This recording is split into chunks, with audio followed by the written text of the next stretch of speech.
eyewitnesses have said they believe, some of them believe it was your son calling out for help.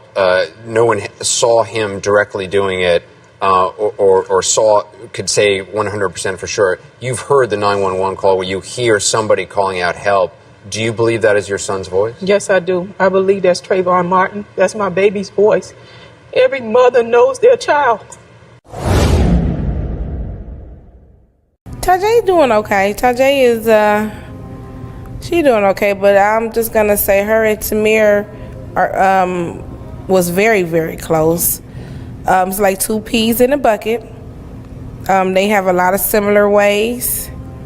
And, you know, they do share the same mom and dad, so that makes it, you know, very more closer than close. Just let me say that. And she just told me that she didn't know what she was going to do without her brother.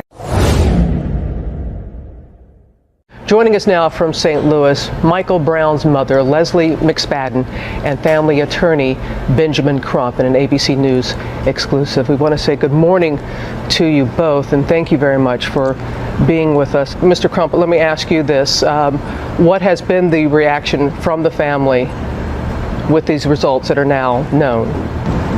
It's been very, very troubling. They answer some questions, but yet they offer many more.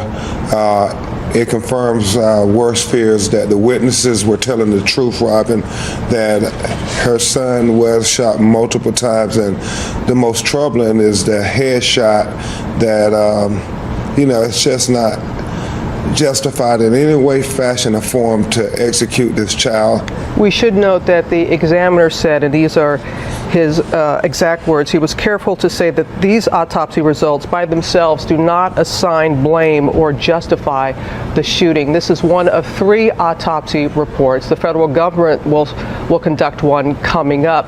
Explain the need for multiple autopsies. Well, Robin, the family wanted to make sure that they had their own independent autopsy because there was no guarantee that the federal government was going to do an autopsy. And if they did not do it, then we would just be left with the St. Louis law enforcement officers' autopsy. And Leslie nor Mr. Michael Brown Jr. wanted to rely on the same police department that executed her child in broad daylight. So there was the need to have an independent autopsy. And this independent autopsy showed that he was shot in his head, his eye, his arm, his hand, and it was very troubling to this family, so they had to get the truth out.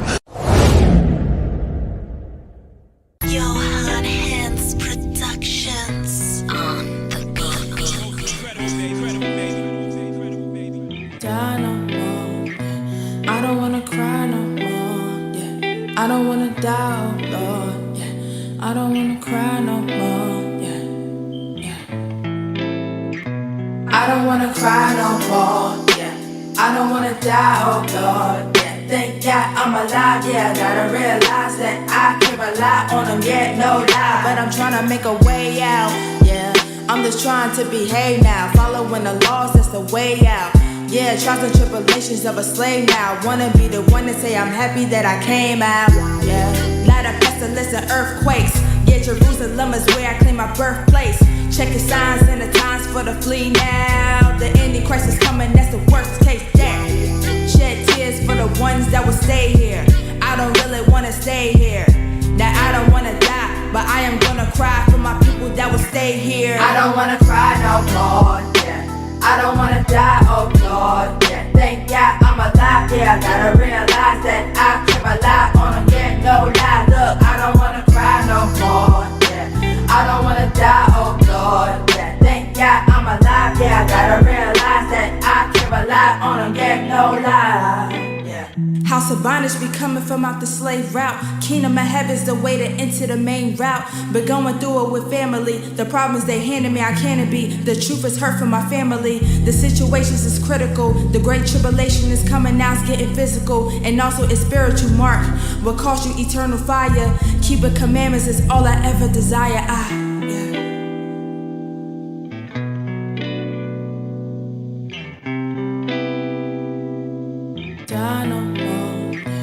I don't wanna cry no more, yeah. I don't wanna die, oh Lord, yeah.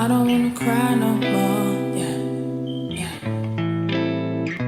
I don't wanna cry no more, yeah. I don't wanna die, oh Lord, yeah. Thank God I'm alive, yeah. I gotta realize that I can rely on him, yeah, no lie. And everybody need to wake up, yeah. I tell you how I shot the comeback. Yeah, he really need to come back. We gotta live righteous. Yeah, how I said repent to keep the law, we should come back. Okay, we got another chance to do right. I wake up in the morning, thank my Father for my life. I thank you for your son that came and died, shedding blood. The only one protecting me and always show me love. Yeah, show me every day. Shed tears for the ones that will stay here. I don't really wanna stay here. Now I don't wanna die, but I am gonna cry for my people that will stay here. I don't wanna cry no more, yeah. I don't wanna die, oh Lord, yeah. Thank God I'm alive, yeah. I gotta realize that I can rely on him, yeah, no lie. Look, I don't wanna cry no more, yeah. I don't wanna die, oh Lord, yeah. Thank God I'm alive, yeah. I gotta realize that I can rely on him, yeah, no lie, yeah.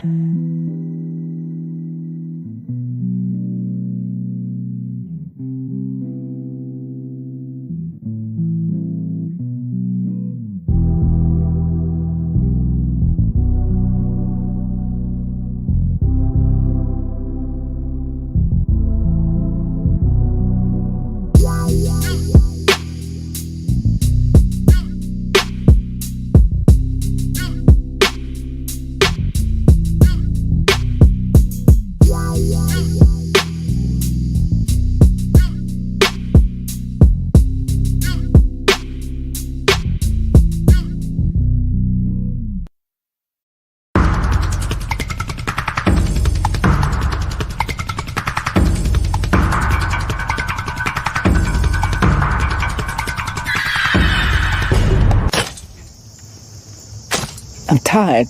I've been on this plantation all my life. I've been enslaved all my life. I'm tired of being pushed and pulled. I'm tired of the master doing his bidding. I want to leave.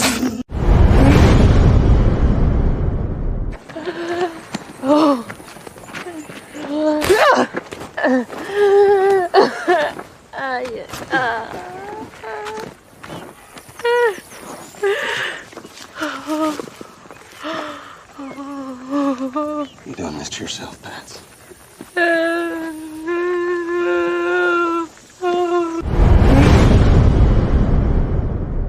know why we not afraid? What? Oh. He's great in Turban. Turban's destruction. Y'all think it come back in all peace? You got another thing coming. So we out here fighting for our brother. We ain't marching saying, yes, we can. No justice, no peace. Go! Fight for your sons and your daughters. I'm not wrapped too tight. Got 400 years on my back. I'm angry dog. I'm black like that. Won't contact with you whites. And all the niggas I stand here with, they share my same sentiment. I'm fucked up tonight. Won't kill my brothers no more. Want all the smoke, motherfucker popo. This is my battle cry. Oh. Isaiah 14:21, that ancient version of that gun that fall. They stole our name, they stole our shit. We real Judites, motherfucker Jewish. We lords. Generals, arm your soldiers. We fight tonight like we supposed to. They inherited lies. I'm referring to all whites.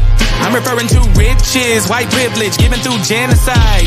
And they gotta pay for that. God say Jacob gon' take it back. I cry aloud, I spare not. This good bread, my sharecrop. This lily grew through concrete. We march to our own drum beat. We the chosen. No inclination to kick it with y'all. Raise Babylon to the ground, then watch it fall. Obadiah said you'll be wiped up for theft. These are just words, worry about what come next. It's for Negroes, Latinos, we better than all, not equal. My natives know red dot that feather. Me primo be smooth like that leather.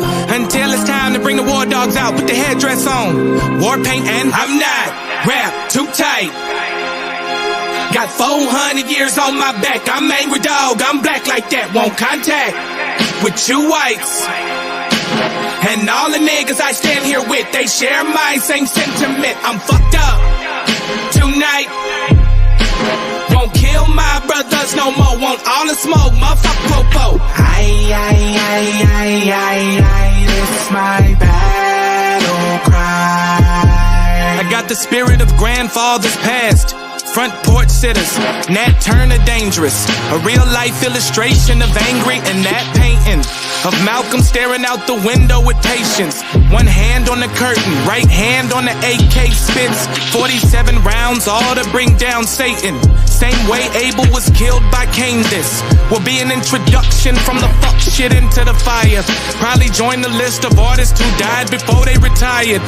Most High said I'm hired. Sire will never spit a line aimed at my kind. Less meant to uplift. Toughness will be redefined in my rhymes. A squad of men with the spirit of God, with an affinity to point their weapons not at the brethren but at the enemy. Khaki colored kids baptized in the flames of combat, fashioned in the trap we escaped. Our fate was to be great and noble. Moses reincarnate, so be hopeful and know I bring word from A and O to Pharaoh and white folk. Let my people go, cause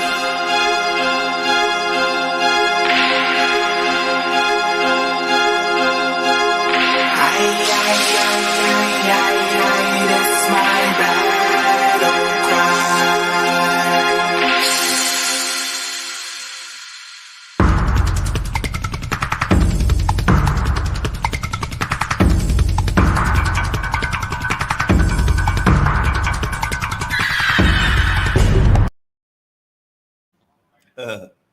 Oh yeah, Most High bless. Most High bless. Yeah, I'm dedicating this program to a brother who had an opinion. This is why I have my suit and my tie on tonight, right? I'm not doing the Israelite dress thing here, right? So I'm doing my not Kevin Samuels dress, but Qanath dress. All right, trust me, because this is how I get down. Okay, but I want to start off, man, by saying Most High bless everybody in the family, F.O.P.E family, my CUC family, everybody, Star, Lima, everybody, man. Scoring Black Man. Hey, put the link in the room because I want him on here to get his. I would love to hear his opinion on it. And for me, I think everybody has an opinion, right? See what's going on right now, brothers and sisters. I call it the battle of the sexes. It's the battle of the sexes, but it goes deeper than the battle of the sexes. And we're going to get into that. We're going to definitely get into that. I'm going to open up with a few more things and let the brethren get in. The platform is open. I'm going to bring David in here. All right. Look, brothers and sisters, what we're about to talk about start all the way in the book of Genesis today. Okay. All the way into the book of Genesis today. Right. Y'all remember Adam and Eve? Right? We're going to go all the way to Adam and Eve, right? And let y'all know what's going on. We're going to go into the civil rights movement. We're going to go into the women's movement. We're going to go into the music. I could do bad all by myself, bugaboo, right? We're going to go into all that. I don't need no scrub. We're going to go into all of that, right? We're going to go into how they advertise mixed race, bus stop, any mall, any store. You always see a mixed race, a black man with a white woman, a white man with a black woman, and then they have whatever they have, right? So I'm going to let y'all know what's actually going on here. Did he die or was he murdered? I don't know. I don't know. Because the powers to be want to stop stuff. Now, I may offend some. I'm not going to give up all the goodies right now because I want the brothers to get in. I may offend some, but I guarantee you, before the night is over with, and you should already love your brethren, right? See, this was not a lifestyle that we're talking about, right? We're not talking about his lifestyle, right? Whatever that may have been, right? We're talking about his opinion. His opinion. So I'm going to drop the mic and let my brother Debar and Yavin and Kahan go in, and my brother go in for a little bit. And I'm going to land me back and give my opinion also. Understand this. Listen up very carefully, right? I decided to show respect for the man, you know, irregardless of some of you don't care nothing about his family, right? If he had children, a mother, a father, a sister, a brother, a aunt, a grandmother, a grandfather, an uncle, a nephew, a niece, a best friend, right?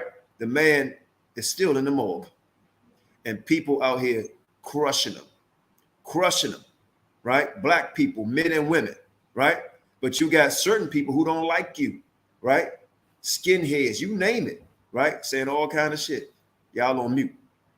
Some of you actually celebrating the death of somebody. And if you are Israelite or Christian who is celebrating the death of this man, then you're going to reap that shit. Because the Most High tells you, right? You're not supposed to celebrate the death of anyone, not even your enemy, right? And the brothers can find that. We appreciate it. The floor is yours.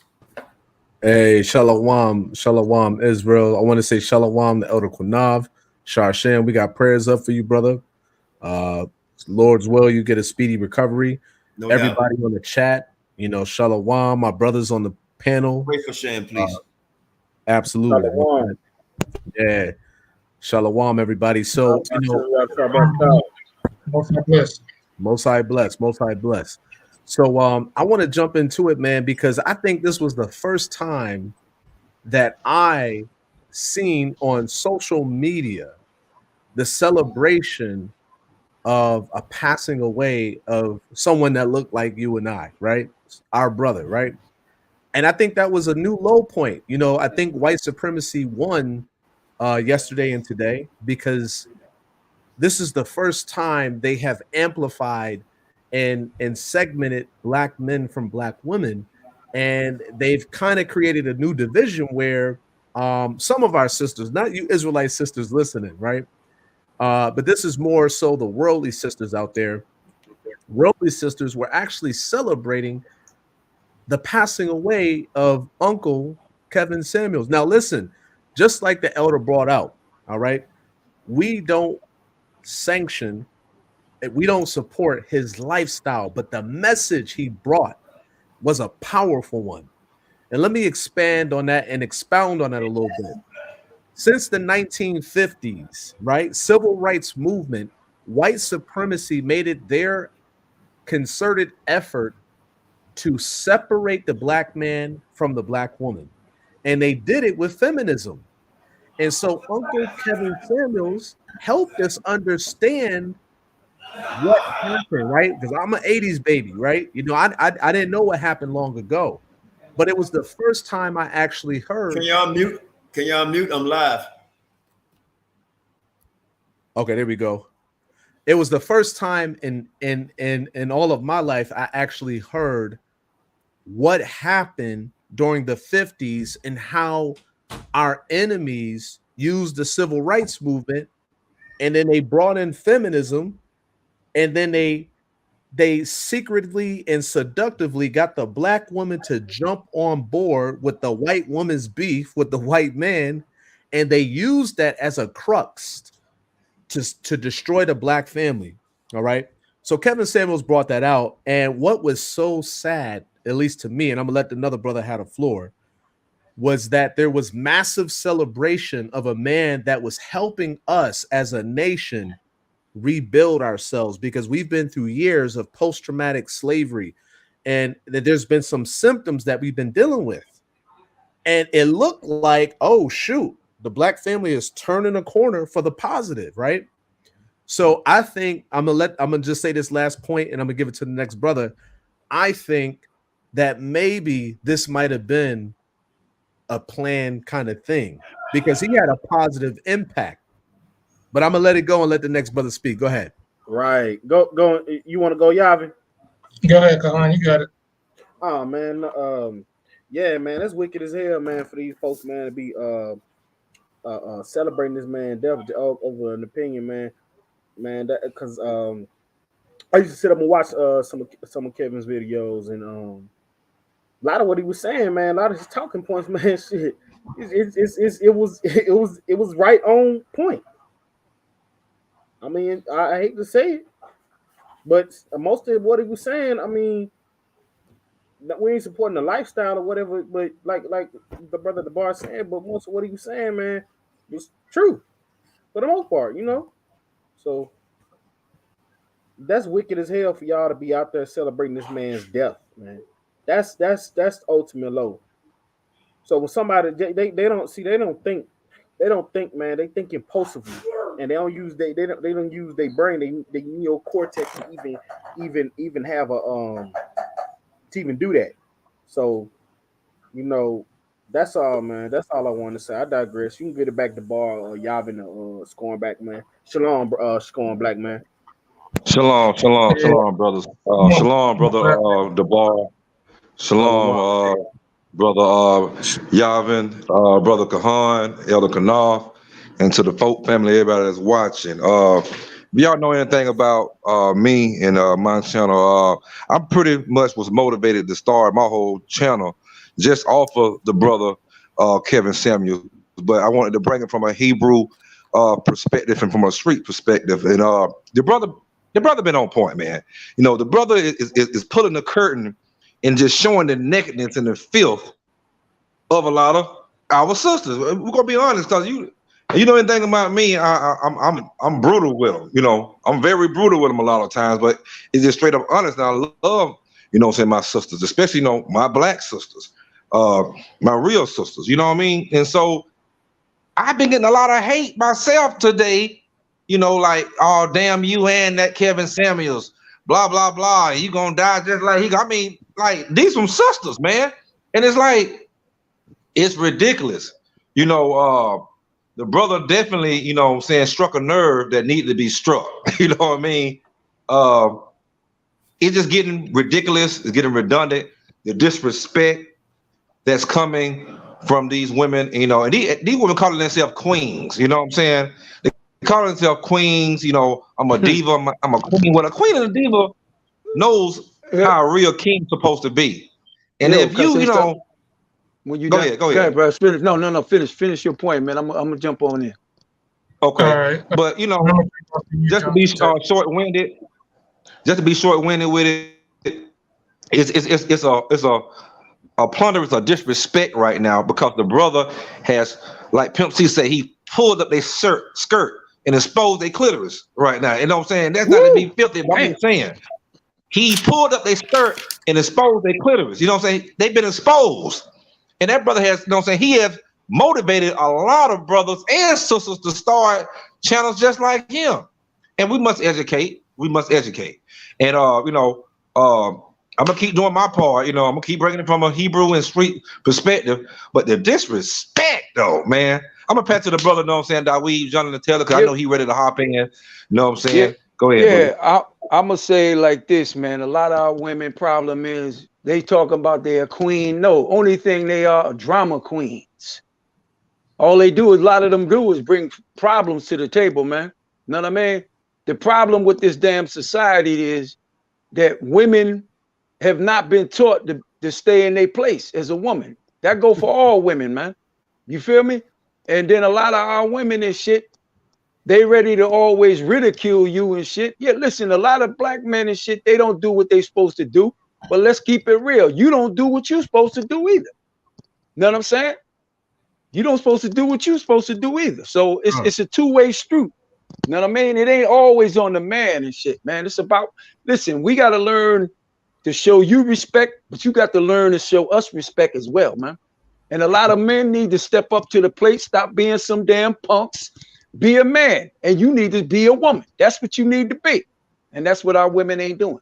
Go ahead. Let me say something real quick. I'm sorry, yeah, go ahead and speak, because then I'm gonna go in real quick, because I'm boiling over this MF. So go ahead.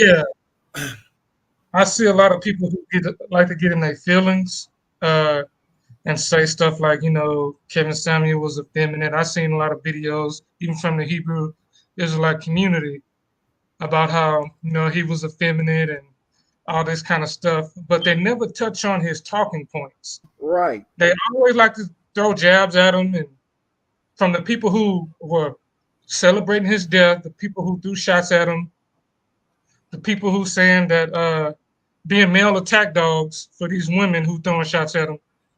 Not one time have I seen anybody say or disprove anything he said. You see what I'm saying? Does he have 100% the truth all the way? No, because he's not referencing the Bible, and thus says the Most High. But he speaking facts based on critical thinking, common sense, analyzing reality, and thus forth. So, I mean, if you're gonna take shots at him, try to disprove with his talking points. That's all I'm saying.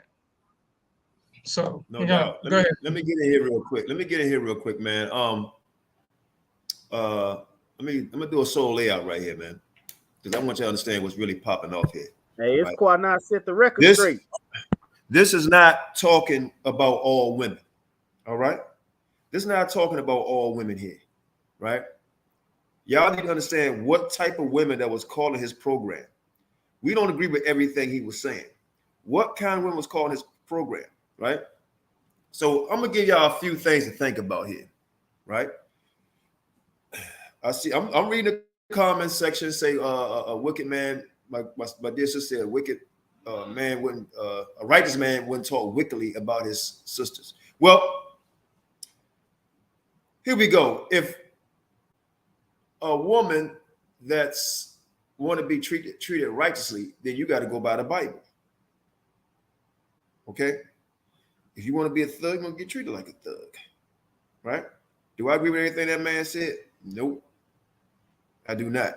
But let's address some of the shit he was talking about. All right? Because I'm going to talk about the men too. See, when we say women, he's actually created, right, what's been going on for a long time in our community. It's black women against black men and black men against black women.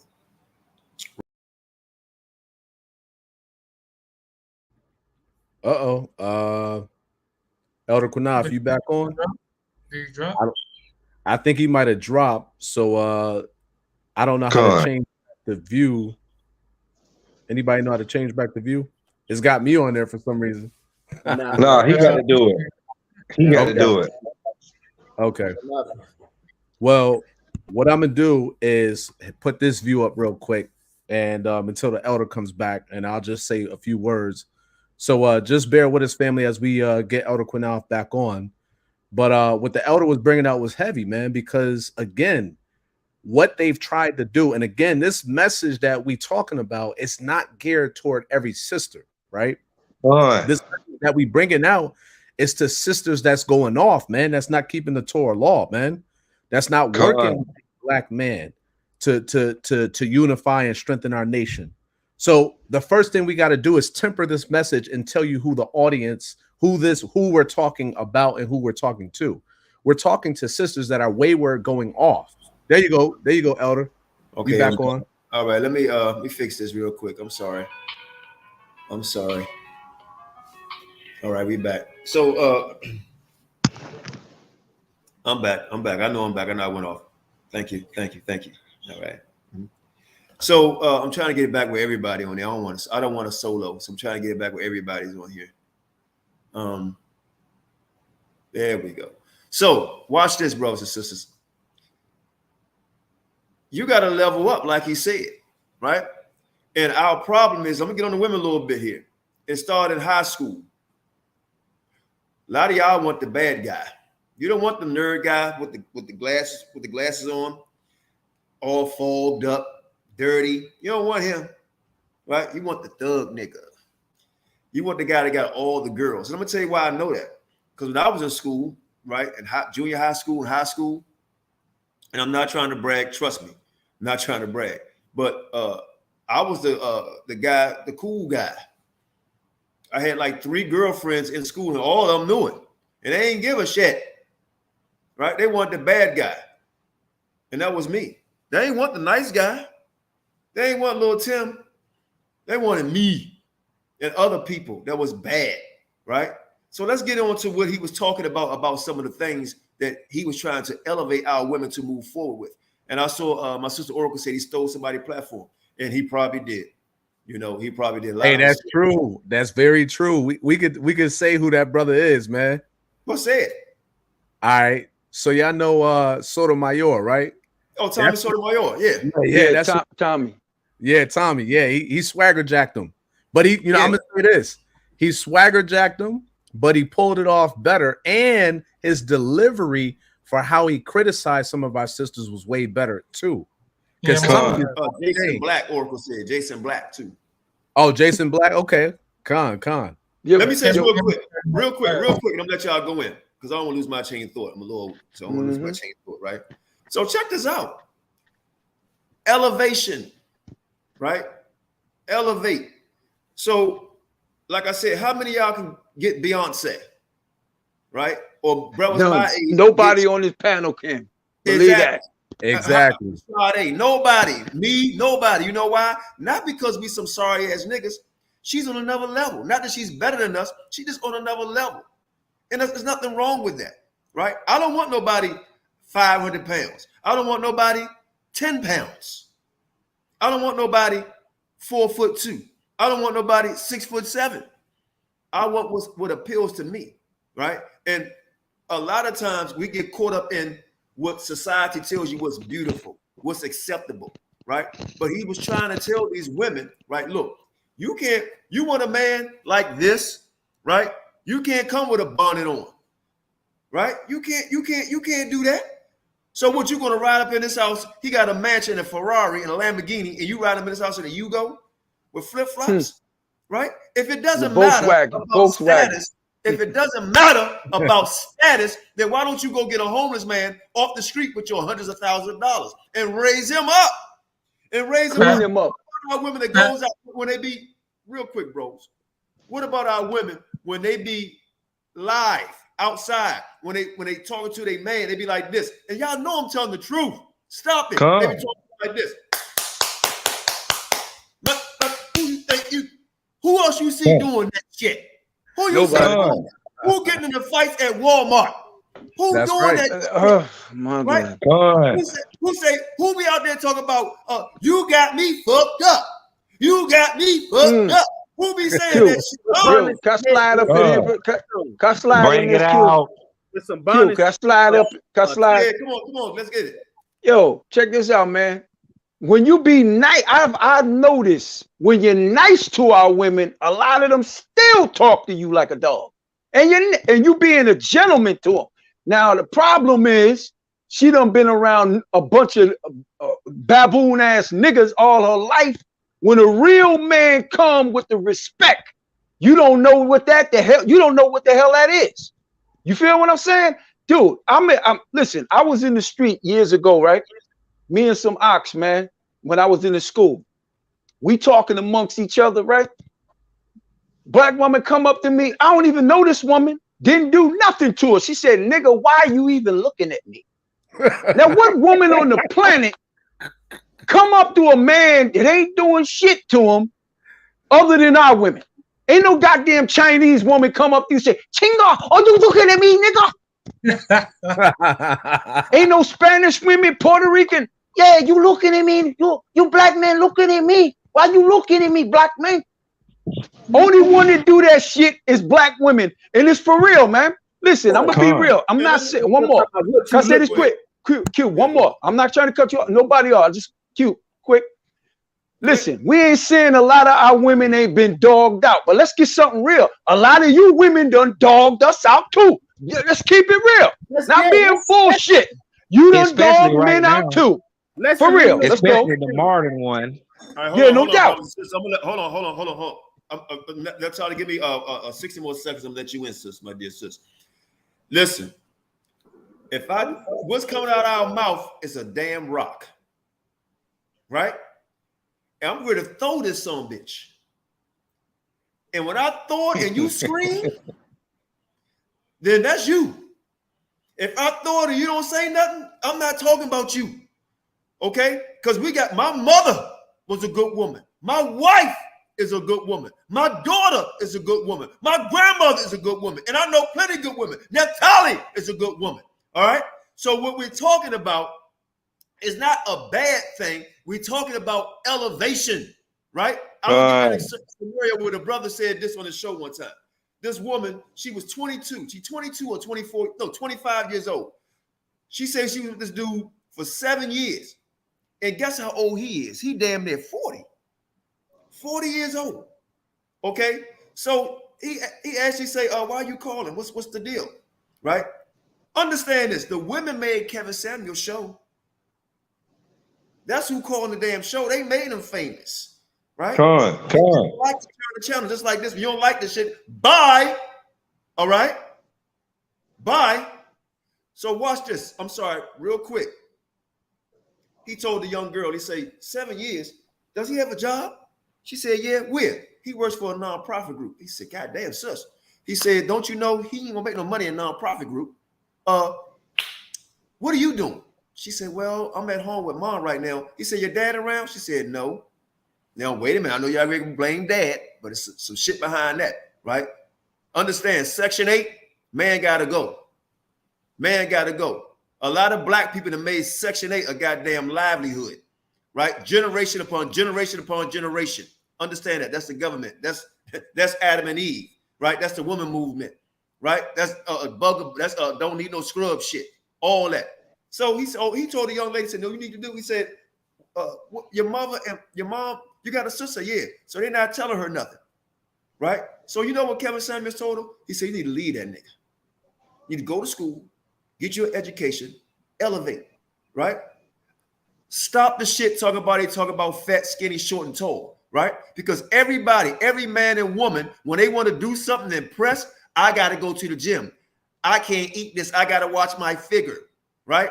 Everybody want to lose weight, and some people want to gain weight. So stop it. So at the end of the day, he told her that's how you elevate, right? Because you want the guys that's like this. You want the guys that's rolling like this. And the guys want the women the same way.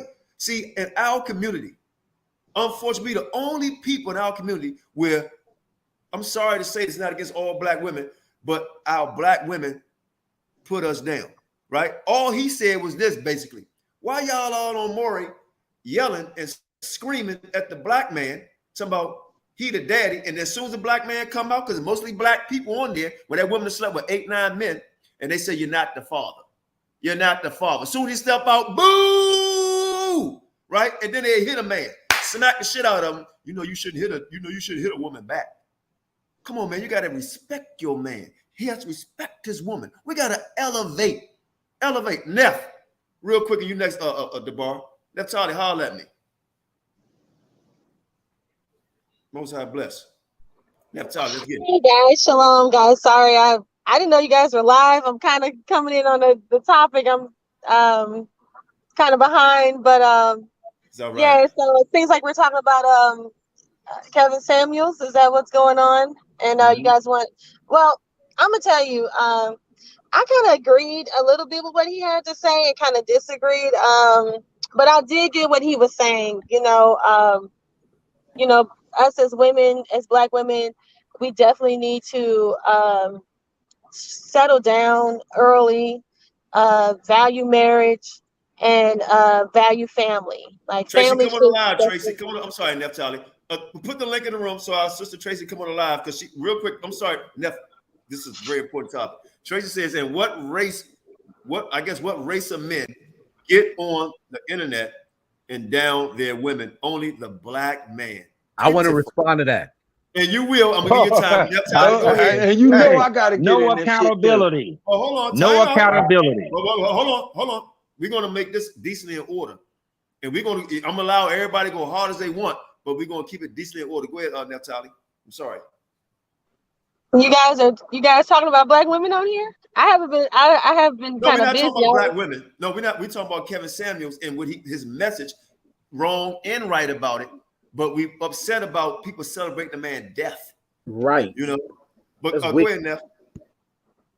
Well, I do agree with some of Kevin Samuel's points. I think it is important for the next generation of women to come up, to value marriage, to not give themselves so freely to other men, and to settle down and have children with that man that you decide to marry. I agree with that. I think that is very important.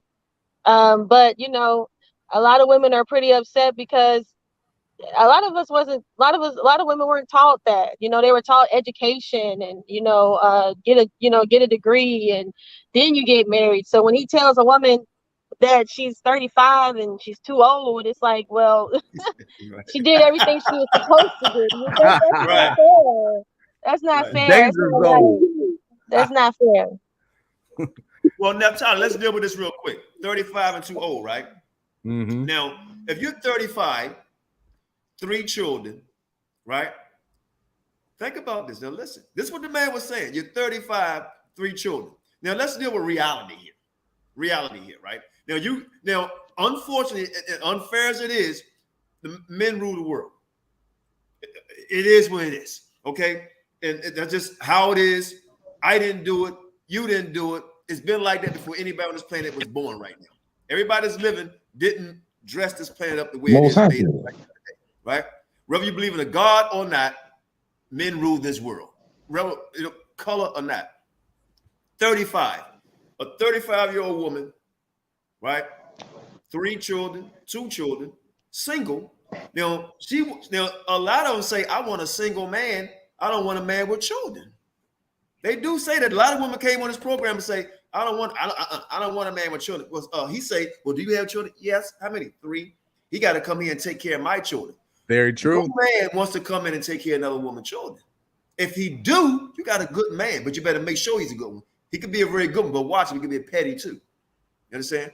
But I feel what you're saying, but he's correct in some sense because when I met my wife, I had a child, right? He was 5 years old at the time. I was fighting for custody and won, right? And she had no children, right? So I had to elevate myself to her. I went out here and got me 2 damn jobs where she had to help me take care of my son, right? And I 23 years, never cursed her, never hit her, never called out her name.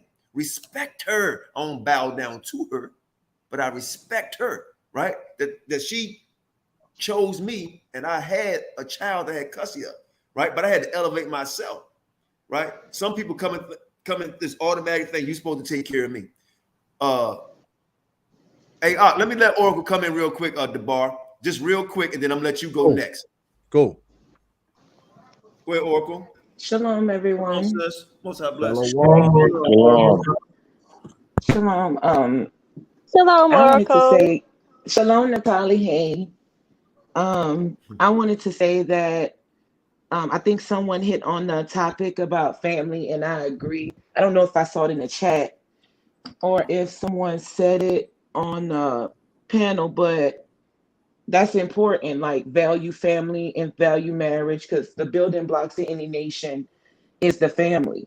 And that's why we were so powerful in the 60s, in the 70s, because our families were together, and they would never want to deal with a period like that again. And I kind of like, that's like the disconnect between then and now.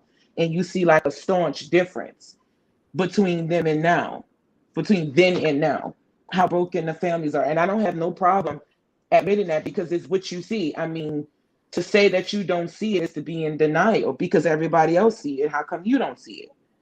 And I also, it's like it's like a double-edged sword almost. It's like it's bittersweet because the people who were brought up with parents in the household knew the male and female dynamic, witnessed it, lived through it, mimic it. It's like they get drowned out. And it's like it's always the bad. And it's like, do anybody ever talk about the people who have come from good households, who were raised upright, who don't have any children? Like, but I understand it's what they see, and the majority is what wins. But it just sucks, and it's unfortunate, and but for the most part, from what I've seen, because I wasn't really like a follower of his, like I would see like snippets of here and there, and because I follow Jason Black, it's from what I gathered, he's actually right. And we were always encouraged to marry early and, have children in wedlock and, not to screw around and not date like that. I didn't get a chance to. So, but for the most part, from what I've seen, I agree. I can't say I know everything that he talks about, but yeah, I agree with it. DeBar. Con. So I just wanted to Tracy, the link is in the room. Tracy, come on live, my dear sister. Come on. Nobody's going to beat you up. Let's come on live. Everybody has an opinion. It's all love. It's a family. Go ahead, DeBar. So I just want to respond to that comment that the sister made, because I think what's happening is maybe she's taking that in a vacuum. For years, brothers have endured the round table discussions. Oprah Winfrey and her commentary on what the black man is not doing. We've been beat up for generations, and we took it like a pro. a lot of us took it constructively and said, you know what, I'm not going to turn into that man that they're talking about on TV. Now, God said we get one role model, a black man, bringing out the issues that we deal with in the family and in the community. And remember, y'all, we're not like every nation. Okay, we're a nation inside of another nation, so our value system isn't really representative in the mainstream.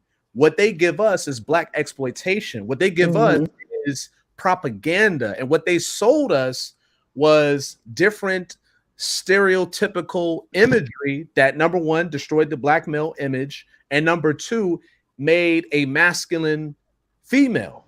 Right? And it's basically Willie Lynch that was sold to us, right? That's a part of the symptoms of slavery, right? So here we have a role model, only one, because there's no. Can I say something when you're done? Sorry, I cut you off. King. Yeah, absolutely. King. Yeah. Can I say something just slightly, real quick? Go ahead. Add on what you're saying. Hold on, wait, hold on, Con. Let him get that point out because he was just talking. Go ahead. You can go. Let him get his point out. We gotta keep it. I know this is very exciting, but let's try to get everybody a chance. So for generations, like I'm saying, and I'm gonna summarize it real quick because I know everybody want to jump in. So for generations, black men, right, the most oppressed, the most targeted through systematic oppression and institutional racism, the most oppressed, we have not had an outlet where we could express our grievances in a healthy way, right? Everybody has to go through emotional and mental health. So Kevin Samuels validated our feelings and and the things that we are experiencing, and he delivered the message in a way that was constructive. Now, everything he said wasn't spot on. I would say 90%. He was good in terms of delivery, 90%. But the bottom line is this, y'all. Sisters have had, and this is not targeted to Israelite sisters, because you guys are doing exactly what Torah says. This is geared toward the women that maybe haven't repented or they still working on their repentance process. Those type of women have had talk show hosts and different platforms where it was toxic feminism, and it was the black man ain't doing this, that, and the other, right? Now we were trying to really repair the brokenness in the black community. So I'm gonna just leave it at this right here. What we need to do is learn from this, and we need to strengthen our bond, because again, this is why I love F.O.P.E, because when they brought out the Negro only doctrine, that's a part of rebuilding the collective family as Israelites. Okay, but we're not just getting attacked on who you procreate with. There's ideas about who dominates the household. There's ideas about equality. And again, the scriptures say in Genesis 3:16 that the man will rule over the woman, right? So these ideas have been challenged by our oppressor, and they tried to exploit them for the destruction of the black family unit. So I'm gonna leave it there, and I'm gonna let the next brother speak. Go ahead, JT, and then Kahan, and then y'all get in here. It's like going back in the 60s, man. That feminist movement came about. A lot of you black women, I'm talking about then back in the day, fell for the hook. All right? You know what I'm saying? Y'all fell for that hook. And y'all let her come up in there and destroy the black family. You know what I'm saying? You know? And that's what y'all doing now. Look at Oprah Winfrey. Like when that thing with the Bill Cosby thing, right? All these white women say that, oh, he raped them back in the day. She was throwing him under the bus. But the same white man, Harvey Weinstein, did you anybody on this panel hear her talk any negativity toward that man? Exactly. Not at all. Exactly. And he's on recordings where women were saying, look, I don't want to do that. I don't want to do that. I don't want to do that. Listen, this is the problem with our people, man. I wouldn't listen. I go hard in the paint on a lot of topics and a lot of things, man. But what I am not is a sellout, bro. You understand? I don't sell out people. That's what I don't do. I'm not gonna sell my people out for no amount of money in the world. I don't get down like that. That's right. Know? Go ahead, Kahan. So yeah, I'm gonna let Kahan get in. I just want one little quick point. Everything you just said, the bar. Shahrazad Ali, the sister Shahrazad Ali, who wrote that book. That's right. Yeah, Black man's guide to the loving the black black man woman. guide to understand the Yep. black woman. Yep. It literally got on the title. You better read it before she do. So Mm-hmm. she said some powerful stuff in there, man, and everything. And see, they tried to shut her down. Con. You know, all Right. that message. So No, they didn't try. They did. They did. They did, yeah. Yep. They silenced her. Con. Yeah, Yeah. Let me get a talking point when y'all done too. Go ahead, Katie. Can I go after Yavin? Sure. Go ahead. Okay. Let's keep that flow like that. I like that. Go ahead, Yavin. Then Oracle. I want to do it. Just having a basic spiritual understanding of the scriptures. When you analyze the dynamics between the black man and the black woman, it's a direct one-to-one correlation with how Israel was rebellious against the Father. When you analyze the woman's behavior, a woman that's in the world, everything she does is pretty much everything Israel did when they backslid, when they became idolaters, whores, everything. How they brought all the idols into the temple, all that kind of stuff. It's the same correlation.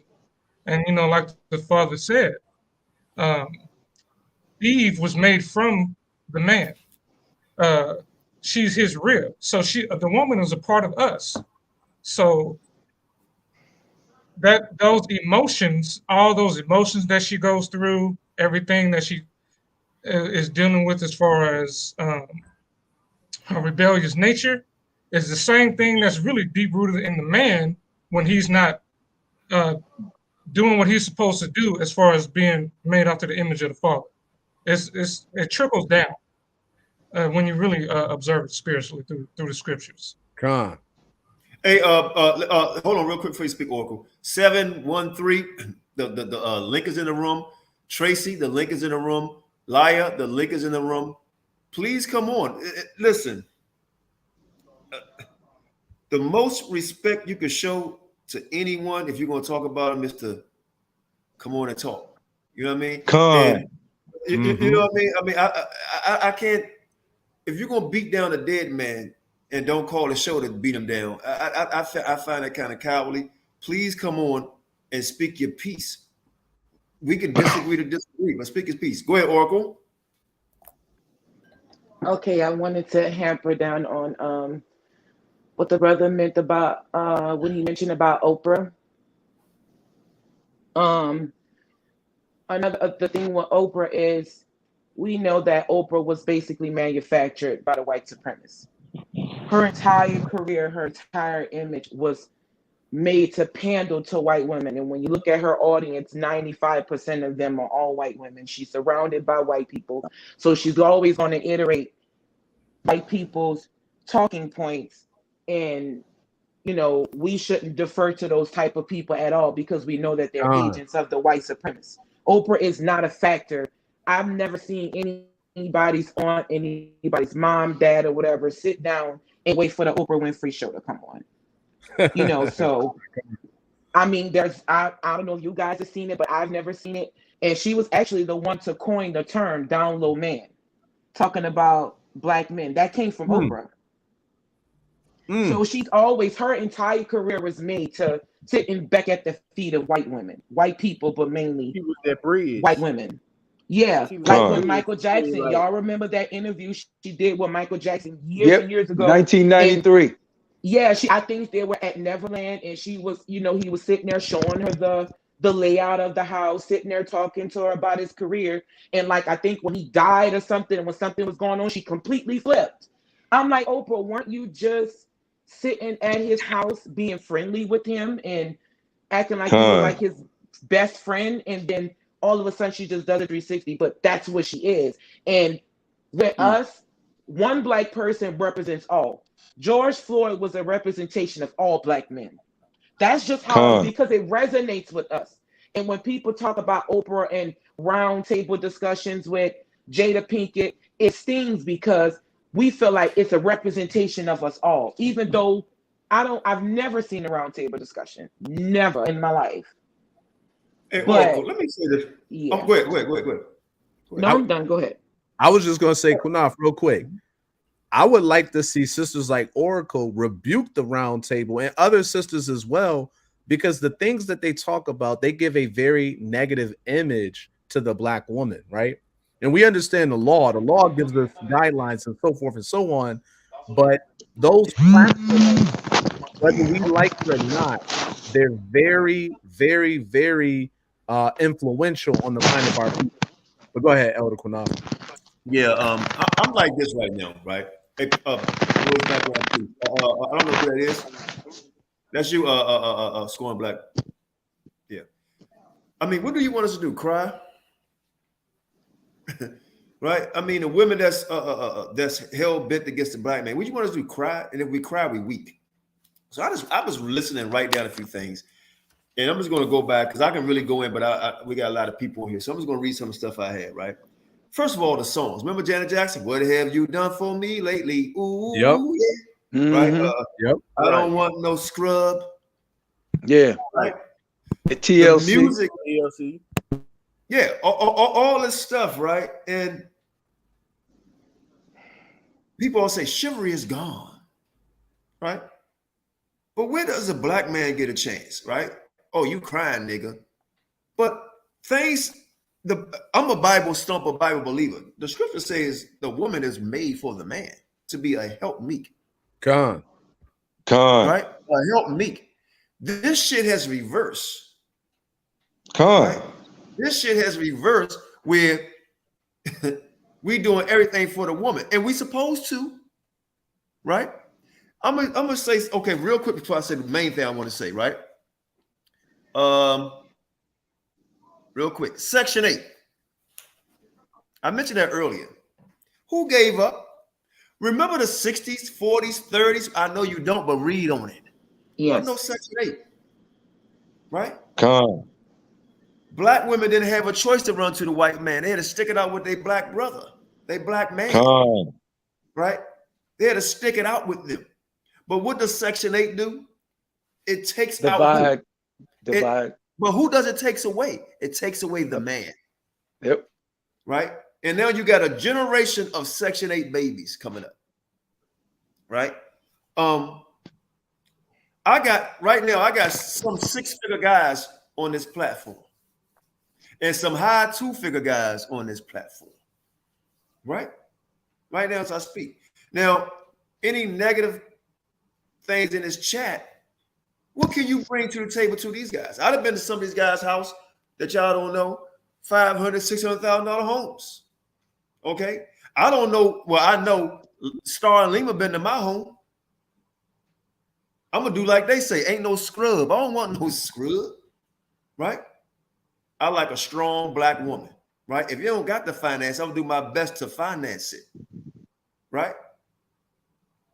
So at the end of the day, man, not the end of the day, because that's a lot more I want to say, and I don't want to take up all the time. I want to add to that too, Elder. Go ahead.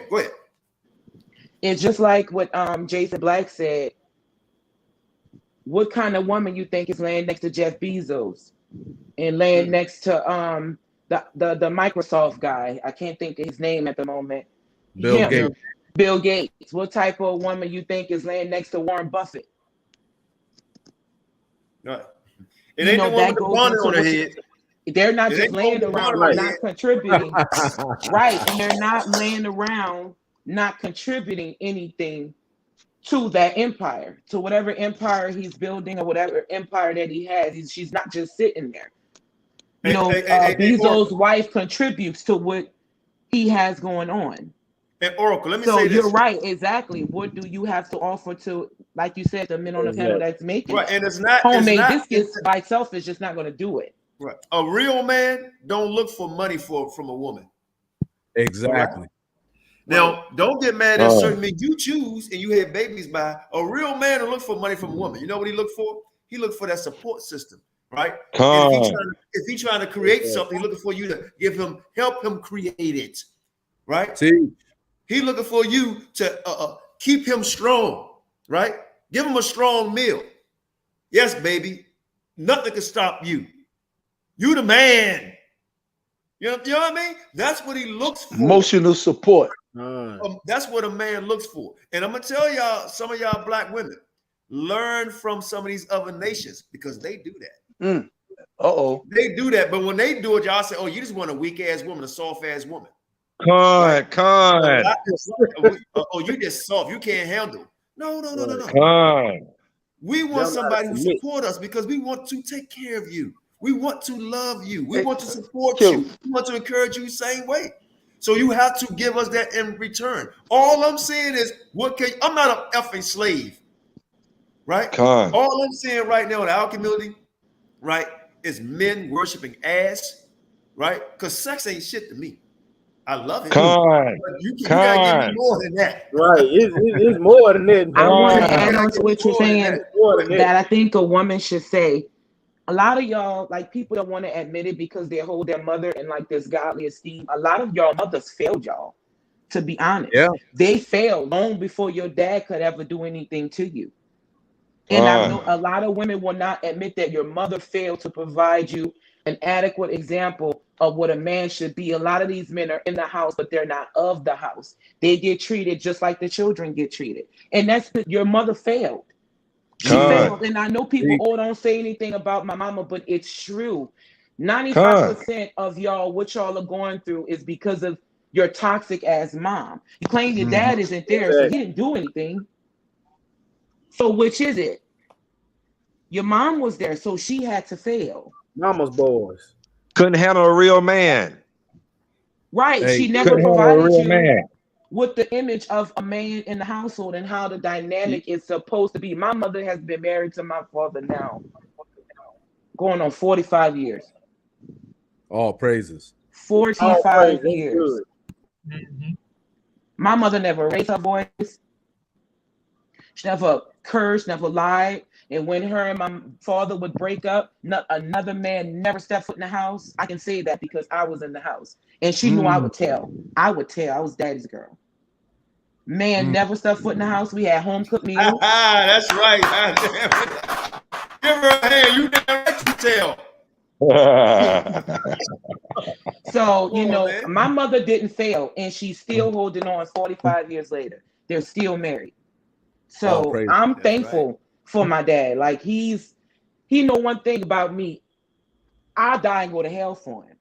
I will. Like, it's no question. And I cannot imagine not, even when my dad did leave us for like a week, it was the worst week of my damn life. The worst week of my life. I wanted to walk to where he was. So I can't imagine some women being 20, 30, 40, 50, 60 years old and not having a dad. That's a foreign concept to me. I don't know how life would be. I don't know. And I just had to say, I didn't want you brothers to have to get up there and say it. I think a woman should tell them that because it's true. Con. But see, that's the problem. That's the problem. We don't have the good sisters is kind of scared to tell these. And I don't want to call the other ones sisters. I'm gonna call them B's and H's. Tell them that they wrong. Cause see, one thing about a black man, a real man, listen, we don't condone sorry ass baby daddies, of sorry ass niggas. We don't condone that. You know what I'm saying? We're gonna tell you that's wrong. We're gonna tell you it's wrong. So we need the strong black women out there that claim to be a good women. We need y'all to come forth and spread that message like Sister Orca just said. Please spread it. We do, but we get drowned out. I mentioned that in the comment section. We get for every one of me and Natalie and the other sisters, there's 1,000 of the other ones. It's like we get drowned out. You know what the problem is with them? They want to remain the trash that they are. That's what it is. They don't want to hear what's right. Exactly. They don't want to come out of the matrix, man. Out the box. They the two. And one more it's kind of hard to admit when you're wrong, though. It's kind of hard to admit. Wait a minute. Yeah, you correct. What you just said, Davion. But who fault is that though? Don't the man have some also responsibility for what's going on? What about all these sorry ass niggas in the streets?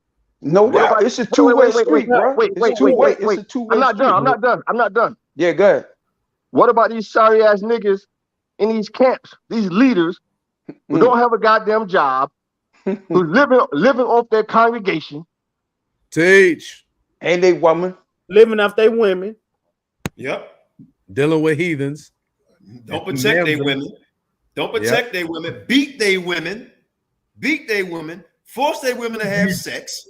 You're right. So, hey, listen, Elder. let me say this real quick. Also, and enough time when you jump back in. And please, Laya and Tracy, come on now. You can't make a statement and not come on this live. Lose my chain of thought. He also talk about men. I see him talk about men exactly. too. That's right. Yeah. Man, he chopped the dude up one time. What better representation that you want from a black man than to have a suit and tie on, right? Telling you to elevate yourself and get a man that's elevated and don't mess with the type of niggas that Yehuda talking about. What's wrong with that? Because a lot of women don't listen. I'm gonna tell you, Yehuda, I gotta say this about Yehuda real quick. He's a good father. I talked to his daughter. Okay. I mean, this man is a good father like me, right? He take care of his daughter. He's a good man, right? And it's not really hard to find a man like that. You the one choose who you with. You choose. So birds of the same feather flock together. Go ahead. Birds of a feather flock together. Go ahead, exactly. Let me back off what the elder was saying, both Elder Yehuda and Elder Qanath, right? So in the Bible, right? And I'm gonna say this, sisters, the black man has failed you. Remember, we went into captivity because of the sins of our forefathers. Thank you. Let's not forget the word of God. Correct. Go ahead, brother. Last time, when I read the Bible, I don't see the sins of our foremothers. I see the sins of our forefathers. So got number one, say, you know what? We screwed up. We got it wrong. Now, with that being said, now that we've changed our tune in captivity, right? We want y'all to repent with us. We want y'all to turn the corner and build with us, right? Because without you, black woman, there ain't no race. You see what I'm saying? Yep. And that's why I love this platform, because F.O.P.E is teaching that truth. And we know that the Israelites are all black people. So with that being said, this is not an opportunity to bash one another. We just have to have an honest conversation about where we're failing, and then have that dialogue so that we can be strong again. Go ahead, Elder. One last thing, Qanath. I just thought about it, right? It's a scripture. I can't get the scripture right now. What is it? It talks about not condoning our women because of our fault. It talks about it. Well, it was a prophet. I can't remember the scripture right now. It's talking about us being the leaders. But let me say this, Yehuda, and you're right. But people, you ever heard of terminology? You can lead a horse to water, but you can't make him drink. Can't make him drink. Right? Right. Yeah, of course. Go ahead. Of course. And I'm just hear me out. I don't want to lose my chain of thought. If a black man trying to be right, or a black woman, and that person don't see that good in that person, a lot of times black men and black women envy their spouse. I'm telling you, they envy their spouse. So from what I see in this paradigm, and I'm gonna tell you this real quick. I'm gonna let somebody jump in. We gotta do better with this, because the cutting off is like making me lose my chain, losing my chain of thought. Okay, but with the black woman and the black man, we have to unite. And where's Sarah? Right? Where's Rebecca. Sarah? What's the woman name? That's the woman that cut off the head? Judith. That's Judith. Where is she? Right. Where's she? What's the one in what's the other one? She's in Zabak camp and she's in IUIC camp. That's where she's at. She look like Jennifer Lopez. Yeah, she the one shaking that ass. Yo, that look like Cardi B. Nardy B. No, I call it narcissist B. Let me say this. Hold on. But y'all know what? Okay. No, go ahead, sis. A lot of times, like, you know, we live in a social media age. Like when I was growing up, we had a little bit of social media, but it wasn't as prevalent as it is today. And to be honest with you guys, a lot of what people like him's bringing out, brothers like Tariq Nasheed, Jason Black, the Black Authority. A lot of this is the first time a lot of these people are hearing these things. They didn't grow up hearing these things. So it's kind of like a shock to the system almost.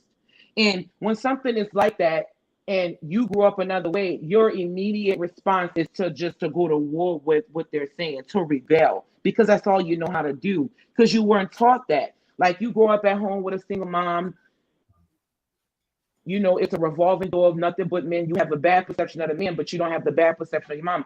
They're coming in, but why are they leaving? Why no one is staying on her part, on her behalf? And that always like confused me. How could you have a revolving door of men and you can't keep one in the household to be a part of the household?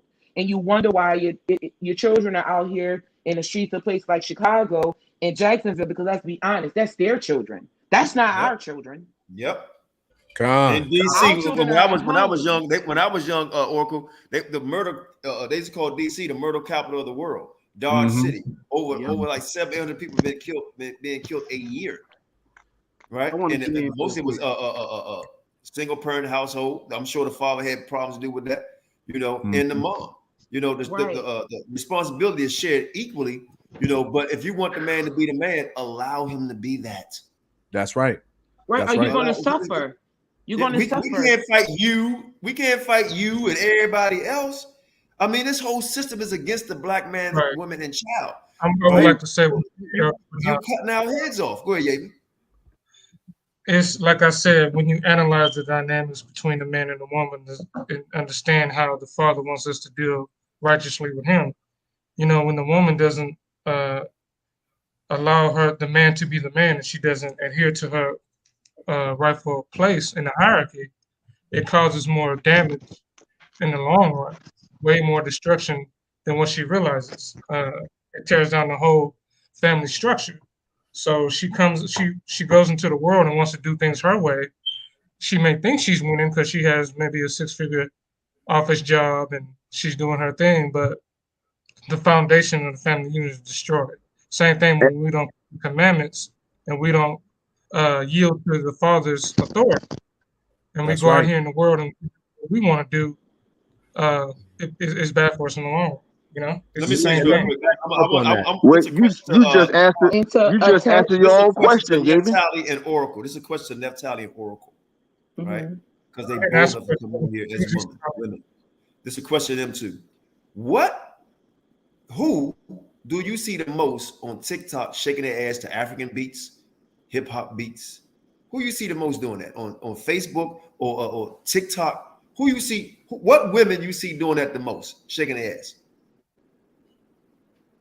I see different ethnic groups of black people, whether they be in the Caribbean, whether they be here, Africa. Yep. I mean, you may see a little white girl here and there, but for every one white girl, it's 100 black girls. But here's the thing: what femininity is lost in our women, man. Look at the way they act in the streets, man.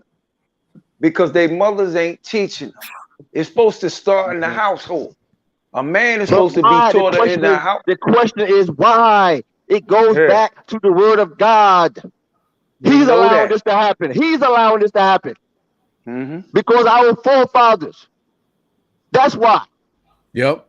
And it's continue. It's not going. It's going to continue because it's God's doing. Go ahead, JT. Finish up. Yeah, that's that's the main thing right there. That's the centerpiece of all things. But a lot of our people fail to realize that they don't want to come to that conclusion. Listen, we ain't gonna be nothing without you. You ain't gonna be nothing without us. That's right. The empire, the kingdom that's coming is gonna be established by us through Christ. All right? Let's get that straight. And the problem with a lot of black women is you let these Beckys whisper in your ear, and you think you can become just like these. You got what a lot of our women fail to realize. This, alongside him, this is her world as well. So she can get away with shit you can't get away with. That's right. Hey, listen, JT, check this out. Yeah. I saw something on TikTok, right? And I'm trying to figure out how the best way to say this without being vulgar. Y'all seen? I ain't gonna say y'all had, but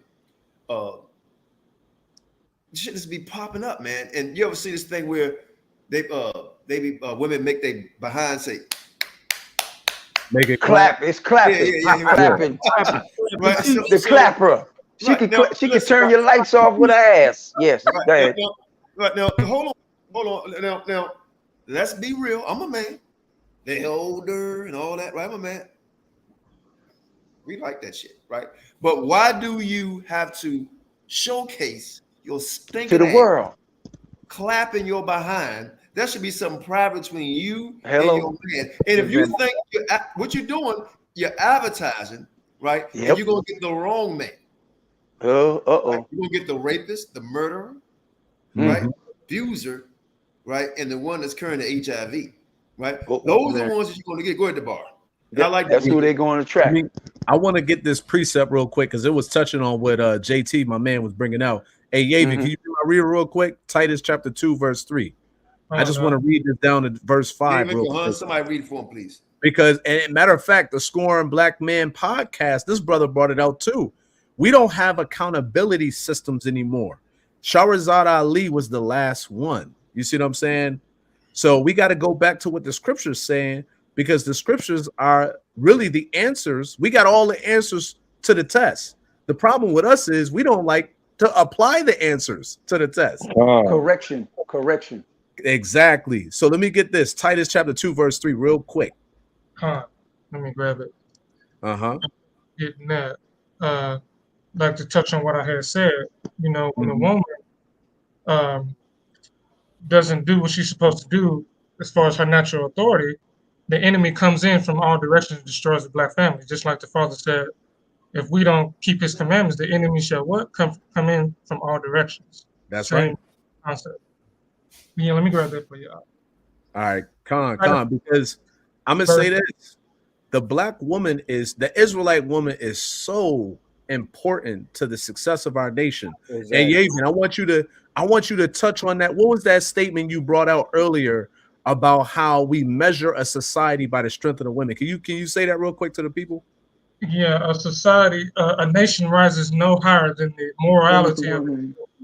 Woo! Say that one more time, though, because I don't think they got that. Say that one more time. A nation rises no higher than the morality of its women. There you go. So this is why we got to get back to the scriptures. Titus chapter 2, verse 3. Bring it out, King. Titus chapter 2, verse 3. The aged woman likewise, that they be in behavior as becometh holiness, not false accusers, not given to much wine, teachers of good things. Keep going. Verse 4. That they may teach the young women to be sober, to love their husbands, to love their children. And that's the point. That's the point of accountability that's lacking and wanting in the black community. Read verse 5, because I think this is also key, because our sisters have had to bust they behinds working 40-hour jobs like us. And I think every man, we all at different economic levels, but I think we as a nation, we got to build to verse 5. Read that real quick. Verse 5. To be discreet, chaste, keepers at home, good, obedient to their own husbands, that the word of the Most High be not blasphemed. And see, the Bible is talking about a woman that is a keeper at home. Now, I'm not saying that we don't want women to be employed. What I am saying is that a brother should level up so much that his woman has the option, right? And I like what Kevin Samuels has said. He said, high value men give women freedom.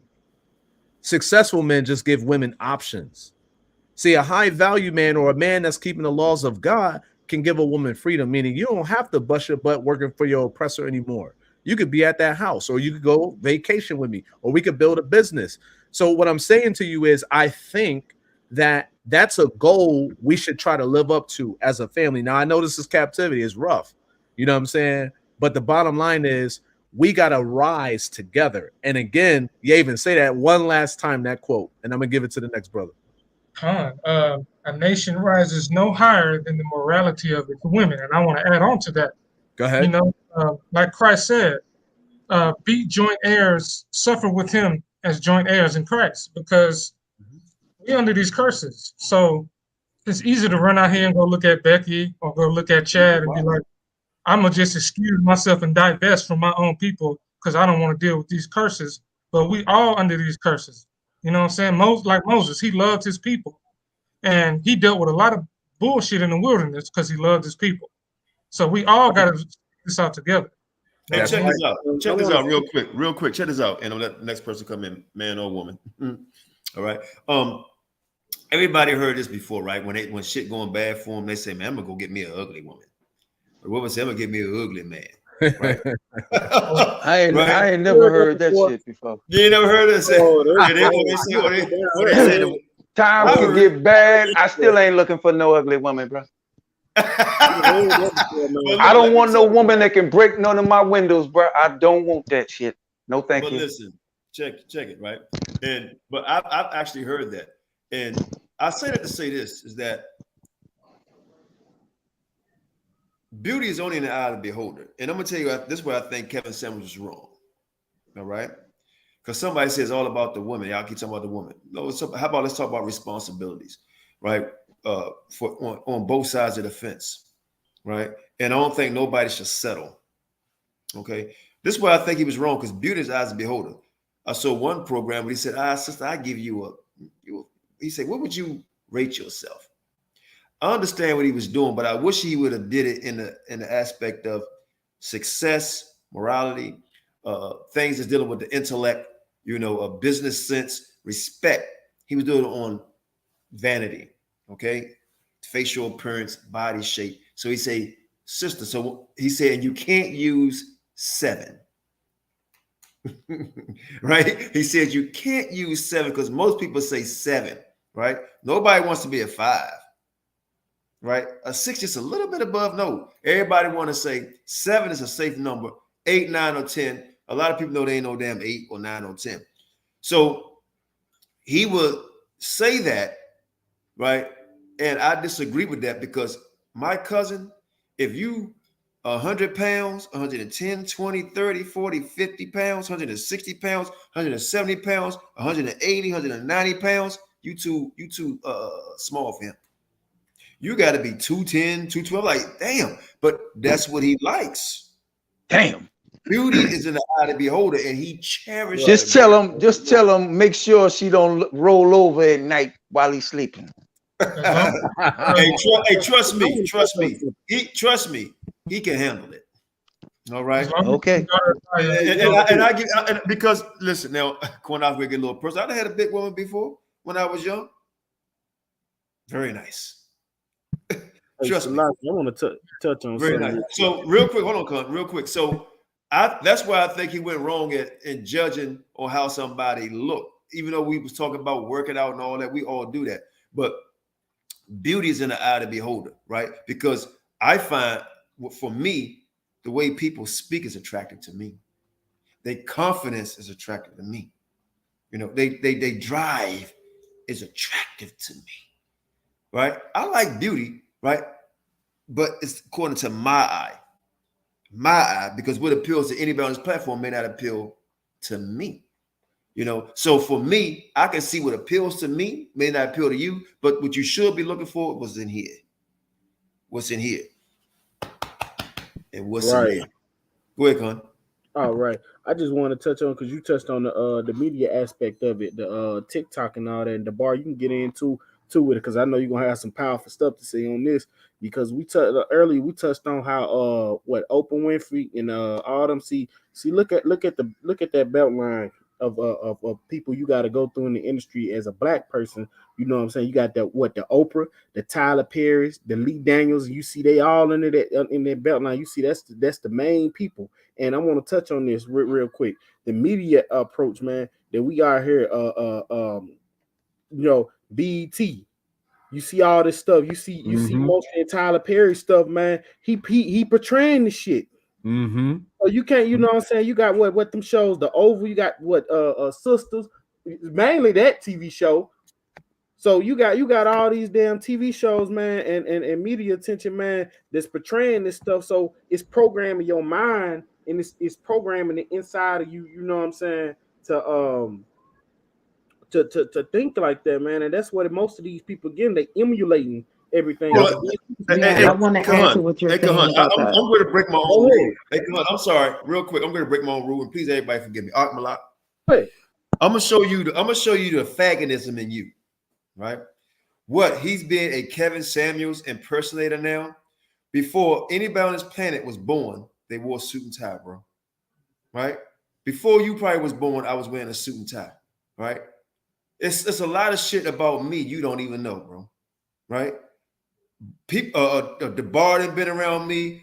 Star Lehman been around me. Shaw Shannon been around me. Yehuda been around me. This is usually how I get down, bro. All right. So I'm not impersonating anybody. I'm not impersonating anybody. So the first thing you can do, this is the problem we're talking about right now. The first thing you can do is come over here and critique and put down your brethren. But what you doing is coming off as a homosexual, because everybody look at the comment. What he being a Kevin Samuels impersonator now, and your eyes are I'm a man, bro. Why you got big eyes at me? Why you got big eyes at me? You the only one, right, that's looking at me like that. Right? I had one brother who said, Elder Shaw, what's wrong with that? This is the self-hate that we have toward one another. Maybe this is why you chose somebody, Ak Malak, don't look like you. But you would think about that? Let's take it further. Let's take that further, right? I'm sure this brother goes to a job interview, and I'm sure he has to dress a certain way, right? And that's another thing. See, we are so in the toilet bowl as a people that when you start to rise to the top and you set a different standard of excellence, people be actually hating on it. You know what I'm saying? And that's the problem with us as a people. We can't rise because we got too many people that's crabs pulling us down. So I want to go and switch over to what Brother Kahan was saying about the media. The media has propagandized us like you wouldn't believe, to the point where our ethnic image as a people has been severely ruined. Okay.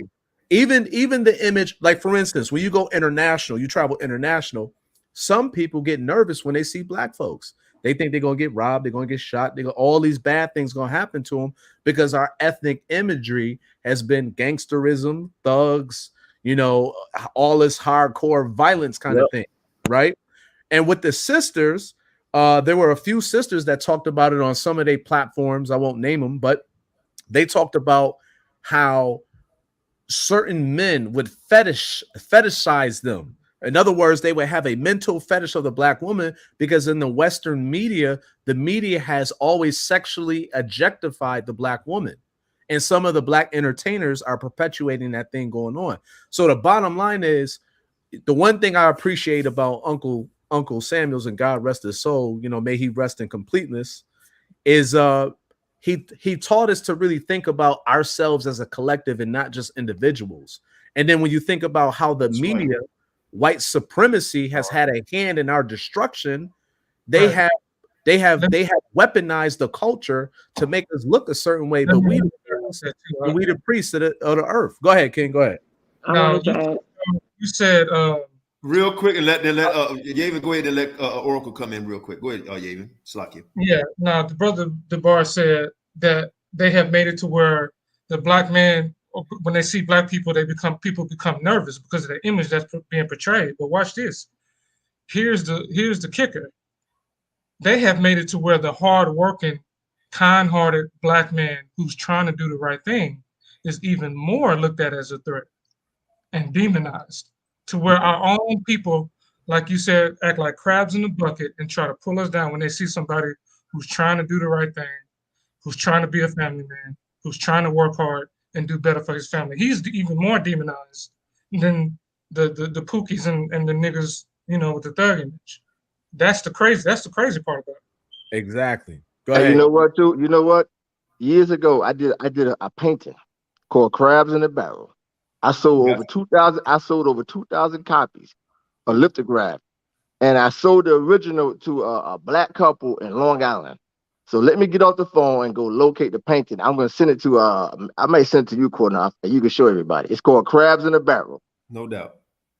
All right, we talk later, Shalom. Go ahead, Oracle. I wanted to add about the media aspect that Kahan and the other brother, the bar, brought up. The media is a powerful tool. The media doesn't sleep. They're constantly circling their wagons. They spin. I don't even want to know. I can't fathom the amount of money that the media engine puts in to portray this image of Black people. What the media has done strategically while we were back then, whatever we were doing, because some of us probably wasn't born at that time, but back then, while we were going through the struggles in America with the Malcolm X's and Martin Luther Kings and the Tories, all of them, they were circling their wagons. See, the white supremacist media has always been 100 years, 100 steps ahead of Black people. And it's so bad now is that if it ever does happen, this is my own personal belief. If it does get to a point that we're striving for, I don't believe we're going to see it. It's so bad. We're not people anymore. When you put things on display, you only display things. You don't display people, you display items.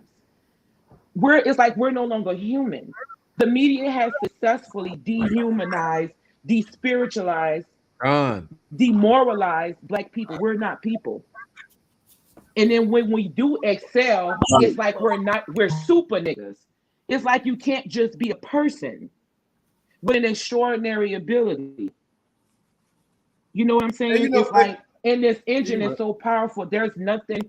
We're doing a great job. Y'all are doing a great job. Other platforms, Kevin Samuels, the Black Authority, Tariq Nasheed, all the other platforms that are going up against this engine, this mountain.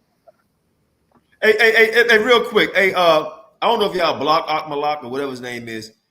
I was just the other day, he was on another program, and I actually gave you praise, bro. I was like, man, I like the way you defending Christ and everything, whatever. And then you have brethren and sisters over here trying to build up a Black community. This is why I'm telling y'all this mixing and all this stuff, right? Irregardless of what you're doing to try to raise a Black man, woman, and child, because you're against the mixing, they're gonna come against you. Look at your brother, Malak, and tell me what's wrong with me. I said something just the other night. We was live the other night, right? And I was being a little facetious, but I was a little serious too.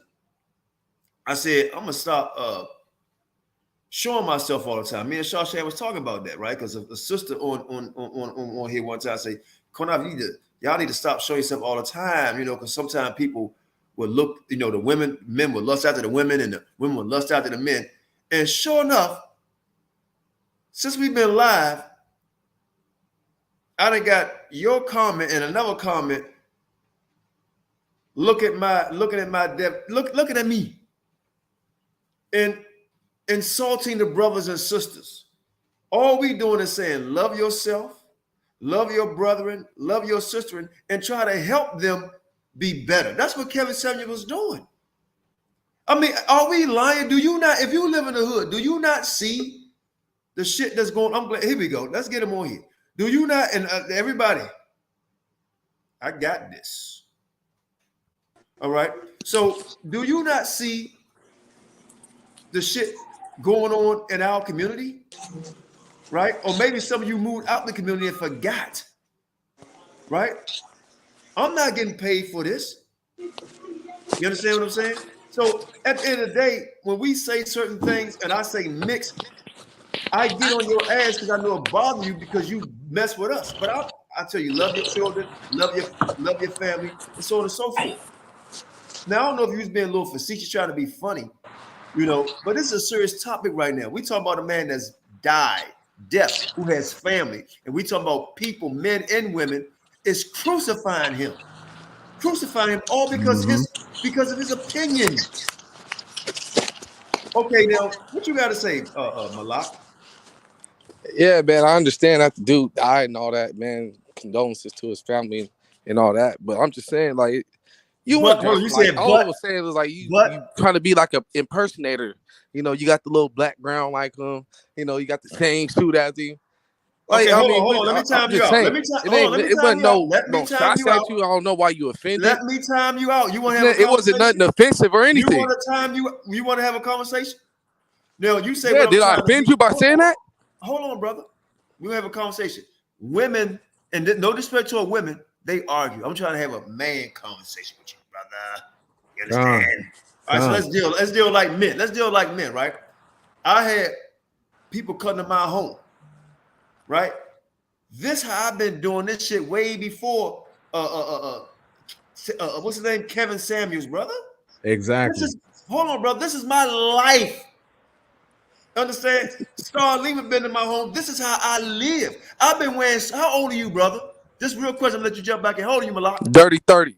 Okay, brother. I was doing this shit, suit and ties, at 15, brother, and 14, brother. When I was in junior high school, because I couldn't afford, my mother couldn't afford the Chuck Taylors and the Pumas and Adidas. So she would take me to a place called Morton's or Pick and Pay and get me dress shoes. So I wear my dress shoes. I say, Mom, I want to wear a tie. I've been like this my whole life. I've been a player, Negro, my whole life. I ran clubs. I had to dress like this. I've been like this my whole life. When I go out, this is how I dress. I just went out with my brother to the bar. We had $800 meals, right? This is how I roll, suit and tie. And am I lying out? This is how I roll. I'm not trying to impersonate nobody. I say what I'm gonna do is show the man some respect, right? Because I know you Israelites, just like you do, will judge me. Will judge me because I ain't judge you. But right? let me ask this But question. how did you feel when them guys on that program judge your fingers? When you was trying to show something in the scriptures, I was watching. It wasn't me. That wasn't me. Hold That was on, brother, that was better life. I'm not finished. I'm gonna respect you. Let me finish. When you start talking about the scriptures and you was 100% right, and they start talking about your fingers, and you was like, oh man, what the hell wrong with y'all? I'm trying to go to scripture, and y'all talking about something different. We talking about Kevin Samuels. I'm showing respect because the man was GQ, and you want to talk about I'm trying to impersonate him. I told you I'm showing him respect. And this is how I dress anyway. I got many suits and ties, brother. Mm-hmm. Snakeskin shoes, alligator shoes. That's how I rock. Ain't knocking you. Hey, I'm just saying. I didn't try to. Let me ask you a question, bro. If you was offended, I apologize. All Yo, right. if you dress like that on the regulars, that's what you say, man. Going with it. Yeah, I was just gonna say, like, what's wrong with a brother switching up his stilo? You know what I'm saying? That's something we always do in the black. But that's not what he said he did. So that's non sequitur. It ain't got nothing to do with it. Ain't nobody even tripping like that, man. I'm just saying that's what I just call it how I see it. I feel like, oh shit, what's up with this? Kevin Samuels died now. Everybody, you know what I mean, want to dress like him now, brother. Yeah, but brother, way before Kevin Samuels died, if you go back and look at our shows, I done had shit on like this before. Why are you as a man? Why are you as a man? shows a lot. Y'all mean I watch the show. Y'all mean brother, as a man, so I'm not tripping. Yeah, I mean, but y'all tripping. Whatever, it's cool. Hey, brother. Hey, Akmallah. Go ahead. Can I get a precept real quick? No. You can't get shit real quick until the brother asks you a question. Then you can do it. Go ahead, Then you can get your precept at the brother. I ain't got no question for him. Yeah. No. I somebody's about to say something. Go ahead, DeBar. Yeah. So Akmallah, I want you to read this precept, man, because I hear what you're saying. You know what I'm saying, but you follow Torah, right? So read John 7:24 real quick. Read that. The book of John, chapter 7. You read it. Read it. No, I want you to get it. Go ahead and get it real quick. I want you to read this real quick.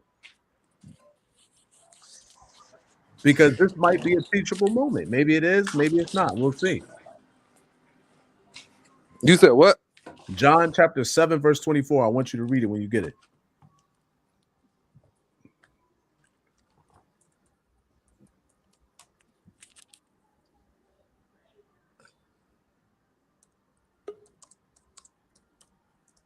John 7:24. Uh-huh.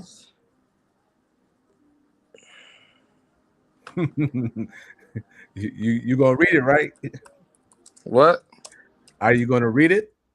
Oh, it's not pulled. Okay, it says, judge not according to appearance, but judge righteous judgment. Now, you were saying that you call it like you see it, right? Yeah. But you judging him based on what? No, man, I ain't judging. I never judged them. See. How did I judge them? When you judge somebody, what are you doing? You told him, you said to the whole audience today, and you disrupted what we was doing out here. You know what I'm saying? Now you sat up here and said he is looking like he's dressing like Kevin Samuels. That's a judgment. You made no, it's just what it is. He is. Okay. So he even got the whole lighting in the background. Like he even said that he's doing it in reference to Kevin Samuels. Read the precept. He admitted it already. He said, "Yeah, I'm doing it for to represent Kevin Samuels." But read the precept, though, is what I'm saying. I'm not judge not according to the appearance, but judge righteous judgment. Right. So what I'm trying to convey to you, my brother, is simple. There was a reason why he was doing it, but you jumped to a judgment, not fully understanding what the elder was doing. You know what I'm saying? And that's where you went off, brother.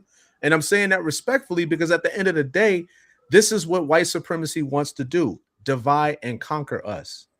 So I'm only bringing that precept out so that next time we're supposed to be following after Yahawashi Mashayach, man. I don't know about we ain't supposed to be sitting here putting all these other people on the pedestal and acting like I ain't knocking what the brother was doing. That's neither here nor there. But if we supposed to be emulating or being like anybody, it should be like Christ, and that's who we should represent. But not every dude that we think deserves their praise. Yeah, that precept came from Christ, King. But what are you talking about? So that's what I'm saying to you, brother. Like, the bottom line is, when brothers misunderstand one another and they judge incorrectly, that's like a damage, man. And some brothers, they actually, little exchanges and so forth and so on. My point is, what was I wrong about? Hey, hold on. Is this good enough for you? Is this good enough for you? Like this? Is this good enough? You see these cufflinks on here? Is that good enough? You like that, baby? Is that good enough for you? You like that? This is called paisley, baby. Paisley silk. You like that? Is that good enough? Hey, man, you ain't got to change for me, man. No, I'm doing it for you. I ain't never said, all I said was you trying to be a Kevin Samuel impersonator. You just trying to be like that person. Go ahead, Oracle. There's nothing wrong with that saying. Oracle, you got the floor. Did you not try to impersonate Kevin Samuels? Why are you coming on here judging me? I'm not judging you. I'm just asking you a question. What? No, did I use the word impersonate? I said I'm showing respect to my brother and dressing with a suit on, because that's how he dressed. And I have been on here before with a suit on while he was alive, and it had nothing to do with Kevin Samuel, because it's Qanath. That's right. Hey, bro, put your camera on though. Yes, let's see your shit. Go ahead, Oracle. You're a cool brother. I respect you. So why are you coming at me? Go ahead, Oracle. Go ahead, Oracle. Shemai. So to impersonate is to me to like mimic, right? I'm letting my sister speak real quick. Let me give you. Okay, go ahead. Go ahead, Oracle. I kind of lost my train of thought. I know you did. Hey, man, I ain't trying to cause no problems, man. Well, don't come over here and disrespect me on my platform. I ain't disrespect you. Yes, you did, nigga. No, I didn't. You mimic Kevin Samuels. Man. Go ahead, Oracle. Stop. I think what he was doing was necessary. Because a lot of people, even with the rubble, people mimicking, celebrate, and mocking, there are people that are saying, thank you for helping me. I've been able to take what you said with this and did this, and it was successful. Men and women, both. Women are saying now that they've tried it this way, this has happened, and they've gotten positive feedback. And men, whatever he told the men, they're saying what they tried is working. So what he did was necessary. And I think, and all the things that we don't like, he's not here anymore. So people should remember him for the good and continue to give him accolades on the things that help them. Because that's, like Muhammad Ali. I love Muhammad Ali, and he said the rent that you pay on earth is the service to others. And that's basically what he was doing. And it was free. You didn't have to pay for it. You didn't have to go and sit nowhere and nobody charge you, for that. He did that out of his own free time. He didn't have that to do. He could have just went about his life and you would be none the wiser. So I think that's how he should be remembered, for the good works that he did and the people who he actually helped. And let the scoffers, the mockers, the fallen women, the forever fallen women, let them fall by the wayside, because guess what? They're not proving him wrong. Go back to being $100,000 in debt. Go back to working 100 hours a week, and unfortunately die alone. And that's what it is, Gone. It's interesting, the opinions. I'm reading the comments of brother S. Mac, and he, his perspective is that Kevin Samuels was more destructive to the black community.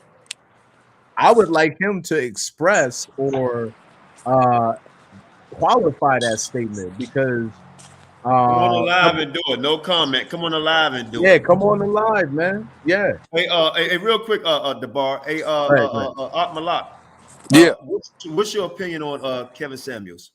Nah, brother was a stand-up brother. What he said was real, and the women that, and the men, like, because he wasn't biased. You know what I mean? He kept it real with everybody. You know what I mean? The ones that he just told the truth to, they had a problem with it. And some people, the shoe fit, you know what I mean, to their lifestyle. So, that's why a lot of them couldn't feel what he was saying. But, you know what I mean? He said a lot of stuff that a lot of men won't say. You know what I mean? Right. And that was some good stuff that brother was doing. Ain't nobody knocking Kevin Samuels. No doubt. Don P, Most High bless. What's poppin'? That was my brother right there. Go ahead, Malak. Go ahead. Go ahead.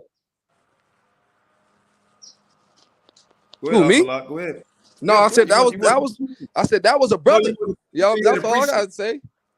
Oh, I thought you said you had a precept. Did you want to read the scripture or something? That's what I thought you said. Yeah, I would like S. Mac to come on, man, and validate his opinion here, because again, when you look at Kevin Samuels, I'm not condoning his lifestyle, right? I'm not vouching for who he was as an individual, but the message overall that he delivered to our people, I look at that as being on point. You know what I'm saying? And not only that, Kevin Samuels wasn't popular when he was verbally bashing the brothers to step their game up and get their stuff together. You know what I'm saying? That wasn't cool, because that's what's been happening for decades.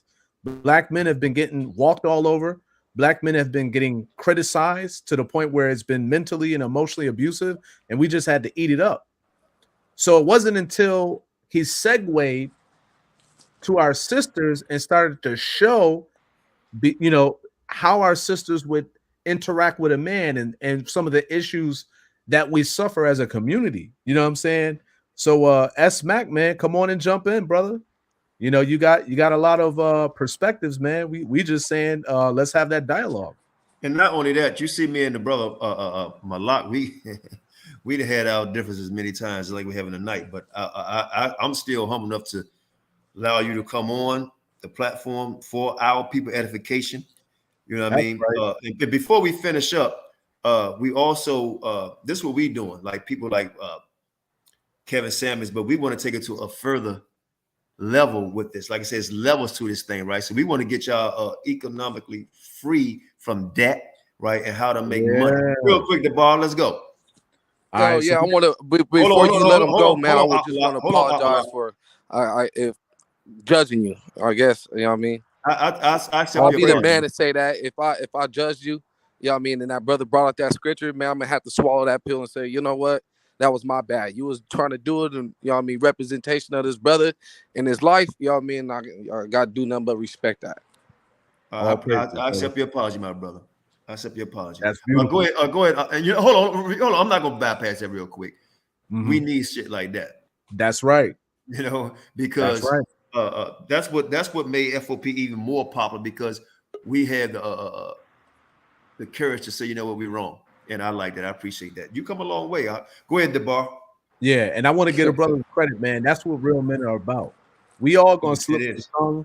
We all gonna maybe misperceive something, but it takes a man to sit up there and say, you know what, I own that, my back. So I give that brother nothing but praise. Scripture says, know the you got to know the whole matter before you come to a conclusion, man. You got to hear a whole man out. You know what I mean? Before you come to a judgment. Like I said, I done done this before. I had on suits before, bro. You know, so yeah, I heard you. I got, I believe, man. You know what I mean? I don't see why you would lie. Yeah, I know you ain't lying. You know what I mean? You see how I live. That's how I get down, bro. Go ahead, DeBar. What we're going to show y'all, just real quick, we want to show, we starting something else different. Go ahead, DeBar. So I guess S Mac not gonna come on. I'm gonna just say shalom. Next time, brother, don't be afraid to jump on. All right, you jumped out there, but come on in. You know what I'm saying? But anyhow, we're gonna segue from that. So you know what F.O.P.E, for our people's edification, right? We all about edifying our people and taking them to the next level. So I talked to the elder and I talked to the F.O.P.E family, and one of the things we want to offer the community here in the platform is what we call F.O.P.E financial freedom, and they're different vehicles where you can really maximize returns. We're not going to jump into all of it right now out of respect and observance for the Sabbath, but I want to let you know that we got some serious investment opportunities that we think everybody should participate in. Number one, I'm gonna just leave this real. I'm gonna say this real quick, and then I'm gonna give it back to the elder. But number one, all praises to the Most High. I've been able to double, and I'm about to be on triple. I tripled literally my initial deposit, and I'm gonna leave it at that. Go ahead, elder. Yeah, no doubt. So we will come out with this probably sometime in the middle of the week or next week to show you receipts and so forth, and like I said, financial opportunity to get yourself out of debt, but not just out of debt, to bring in revenue for your family, for your future, not just your future, for your children and great grandchildren's future. And the only risk that you're taking is time and death. What I mean by that is time that you have to take. Everything takes time. Rome wasn't built in a day, right? And when I say death, is when the money is coming, right? You might die and can't see all of it. You know, so that may be the only risk that you're taking, and it's a chance in everything that you do in life. You know, Malak took a chance coming on here, and but you know what? He took that chance, met that battle, and we good. You know what I mean? So, Don P, holler at me.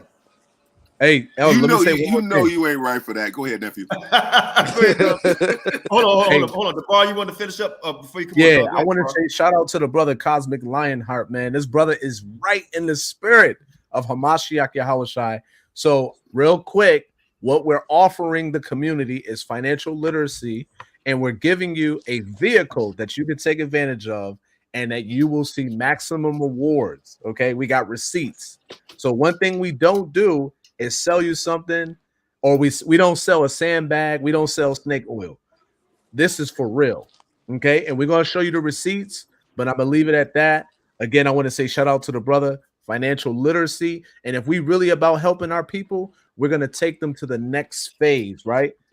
We're going to evolve as a community and as a collective. When we continue to evolve and get better, we help everybody else. So I'm going to leave it at that.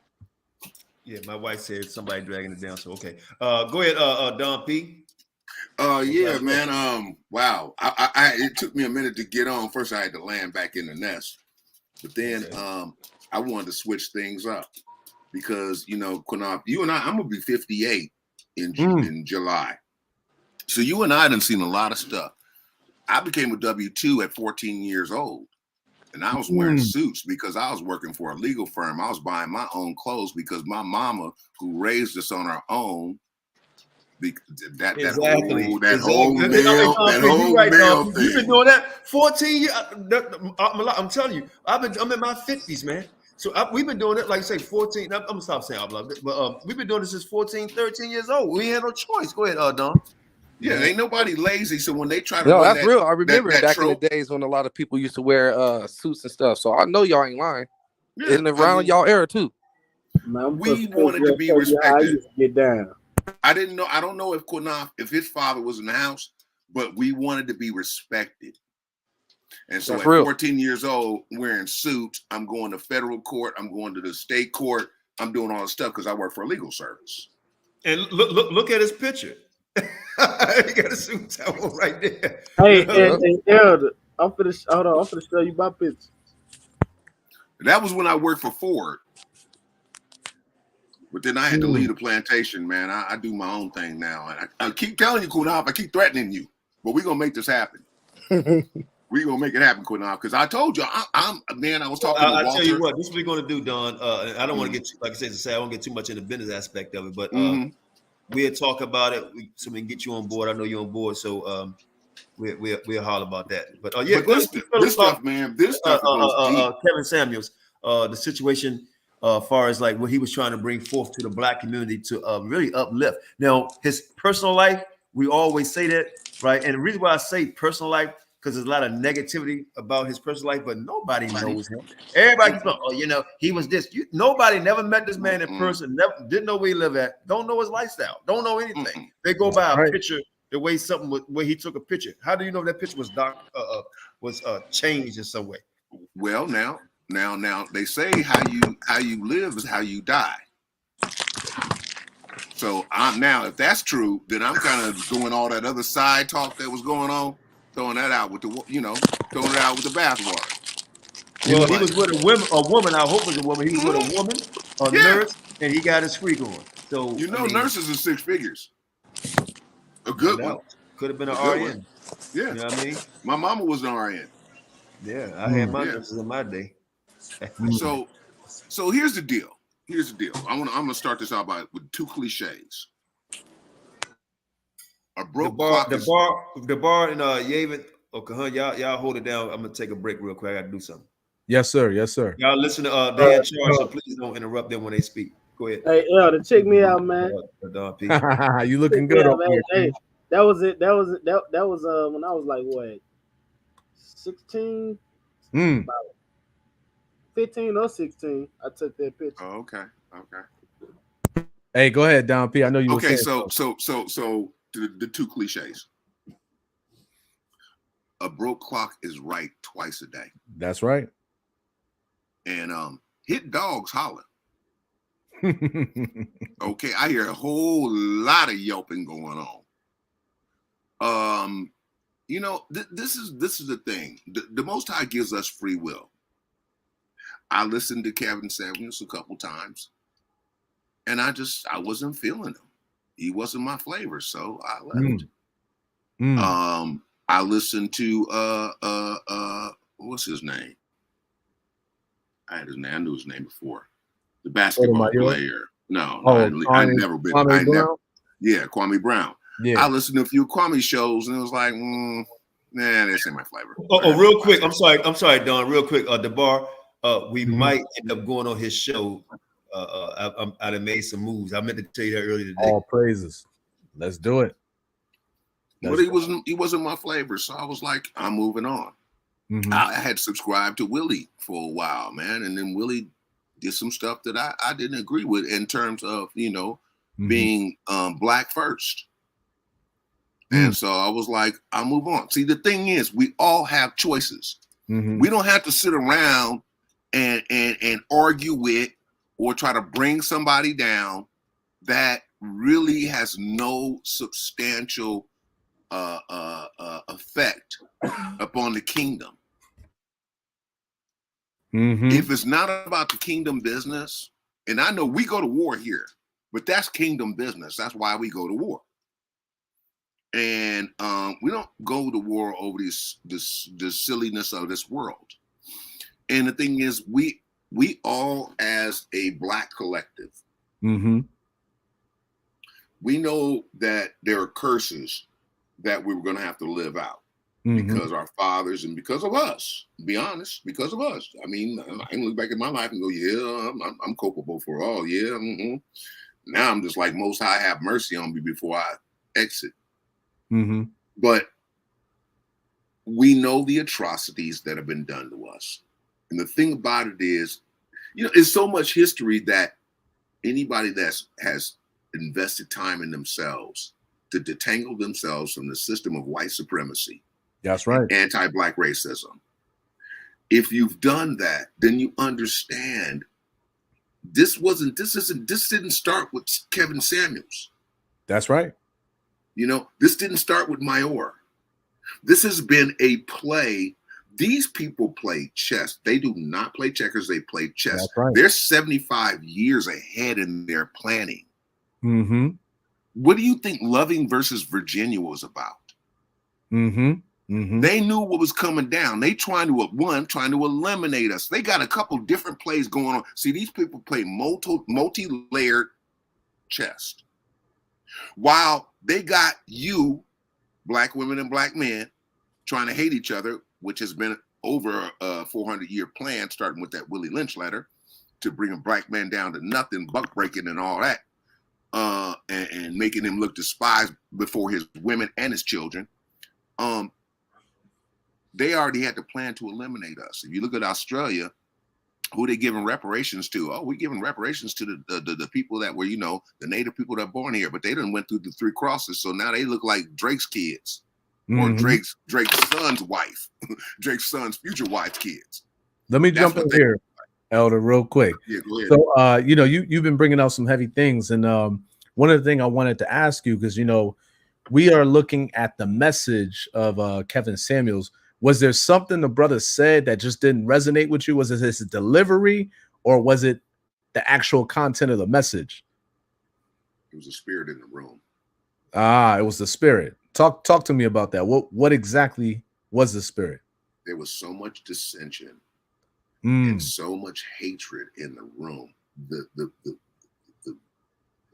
I'm trying to remember the correct word. Not the veracity, but you understand what I'm trying to say. It was so toxic that you couldn't be in those rooms for long. There's a lot of rooms, and it's not just men and women, black men and black women. There's a lot of rooms that are so toxic that you got to get out of them quick. I mean, whether it's black men, black women versus black men, the whole academy agenda, or what's that other one? Other one that's really heated. There's another one that's really heated. Foundational Black Americans versus people from the continent. This stuff is toxic. Yeah. Hey, guess who sponsors all that? And guess, I told you they play chess on several levels, because all they have to do is keep us divided. I just want to say something real quick, and Elder, pardon me real quick. So, the comment section, I just want to address some things. So we are definitely focusing on the law, statutes, and commandments. What we are specifically addressing here is that we're rebuking the fact that we've seen Israelites, all right, sisters and brothers included. We've seen them actually celebrate the death of Kevin Samuels.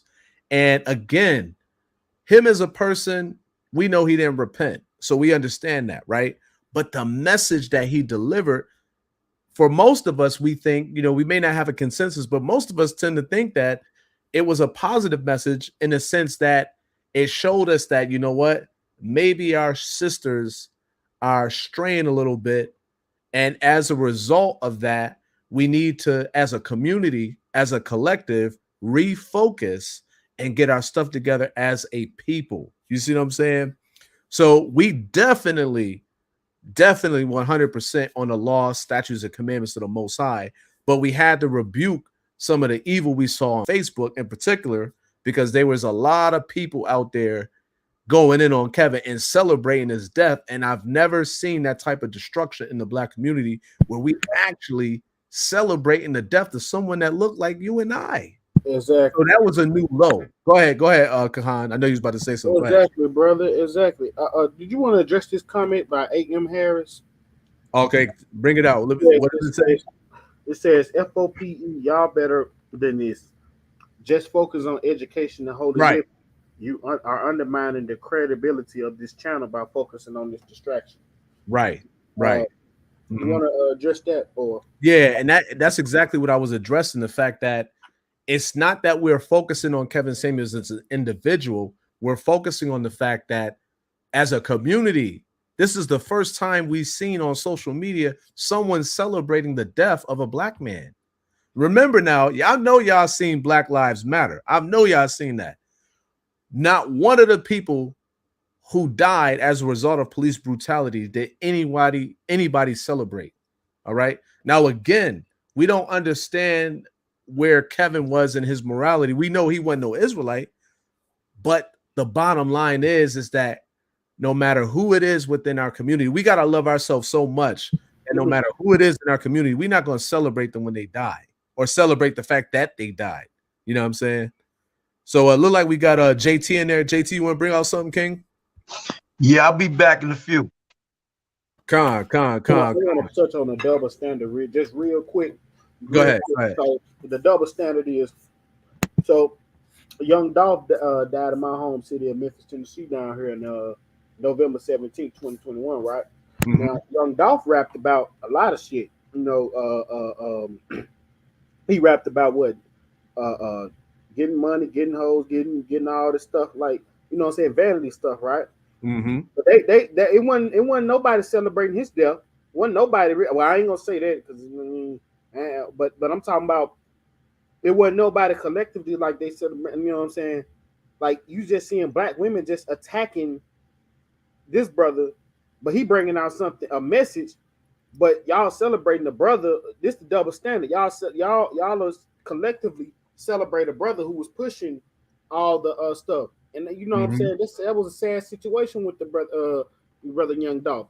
You know what I'm saying, that we actually went down to the cookie shop where he was and family, man, and talk with the family. You know what I'm saying? And comforted them, and you know what I'm saying, topped it up with that it's a family owned business, and they don't see that brother died. That brother got assassinated in a cookie shop buying cookies for his mom. And that brother got assassinated. And he rap about way he talk about it way more vanity than anything. But a brother who's bringing out stuff to try and elevate us on a different level to even think, wow. Because I seen the way I came into Kevin Samuels, seeing a lot of people talk about like negative stuff. Same with that was the same thing when they was going around with Derrick Jackson and stuff like that. When that stuff happened, when he brought his wife out and he was talking about getting allegations and all that stuff. That's when Kevin Samuels was speaking on it. Everybody was speaking on it. And I just said, well, I got to, you know what I'm saying? You got to hear the conclusion of the whole matter, right? So let's see what Kevin Samuels talking about. Yeah. There's a quote. There's a quote I heard in a movie, man, about 30 years ago. White man Jack Nicholson said, "You can't handle the truth." That's the problem with our people right now. Y'all can't handle the truth, whether it's a man or a woman. If a man is wrong and you women point it out and say y'all ain't doing your job, we supposed to take that, swallow that pill. Now, if we say the same thing about you, you supposed to take that pill and swallow it. Because on both sides of the coin, he ain't doing what he's supposed to do, and neither are you. That's right. Okay? Let's be real with that shit. Check us out. He ain't got no I'll tell you, he ain't got no business sleeping with all these damn women and claiming that they're his wives, and nigga can't take care of his goddamn self. That's number one. Right. You ain't got no business whoring out in the street. Okay? So you got to, if you want us to look in the mirror, then you got to look in the mirror. There was a song called Man in the Mirror. We're going to change the title Woman in the Mirror. How about that? There you go. There you go. Hey, and sis, you're welcome to come on the platform. I mean, if you want to express your opinion and have a dialogue with us, you know, you can definitely do that. Cry aloud and spare not. Go ahead, King. Shalom. Shalom. What's good? Man, we good out here, man. How about yourself? What's going on? I'm doing good, man. All praise. So I watch Kevin Samuels a lot, right? For about maybe a year or two. And I gotta kind of disagree with the other brother who was saying that, you know, the spirit in the room wasn't right. To a certain degree. Because Kevin Samuel was from. I watched a lot of his videos, and from my understanding, I got that he was about family, right? He was trying to put the black family structure back together, right? He was trying to tell the women, stop trying to chase these high value men, you know, if you're not qualified to have them. And two, what's wrong with a regular average, what he called average man, right? A dude making 30, 40, 50,000 a year, you know, lower your standards, and you can have a good retirement, because he said he was all about that. He was all about the end. He was all about the end goal, right? He was all about the end, the like, what are you going to look like? What your situation is going to look like when you're 65 years old? Exactly. Yeah. And so he was saying, you know, if you find a husband, you have a greater chance of retiring, you know, and retiring better than if you were single, trying to do this on your own and listening to your mother, who put the battery in your back to say, forget about a man, focus on school and in your career. And then when you get the career, you're only making about 50, 40, 60K, whatever. And that's not enough for you to end up with, he used to say, about 2 million and change in retirement. Right. Exactly. Yeah. So you know, he was given a good message. Now the way he dressed, when I first watched him, I thought he was a Christian pastor preaching prosperity, right? Right. But then I started listening to his message, and I was like, oh, okay. You know, he telling the sisters to submit, and I'm like, that's in the scripture. That's so a right. lot of stuff he was saying was in the scriptures. He's telling the sisters to submit to your husband, you know, and to either be a helpmate to your husband, right? And you know, a man don't care about your money, you know, but if you are, you know, if your husband is not making over 6 figures, then y'all two come together and y'all build towards that, right? And y'all do it together. So I mean, the message that he was portraying to the women wasn't bad. Some of that stuff is scriptural. Now the stuff, go ahead. No, go ahead, King. You going? Go ahead. Yeah, but the stuff that I might not agree with was sometimes he promoted fornication. Exactly. Right? Yep. Yeah, he promoted fornication, and and sometimes when the brothers called up there, you know, I know he spoke to them. He said he spoke to them for the first 3 years. He was speaking to the brothers, and so when the brothers called up there recently, I can sense a little agitation inside his voice, right? And that he was very impatient with them. He wouldn't, like, you know, but sometimes brothers do need that, you know, that tough love. And he was, you know, he wasn't as patient with the woman as he was with the men. 'Cause a lot of people get on him talking about he was harsh with the woman. He was very harsh with the men that called up there too. Oh man, he was brutal with them. Yeah, brutal with them, King. Yo, let me jump in here and say this real quick. Yeah. A lot of our people don't understand is that this, right? So the FBI, the COINTELPRO, many of them have demonized the Israelite movement, right? They call it the Black Hebrew Israelite movement. So what y'all have to understand is some of these celebrities, they can't really lead with the whole Israelite thing, right? Because number one, it probably won't reach a wide audience. Number two, they might get demonized for some of these things. So what y'all have to understand is when you look at Kevin, again, an imperfect man, all right? When you look at him, he brought biblical principles to modern day issues. And he wasn't perfect because, like the brother said, a lot of the stuff he was saying, man, like, you know, I had an issue with the fact that sometimes, you know, it would be sort of like an advocacy for dealing with escorts. Well, we know that the Bible ain't all that. You know what I'm saying? The Bible is against all of that. But as a collective, do our women need to marry younger? Absolutely. And one of the things I like and appreciated about what you exactly.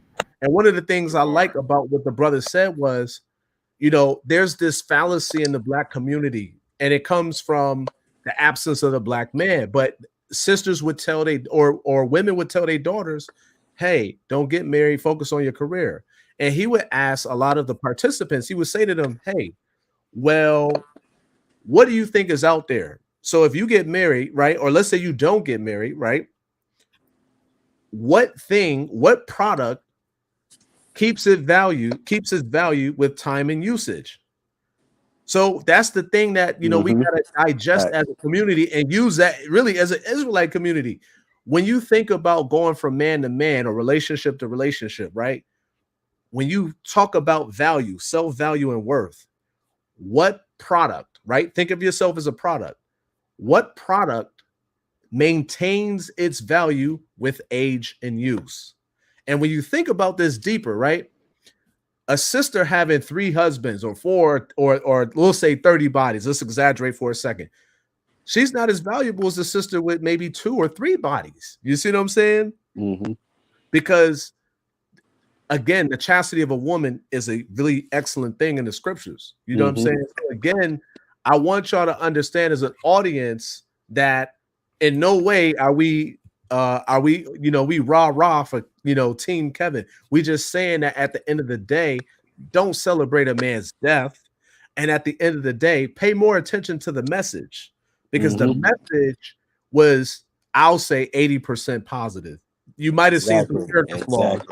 You might have seen some character flaws. Oracle, she back. Let's let the sister speak. Go ahead, sister. Go ahead. Shalom, sis. Shalom, I'm back. Shalom. Shalom. I had to make a run. We need a female perspective, so you appreciate it. Oh, thank you. A lot of what he said, from what I've seen, it was the basics wrapped up in like a hardcore package, like a little stick of dynamite. And I guess the delivery kind of stung a lot of people. How he said it and how he wasn't going to coddle. Like he said he wasn't going to coddle.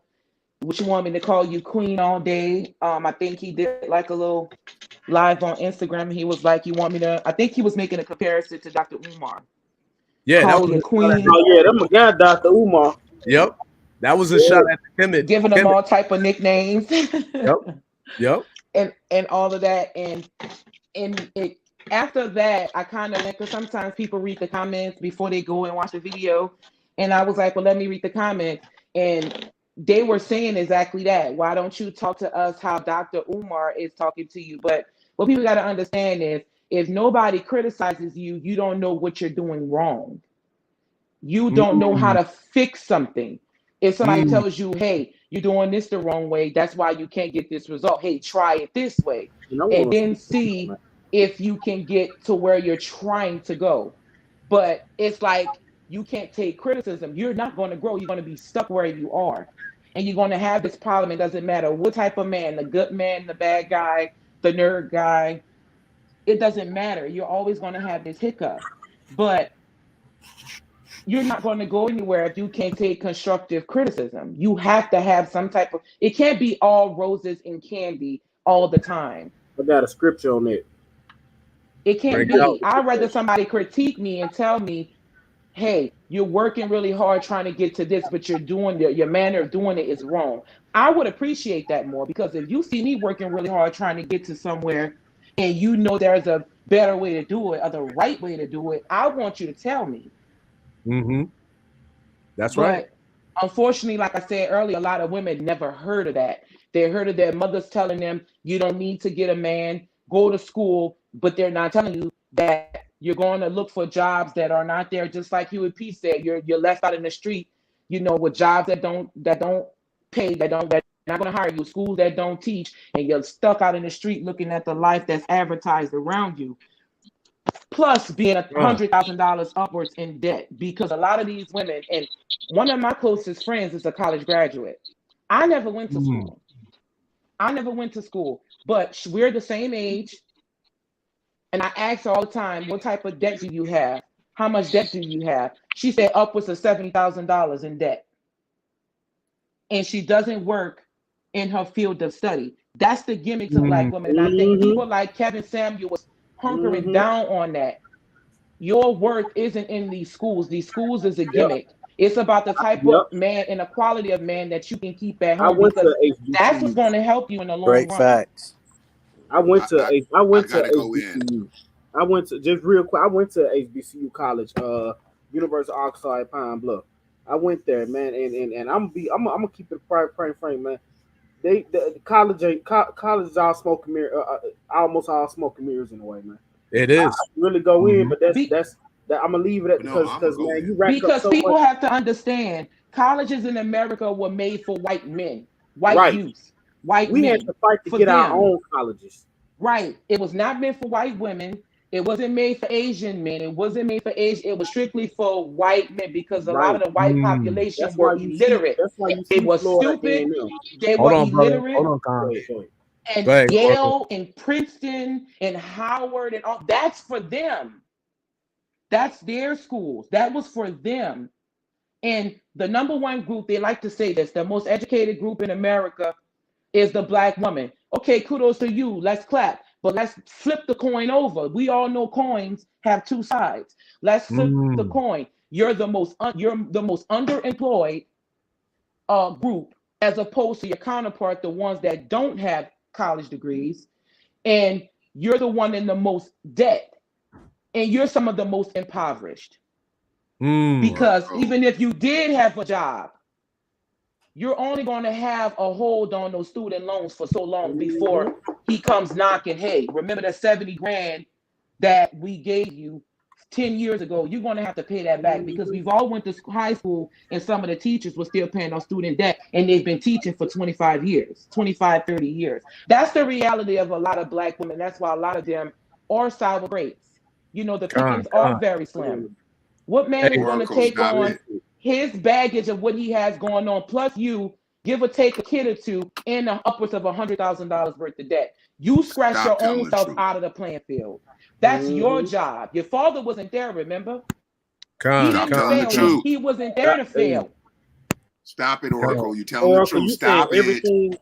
Oracle, you said he wasn't there to everything. fail. Dr. Umar, I remember Dr. Umar spoke on everything you saying. You remember we were watching the Breakfast Club interview? He was saying, like, look, when you go to school, right? It's designed for white people to go to. When you look at HBCUs as a collective, you got Florida A&M, agriculture and mechanical at the end. Florida agriculture. We couldn't do nothing with them schools.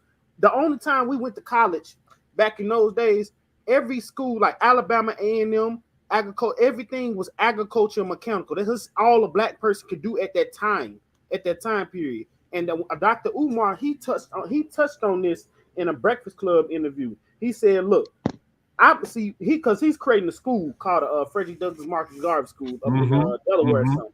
And and so he touched on this. He was like, well, one thing they don't teach us now is something to fall back on with the hands, because when you in those times back in the 60s and 70s, you had like construction jobs up there, like you got welding, like working at the factories and stuff like that, electricians and shit, electricians and shit like that. All that you had something to do with your hands. Yeah, we about to give it to you. But they want to. I wanted to finish the European standard. That I ain't gonna take too much long. The European standard has roles, and so you have to compete in this work. You got to compete now. Like me, I was a music major. They taught literally that job right there. Any art or something like that in that aspect, you got to compete in that work. You got to compete, and you sit down. That's why we were saying with the suits, man. In that aspect, you got to dress the part, man. You got to, you know what I'm saying. You ain't gonna, when you start wearing suits and stuff like that, that's why you see on that professional level, they don't dress like niggas on the street, see the rappers and stuff. That real men. That's a fake lifestyle, bro. That's fake. They ain't never go. Let me add this before I forget it. Let me explain something to my brothers. Go ahead, Oracle, Don P, and then Sister Tanya. Go ahead. Let me explain something to the brothers. Y'all never needed college. They needed it for you, because when we came out of slavery, mainly y'all, because y'all were the workhorses, right? Y'all came out of slavery in the Civil War with the skills. You knew how to build, you knew how to create blueprints, you knew how to irrigate, you knew how to farm, you knew how to weld and pipe fit and do this and do that. They had to level up, and because they would not have y'all. What they called it when the people in the South moved to the North, the industrial period. I forget what it's called, but y'all know what I'm saying. Immigration. When they went, Migration, the great migration. when black people moved up north for the jobs or whatever, they had to create things like unions and stuff to keep y'all out because of the level of the skill set that y'all had. You didn't need to go sit in Princeton and Yale's and all of these other schools and learn how to do these things because your forefathers did it, y'all did it. So that system was strictly created for them. And to show you how it was created for them, Black women are at the bottom of the pecking order when it comes to being employed in their field of study. Most of them are not. They're at McDonald's with everybody else. They're at Family Dollar and Walmart with everybody else. The people who come out of college, if you do not have, a lot of these people have a fast track. If he's in IT, his father, his uncle, somebody, a professor, somebody knows somebody that's going to be a fast track for him when he gets out of school. And sometimes they don't even have to go to school. Those jobs are waiting for them with little to no experience versus you knowing how to do this already. They will hire your counterpart who has half the experience and going off the experience of his uncle or his dad doing this. They have a fast track that'll take them from A, B, C, D versus us going up in there just for symbolism purposes. Black people are all about symbolism. They get up there and applicator, buy omega-5, whatever. And that's as far as that goes with them. That's as far as that goes. You're in Walmart and work at the city library with everybody else. But the thing about the girl that didn't go to college, she may have $100 worth of debt from old cable bill or something. And that's the difference. And it makes all the difference in the world. Why I gotta go to college? And why did I go to college? And they tell that we taking the same classes we just graduated out of high school taking. Like, what's the point? Hey, let's let Don P get in there. Y'all just open, from all the speakers, y'all just opened a whole can of history whoop tail on reality of what's going on. Tracy next. And I need my people to write this book title down and get this book and read it. But particularly, I want you to focus on this chapter that's called "If You're Black, Get Back." Man, so we know historically this was set up, and I was on before the sister the oracle got on and start really going in. I was like, okay, the whole thing is we need to back off of Samuel's because of his lawlessness and his promotion of a lawless lifestyle. So we can't give him nothing. We can't give him no kudos on that, none whatsoever. Telling our women they need to go out and be harlots and tell our men that they need to go out and be man whores. Nah, that don't jive. You might have, let's see, a little leaven leavens the whole lump. So I'm cool off dude. But what you guys are really speaking to in the heart of what we're talking about is American history and how the hell we got to where we are today to even be talking about this man. See, y'all can go look. Now, there is, based on some videos, and I want you to look at, wait a minute, where did this man fall in? What was his subscriber base is? Because y'all all know the system. And what was he promoting? Let me say something real quick. I'm sorry, Don. Let me say something real quick. I'm back. Okay. I want Tracy to say something because she's been out for a second. Then Yehuda come in. But I want to make a quick statement because I read the comment section. And thanks for holding down the bar. Kahan, everybody did a great job. Harris, I'm going to say something to you. And there's one more person I want to say something to. Let me look back up here. Oh, nigga, whatever, talking about Sabak building land. You can't build land unless you're building over water. I mean, so get your shit straight. No disrespect. Right. What was the other one? M. Harris. Why do Israel spend this energy discussing sinners and vain subjects? Torah is all we need. So let's deal with the first part. Why does Israel spend energy discussing sinners? Well, and the Most High should not have brought no prophets, Christ, Moses, anybody, right? Because he cared about the sinners. That's who he come to save. Right? Whether you believe in Christ or not, he sent all the prophets in Christ to save the sinners. Right? That's one. Why does Israel spend this energy discussing sinners? So I'm gonna ask you a question, and after I answer, I'm gonna ask you a question. Why does Israel spend this energy discussing sinners? I answered it, but here go my question to you. Why does Israel spend this energy discussing sinners? Why is A.M. Harrison watching? Why are you spending the energy watching us discuss sinners?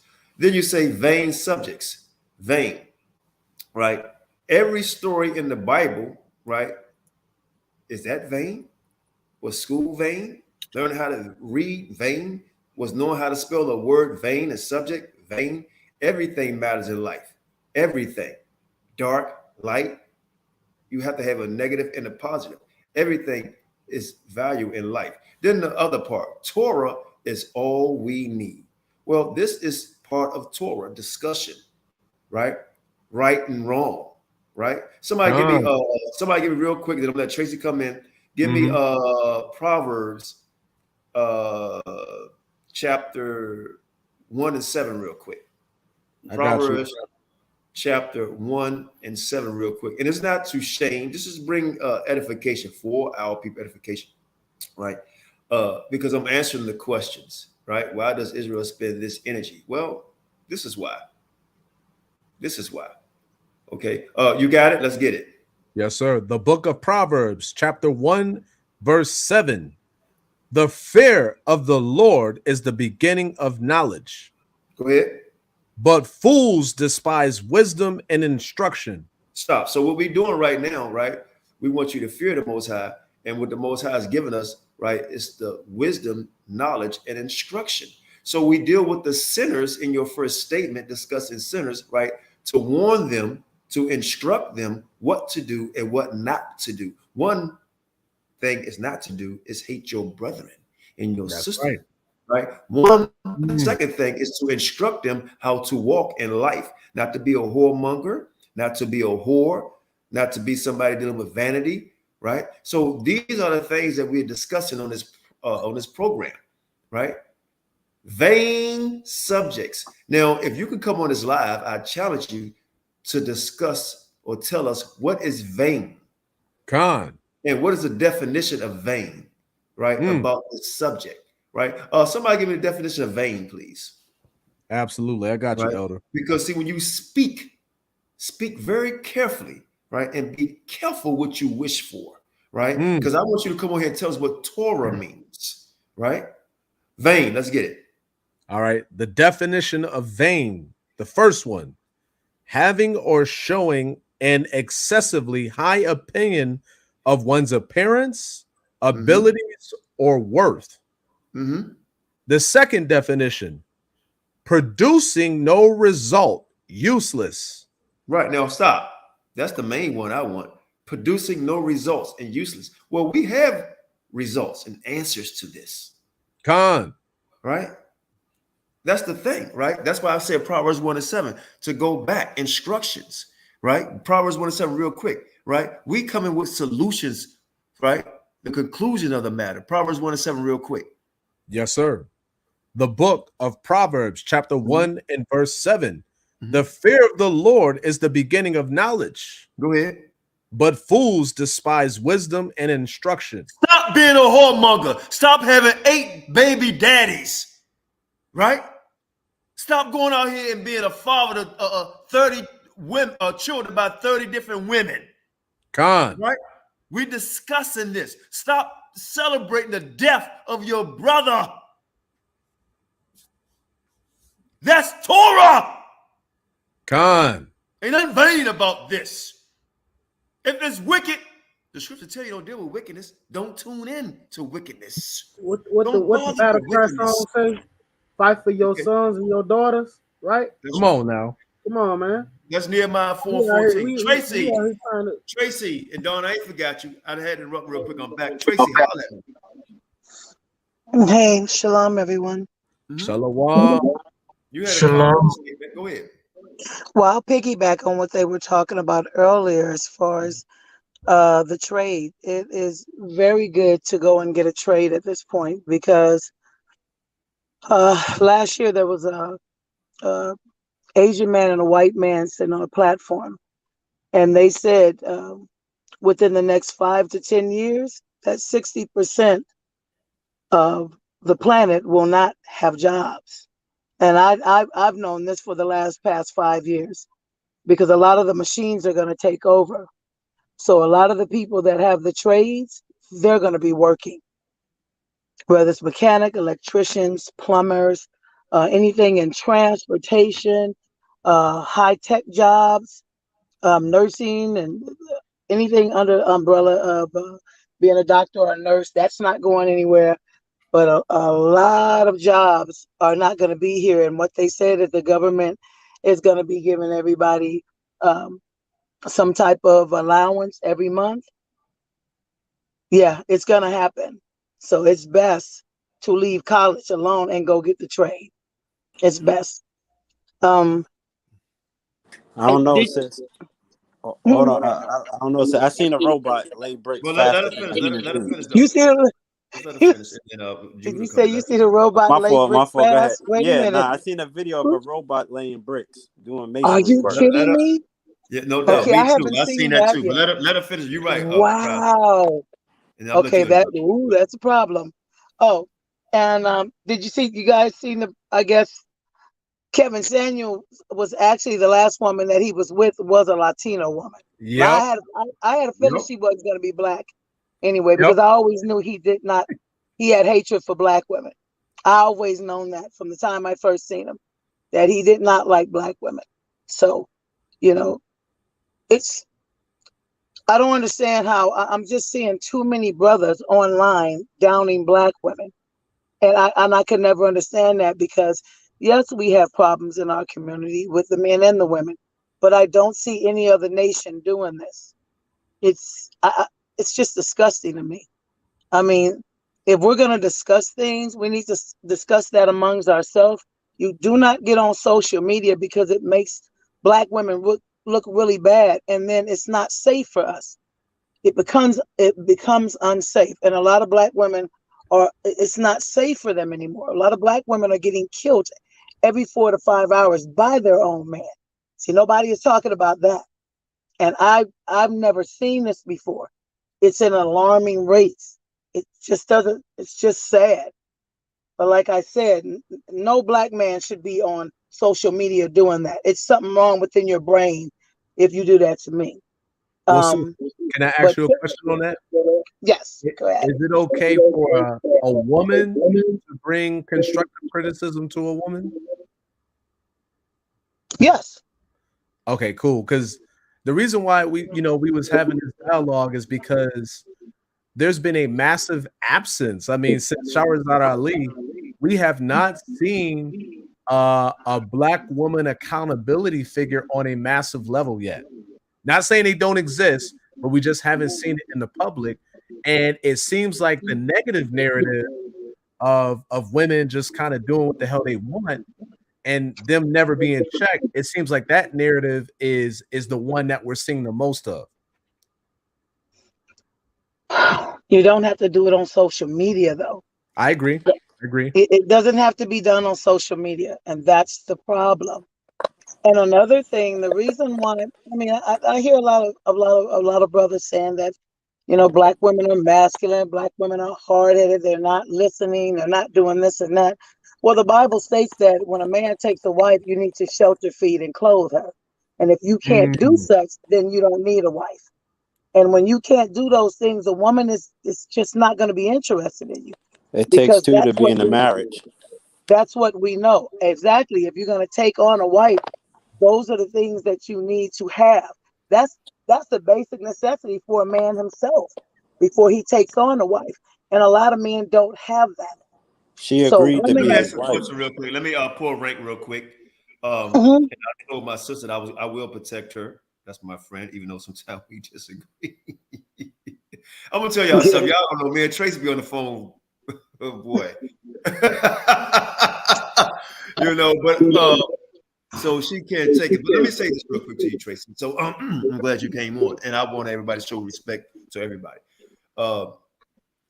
So I understand actually overstand what you're saying about Kevin. But I would ask, like I asked, I was on I called it on a person's show y'all don't like to straighten out Reggie, and the boy, I killed his ass. They laughed him to scorn. So I would ask you to some of the similar same questions. Wickedness and all that. So let me ask you, right? And I need it verbatim. I don't need hypothetical type of answers, you know, or run-on sentences. I just need a straight up answer. You tell me exactly what he did, talking about Kevin Samuels, to black women on his live that's wicked. What did he say? Because I mean, I'm trying to think. I know I see women out here with multiple children, so men too. That's because we get on the men, you know that. But I said what I see this stuff. So it seemed like that's what he was talking about. Was he right about everything? No. So can you tell everybody, listen, audience, what did Kevin Samuels do verbatim, disrespecting the black woman that you say he hate black women? Can you tell us that? He used the number system for black women, which is childish and ridiculous. Agree. He also talked about women as far as their weight, their, like, what is your dress size? What does that have to do with anything? He also would put black women down. You had black women that come on there that was making. Well, wait. I agree with wait a minute. I agree with the first the numbers and the weight, putting stuff down. I mean, I agree with that. But when you say putting down, so he would put them down as far as their looks. Or I'll give you the example with the woman like last year that there was a problem. Everybody just really didn't care for him after, you know, last year. So a woman came on there. She was very, very gorgeous. I thought she was gorgeous. A.M. Harris, come on. More darker hue. Very, very pretty woman. She made 6 figures. She had her own dog grooming business. And she had 1 child. A.M. Harris, please come on. A special opinion. I'm sorry, Tracy. I'm just trying to get somebody to And she had 1 child, and he put that woman down. I've never. That's the first time I ever seen. What did he say? What did he say? He told her that she was average, and it didn't matter if she made 6 figures because she have a child, so she probably wouldn't get anybody. Okay, now let's discuss that. Now, hold on, before anybody says anything, let's discuss that. In fact, I would like Oracle to go into the suit. But before anybody do, A.M. Harris, he straight out called women ugly. This was mean and harsh. I agree if he said that. You're welcome to come on and discuss that. So let's DeBar, you want to say something real quick, and then yeah. Don't let me get lost in the weeds, Qanath. I won't. All right. So, Sister Tracy, so I agree with a lot of what you said. I just want to throw this out here for consideration, right? Mm-hmm. Men are very visual. Very visual. Okay.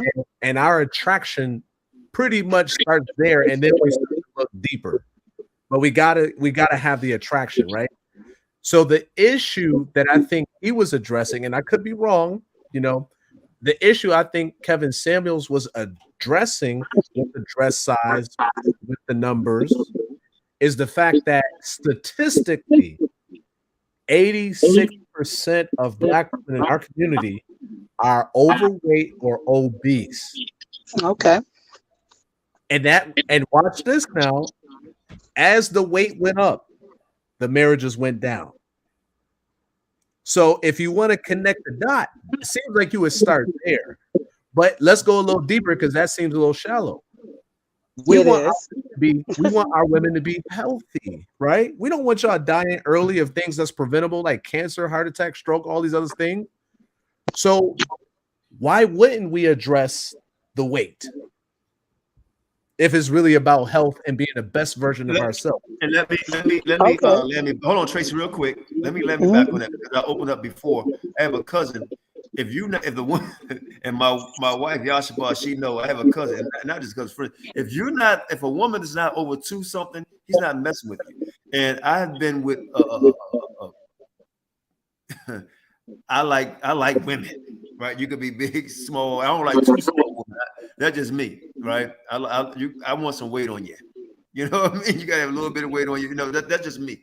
And I like them somewhat slim too.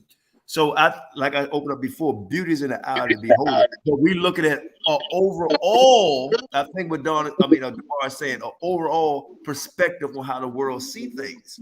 So Trace, you go ahead and answer that. Okay. Put the link back real quick. This is why a lot of men pick the wrong mates, I noticed, because you don't tend to go for the mind and the heart first. You tend to not do that. And this is why a lot of your relationships have failed. Because you can't, that's vanity. If you go by where a woman looks, the Bible talks about that, that's vanity, brother. So you can't go by that.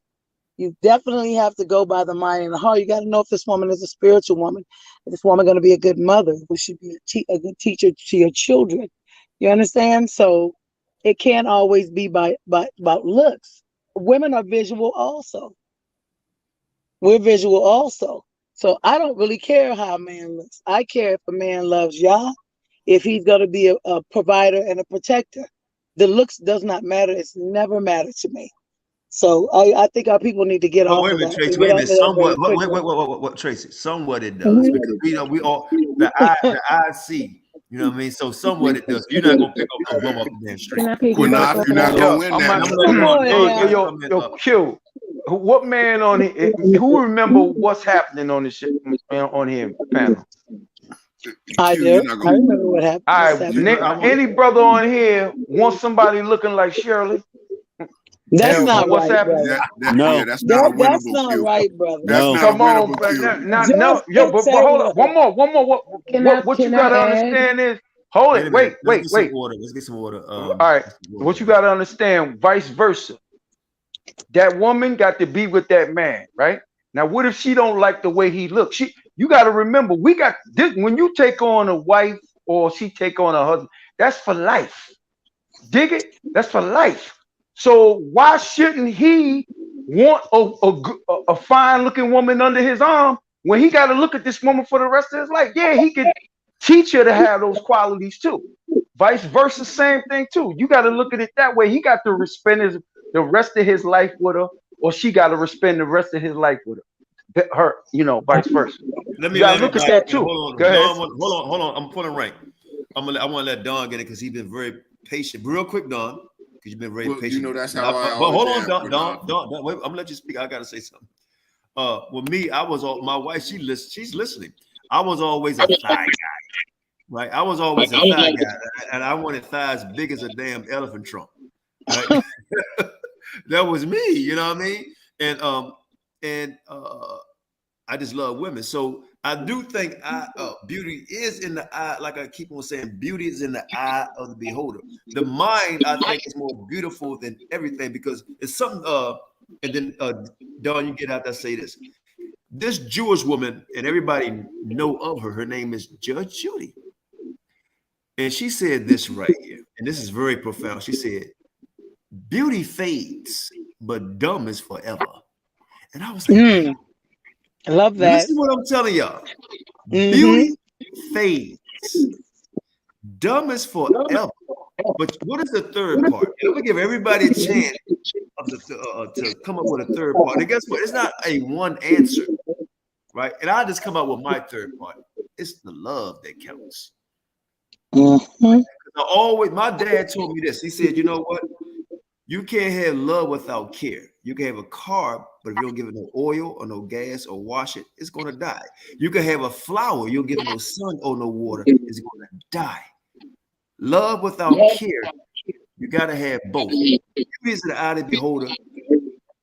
Beauty fades and dumb is forever. The bar, I know you basically, I'm going to let Don speak at the bar. You got it. Don, you long-winded. I'm gonna try to keep it because I was just sitting back and just trying to be quiet, and there were so many topics that were coming up. The sisters, first of all, the sisters are right. Don, hold on. I'm stepping off for a second. Hold on, Don. I'm stepping off for a second. The bar, run the program. Please show the bar respect. You say stop, you stop. I'm stepping off for a second. Tracy, you got feedback in the background. So mute your mic. Okay. Yeah, and the bar, you running the show. Go ahead, Don. And then Qanath, wait, Qanath. Qanath, wait. I need to say something real quick. But hold on. Don was saying something real quick. Though. Hold on. Yep. Don was saying you gotta let Don speak real quick. Hey, DeBar and Qanath, let him go ahead and exhaust whatever he wants to say so he can get it out. it's not gonna go well unless he gets it out because it's itching in his soul. So let him get it out. All right. Well, if you insist, go ahead, Elder Yehuda. What was that again? No, he gave you the floor. Don P gave you the floor. Yeah. No, I real quick because I hear people talk about looks and why we're not with certain people and why we don't want to be with certain people. I have a question for everybody on the panel. What was one of the reasons why our ancestors denied the Messiah? One of the reasons. It was many reasons, but what was one of the reasons why they denied him? It's not because of his looks. Because of his looks. It's not because of his looks. It doesn't say that. He didn't look the way that they expected. Wait. Looks. I think you breaking up, Elder. Can you hear me? They were blinded, man. Most High put blinders over them. Go ahead. Yes, sir. Oh, yes, okay, sir. okay. Go ahead. I say that it wasn't because of his looks. Are you sure about that? Get it? I'm sure, Elder. Go to Isaiah 53, man. Wait. Go get it. So it's nowhere in scripture or history that talks about his looks and why people denied him. It does because he wasn't handsome. It talks about his looks, but it didn't say that's he why wasn't. He wasn't no Denzel Washington. Wait a minute. Type. Hold on. Let me say something. Real quick. The Bible does. The Bible speaks on looks because remember it says Abraham sported Sarah. Yep. And I know where you're going. They esteemed him not. I seen David being handsome. Yeah, but it also says the Most High put blinders over Israel so that they don't turn around and understand and repent of their sins. Okay, let's get back to the order. Don was speaking. I think it was who was next after Don. The bar, I forgot. Yes, sir. So the sisters, y'all got it. Y'all was on point, and y'all brought out stuff when I was saying that these people play multi-level chess. Yes, they know that the men of Ivrim, we see with our eyes. Why? Because our women were the most beautiful and desirable women above the world, in the world. He placed us above all the nations so that they could look at us, but we screwed up and was looking back at them. Now, man, I did just, you told me not to be long, Qanath, and I'm going to try not, but I do have to talk about life experience. Sisters aren't the only ones that are suffering. I have an MBA and 2 other degrees and all kinds of certifications, and all they want to offer me is jobs that are minimum wage. So I had to go back to my roots of being a young entrepreneur and start my own thing and start to build. But here's the deal. They got me caught up in the trap of the student loan prison. That's why I'm not married. I don't have no kids because I can't take no responsibility for nothing except for myself. And it's unfortunate because I believe that I feel like I got the brother that I got the right mindset in order to raise young soldiers for this war that we're gonna have to fight. Your kids are gonna have to fight, Qanath, And they read the game. That's why I told y'all to look at the book, because as I traverse through life, like I said, I'm about to be 58. All the jobs that we used to do, they got all the immigrants doing. Read that book. You understand what I'm talking about? All right, Tracy, I know you wanted to answer to what the brother DeBar said. And I know DeBar wanted something that DeBar, he wanted to make one more statement, let Tracy back in. Yes, sir. And I know Cry Aloud, it's been a minute since he said something. Yep, Oracle got something too. And Oracle got something to say too. So let's try to keep it where everybody get an opportunity. DeBar, Tracy, go ahead. I'm gonna be real quick. So the first thing is this. My question, Sister Tracy, is more about the health condition and how 86% of Black women are overweight or obese, right? So that's one point. My second point I want to make is in Judith 10:19. I'm going to read it. All right, because there is a balance with beauty. You know, obviously you got to fear the Lord. But look at what they say about Judith. Now, Judith is a foremother who did wonderful works in Israel. This is what it reads. And they wondered at her beauty and admired the children of Israel because of her. And everyone said to his neighbor, who would despise this people that have among them such women? Surely it is not good that one man of them be left, who being let go might deceive the whole earth. So they admired the beauty of Judith so much that she was able to kill a king because of the way she looked. So all I'm trying to balance the conversation with is this. There is a part of attractiveness that is important for a man. And even if we go a little deeper than that, what about the health condition of our sisters right now in America? Because that's something that we have to address. 86% obesity rates is not good for us as a nation. That's all. Hey, brother, real quick. The sisters not the only. These sisters are not the only people who is overweight. Don't you know? Wait, no, brother. I gotta get this out, brother. Yehuda, I have to, brother. It was Tracy too. Everybody has to. Everybody has to. So you're not gonna allow me to get this out, brother? Everybody has. Yehuda, you gonna listen, bro. Tracy. The sisters are not the only people out of shape, bro. We know that. Fat Albert fat too. We know that. No. I'm talking about the black man. I'm talking about the black man. White man, Chinese man. Everybody. Just as many black men overweight.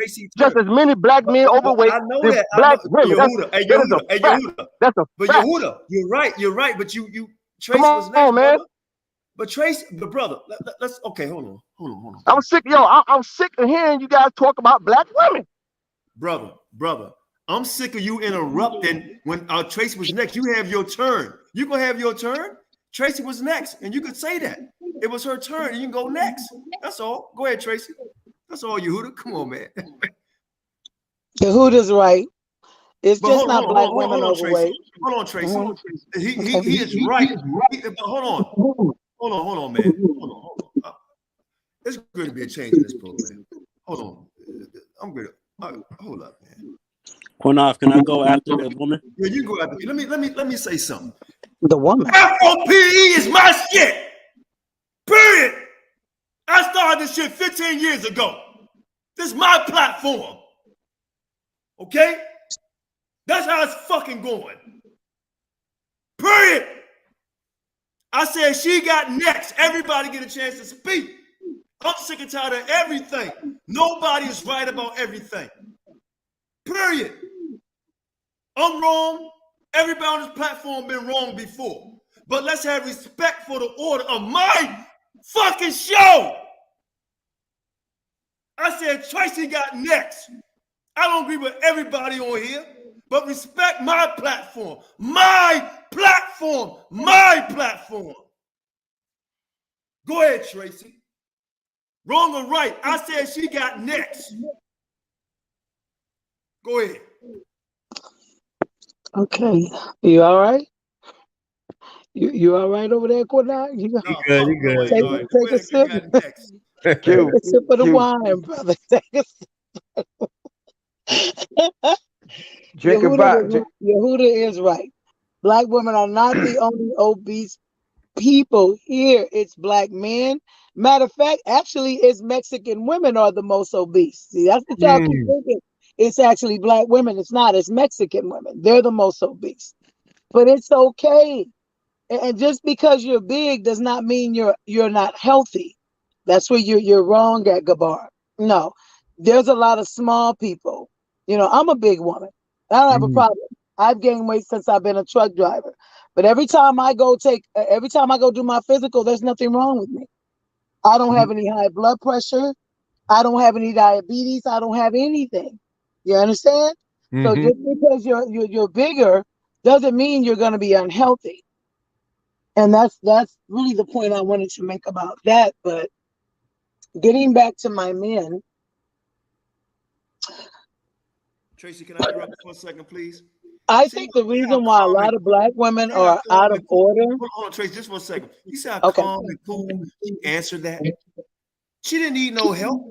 She's a grown woman, and she answered that question on her own. She came at the bar respectfully and answered the question. That's it.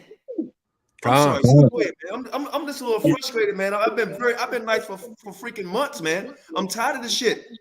Go ahead, Tracy. I apologize. Hey, no I appreciate that correction. I told you to take a sip.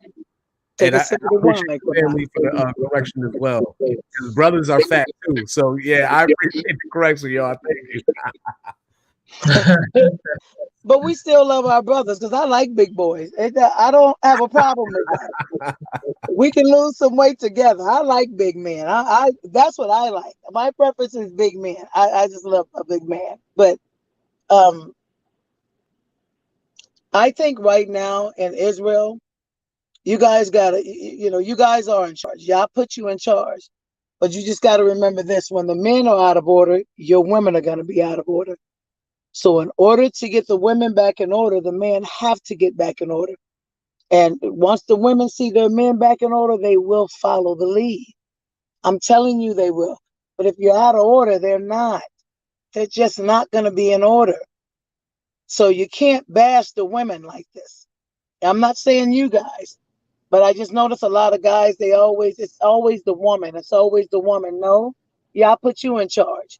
You can't go to the weaker vessel and blame her. It just sounds weak to me. I don't like weak men. So you got to get men got to get themselves in order. And trust me, the women will follow you.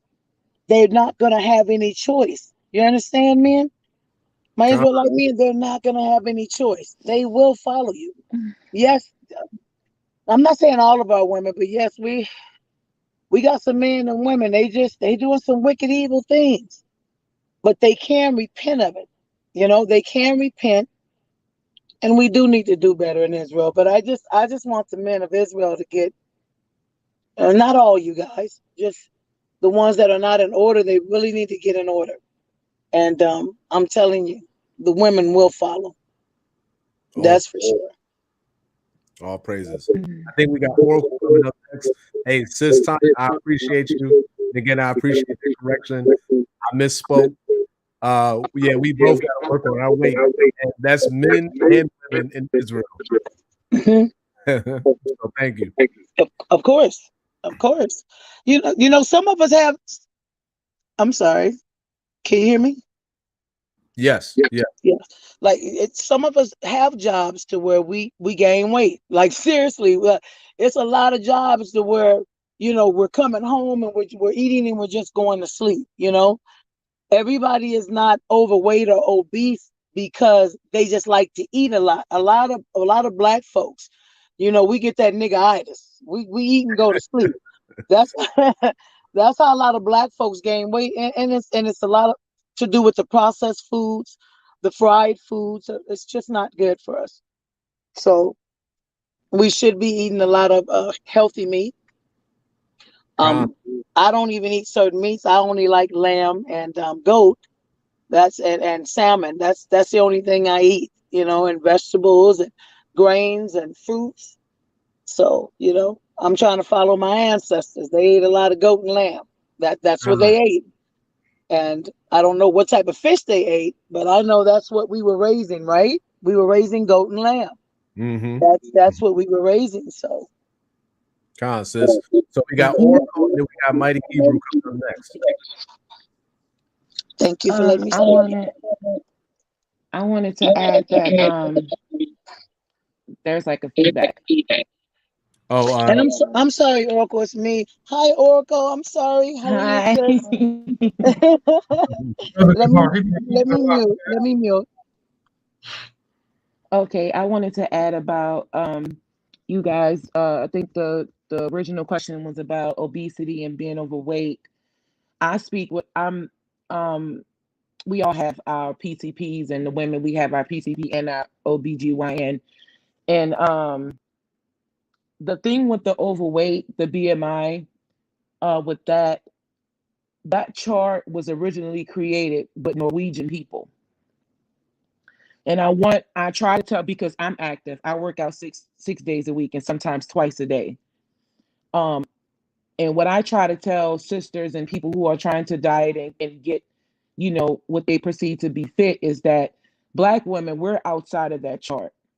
And here's why. And my doctor, he agreed to what I said. It's all about body composition. It's where your body stores fat. Black women, we tend to carry our weight below the torso versus our Caucasian counterpart. We tend to carry more weight around our thighs, around our buttock area, and some women tend to carry the weight in the midsection, which is dangerous. That's the dangerous type of fat, the visceral fat that's around the organs that's within by the stomach and around the rib cage. And you can be 5 foot, let's say 5'6", 170 pounds, but you're healthy. The chart will say that you're overweight, but you're healthy. Your weight, it depends on where your fat is. Like if you have big thighs, a big bottom, or wide hips, and you have a 24, 25-inch waist, the doctor will give you a clean bill of health. So that's I wouldn't call it deception, because if I'm a European man, my counterpart is the European woman. They created that BMI chart for them. So we are a heavier people. And so we're always going to be 80% are always going to be outside of the chart. You're going to be called obese, even though you're not. Y'all get what I'm saying? Now, that's not saying that people don't know when to get up from the table and stop eating, because that goes back to lifestyle. Like a lot of us are not active, men and women. We're talking about women right now. We're not active. We're not in the gym. We're not picking the leafy greens and the fruits over the pastas, the starches, and the potatoes. And when you eat, you have to know how much of something that you're eating. You pile up your plate with rice. All you need is a scoop. That's 200 calories per scoop, 120, depending on what type of rice that you're eating. And the plate is already at 700 calories just with the rice. That's not including what you're about to put on top of it. Not knowing what you're eating contributes to the obesity. Now, I can see overweight, but people being 5'6", almost 300 pounds, 400 pounds, that's just ridiculous. And you want to get out here and you want to compete with the smaller women. It's not going to work. It's never going to work. And men should have a say-so of the type of woman, the quality of woman that they want to bring home. You don't take care of yourself. How can you fathom that this person is going to take care of a family, be around to take care of a husband, diabetes and stroke and heart disease?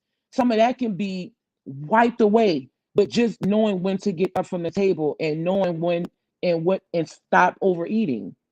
And I think women who know that, I think we should be able to tell, the women that, hey, don't eat, put your scoop of rice, get your scoop of beans, a little piece of bread, and that's it.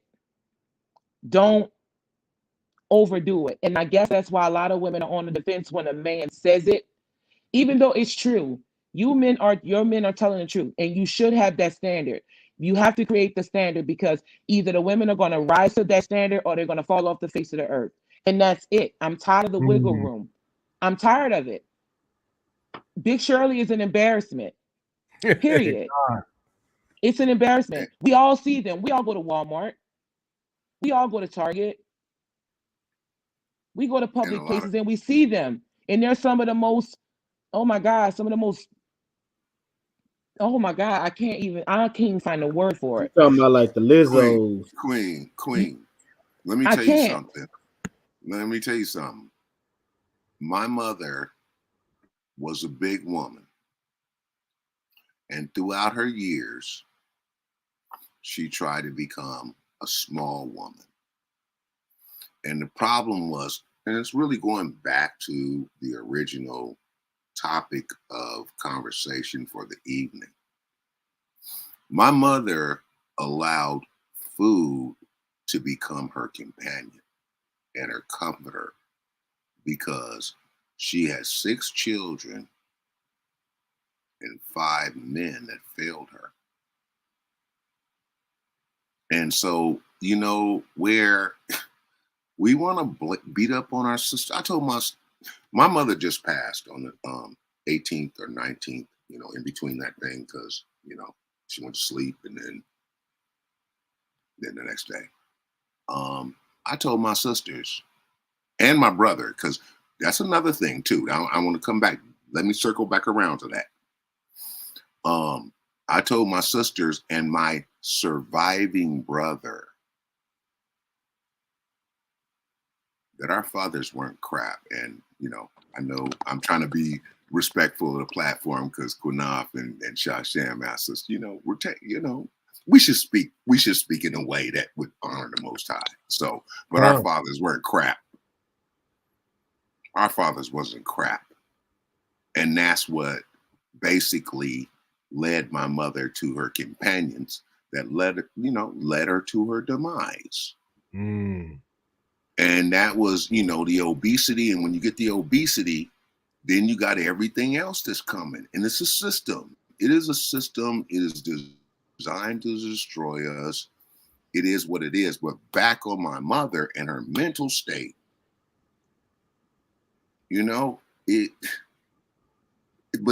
here's the triumph. Here's the triumph. My mother became an RN. My grandmother, and y'all know this story, my grandmother stepped in,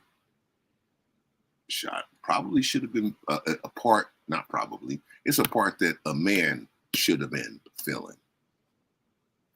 So she could do what she needed to do, and at the same time, the household was being taken care of. And that's from a weak standpoint. From a strong standpoint, a dude born around my mother's years should have been a tradesman, because her cousins were tradesmen and stuff like that. And that goes, see, I told, the conversation goes deeper because y'all was talking about that.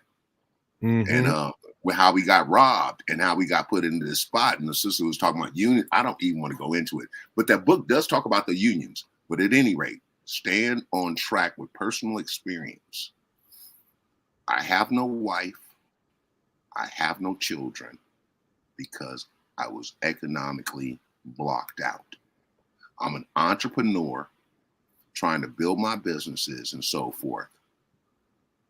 One of my companies in our marketing consulting firm, we teach alternative capitalization for businesses that y'all might have up to $250,000 that I can't access because I got $100,000 of student loans. And I couldn't get the job my classmates got. And I done got all kind of accolades and whatnot from the business school I graduated from. And it wasn't no slack school if you know anything about Jayhawks. Con. Hey, so, I wanted to finish. Let me give Can I Hebrew, speak? Yeah, mighty okay. Hebrew But floor, what they were talking about the bar was real.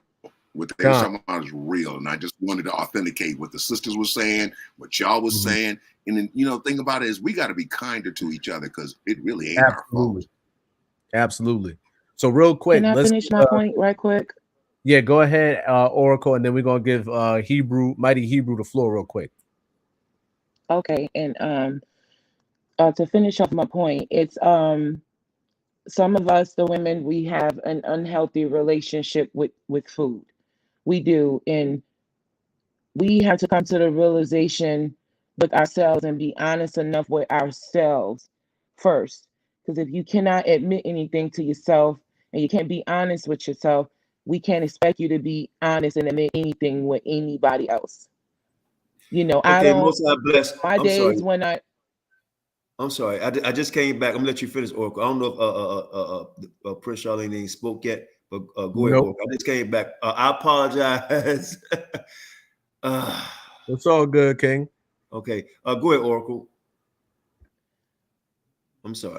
like I said, it's an unhealthy relationship with the food, and you have to take an initiative with yourself to get your life back on track, because like with the weight, it comes a plethora of medical issues that can plague you later on in life. And some of us plague us early. I know many 20 and 30-year-olds with diabetes, many. And they just rather just deal with the insulin and deal with the medication as opposed to fixing their lifestyles because they've become comfortable in what they are. And I feel like if brothers wouldn't pursue it, then maybe they wouldn't. But I can't even say that because I know if I was to get 200 and 300 pounds, there's a problem. It's time for me to fix shit. I may not never eat again. You know, I live in the gym. I wake up every morning. I'm there between 6 and to sometimes 10 o'clock in the morning. Then I go off to work, you know, because I want to have a healthy relationship you'll see and me put in there. my best self out there. You have to. You can't be 400 pounds wanting to compete with somebody and then make and shame the man because he chose the smaller woman. He wants the woman that's physically attractive, visually attractive, and that's going to be around for a little while longer versus you coming with a plethora of health problems. You know, and a lot of emotion. I notice a lot of obese women have a lot of emotional problems, you know, but that's something we have to fix. Our brothers cannot fix that for us. That our attitudes, our outlook on life, our relationship problems, a lot of that is internal and it has nothing to do with them. It's us. And a lot of our hearts were broken before a man ever said hello. We were coming out of these houses broken. So we have to start with ourselves. It's with us. We can't put anything, all this extra at our brother's feet. We have something. We have to shelter that. We have to fix it. Fix the parts that you can fix. Sis. That's about it. Hey, you in the spirit. I just want to say, because we got to give Prince Charladine the floor real quick. But you know, this brother is a part of the you know, the demonic camp out here. You know what I'm saying? So they are vegan only camp. You know what I'm saying? So maybe he could give us some wisdom on that. I want to say shout out to the sister Lima real quick. She was asking us a question, and I think the panel, you know, I think we should weigh in on this. But she asked the question, what do we consider an overweight woman? And so I think we should maybe, you know, toe down that question a little bit. Maybe we can answer that. But Mighty Hebrew, go ahead, King. You got the floor. Shalom. Israel. Can y'all hear me? Yes, sir. Loud and clear. Oh man, I'm sorry, man. Yes, you know, I did that presentation earlier, so that wore me out. So I got the call from you, but I fell back asleep. I apologize. I woke up and then I went into your inbox and I got the link and jumped on real quick. First and foremost, I want to say Shabbat Shalom to the family. Give all praise and honor to Yah, Yisrael, also rest in completeness to the late Kevin Samuels. I'm listening to the discussion, and I think one of the problems is that we're really focusing and tackling on the effects of what has happened to us as a people versus the cause. See, when you go into the 3rd chapter of the book of Isaiah, it is clear what happened to us as a nation. It's very simple. It's a simple consummating equation. We violated the law, statutes, and commandments of Yahweh. So when you look at Isaiah 3, notice the Most High cuts down the strong men first, the leadership in Israel. You know what I mean? But right before that, you see that the Most High speaks about taking away our staff, taking away our bread, etc., meaning our sovereign authority as a people. And see, when you take away a people's sovereignty, you take everything from them. Everything else becomes artificial.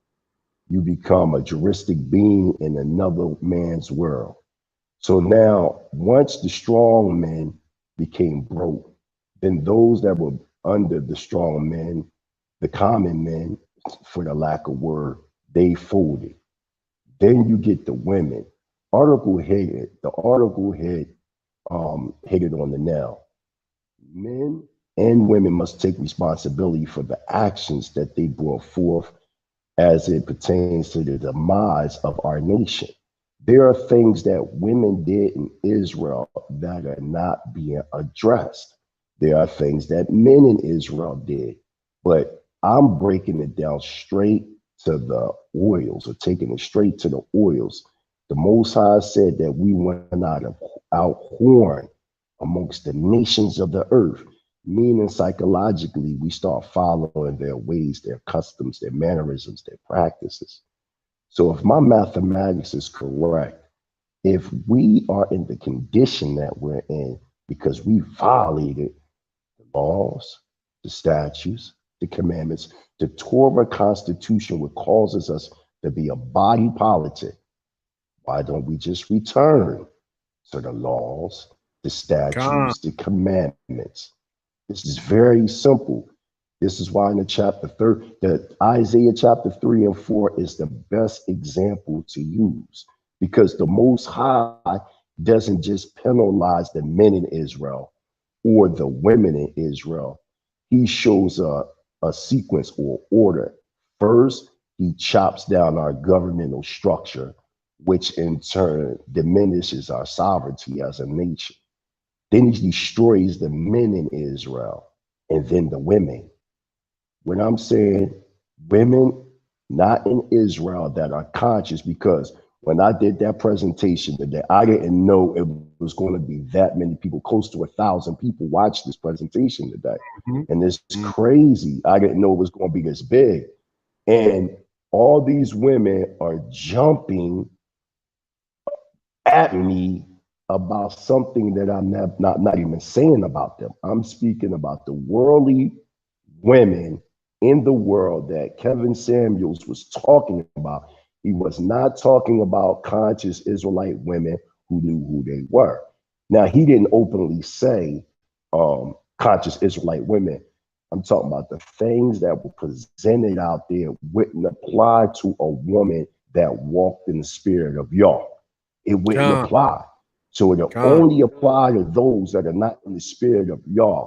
Which saddens me is the many Israelite women that fell victim to the trap post that I put up. You know, I put that trap post up there to see who would bite the bait, right? And me, matter of fact, give a shout out to my Isha, my wife. My wife is a very intelligent woman. She said, babe, put a trap up there. Let's see who serve Yah and who don't out of the sisterhood. So this was actually when people think, oh, the brother did such and such, you know, when you see a strong man, there's a strong woman there. So my Isha said, you know what? We're going to see if the daughters of Zion say who they are when it comes to this man, Kevin Samuels. Let's see who's going to follow the bandwagon of the worldly sisters and come at this man and come at you based on this post. And I did exactly what my Isha said, and that's what happened. See, I'm not concerned about the physical man. I was concerned about what he was saying. And what he was saying hasn't been proven wrong. There is some type of cabal or taboo within the African-American community not to speak when it comes to the wickedness with a lot of our sisters within the African-American community, as if it's taboo to speak against women being wicked, and that is feminizing our young boys. You understand what I'm saying? You have, you see what I'm saying? We get one show that a man wants to try to elevate the consciousness of Black men awareness and what they desire as men and what they feel versus the constant Black male bashing on every goddamn TV show possible, whether if it's men hosts, women hosts, movies like that wicked movie, The Color Purple. There was no good man on that show. There was on that movie. There was no good Black man. They made Black men in that movie look like pedophiles, child molesters, whoremongers, men that were incapable of taking care of their household. And you can think women like Oprah Winfrey, Whoopi Goldberg, and the list goes on and on. This stigma, you know what I'm saying, of the black male bashing, and even before then, you will actually see the credits of those that wrote the scripts of Good Times, What's Happening, That's My Mama, Different Strokes, etc. It was always that wicked imposter Jew that put this image of the black man. So I'm just tired of the black man. They're making it seem like, oh, it was all about the black woman. The struggle. No, it's always been, as the creator showed the chronological order, they had to destroy the black man first, because he is the one, he is the key to holding down the oracles, the laws, the statutes, and commandments, while the women enforce that to the children. There is an order within our structure as Hebrew Israelites. And once we as a people confess as a nation that men and women, we done wicked to each other. There's no, black man, you did this to black women, or black women, you did this to black men. No, the scriptures say we violated and became a harlot against our first love. And that was Yah Yisrael.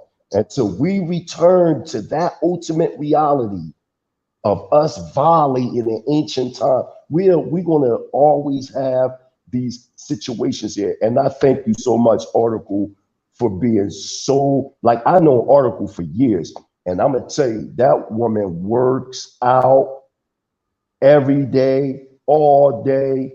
That's what she does.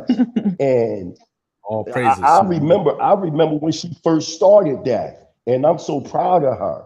You understand that she's still doing what she has to do. And she's right. It's going to take women, when it comes to this situation, to stand up against the women that keep coming at men. We as men and women have a right to our opinions and our views.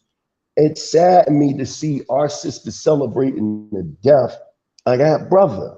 You know what I'm saying? Now, I didn't agree with everything that brother said. I didn't agree with everything. But all I'm saying is, from my observation and what I've seen, nobody has ever crushed him in a debate. And that right there brings up a question, that the things that man said, is it really true? Because why is it from every single video, every talk show he was on, every Hold on 1 second, King. Yes. 1 second, King. Yeah, my bad. Cry aloud real quick, because that brother been waiting real patient. I want to give him an opportunity to jump in, and we're going to give the mic right back to you, Mighty Hebrew. My bad, brother. No problem. Go ahead, King. Thank you, my brother. Mighty Hebrew, I want to say, man, thank you, man, for your words, man, because you took the words right out my mouth, man. Thank you for your wisdom, man. And also, Sister Oracle, thank you for being a sister that, recognize, the faults of her fellow sisters and yourself as well, and you're able to handle critique, and you're able to critique yourself and also to critique your fellow sisters.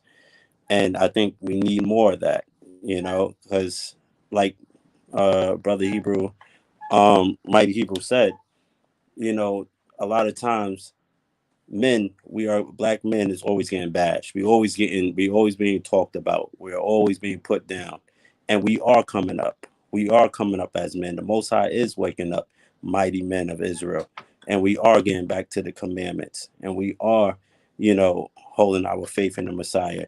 And so now that we're doing that, now we're trying to focus in on our women. And the Israelites been doing this before Kevin Samuels even got big on YouTube. We was doing this long before. And now it was just a breath of fresh air to see some unconscious Israelite brother like Kevin Samuels to start doing it.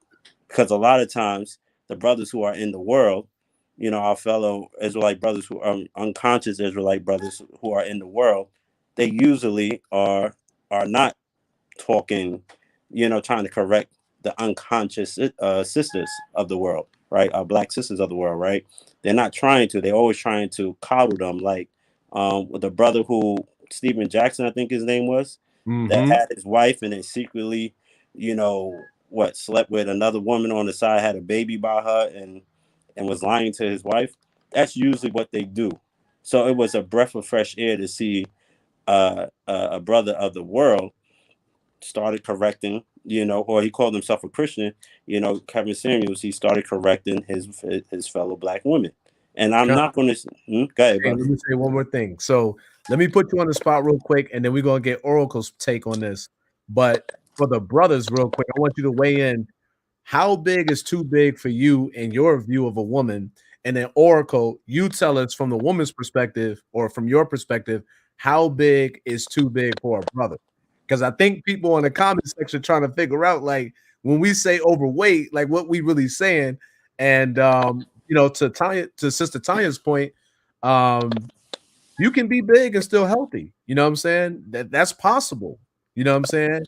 So, brother, if you don't mind, man, jump on that real quick if you don't mind. What's too big in your opinion? I take it.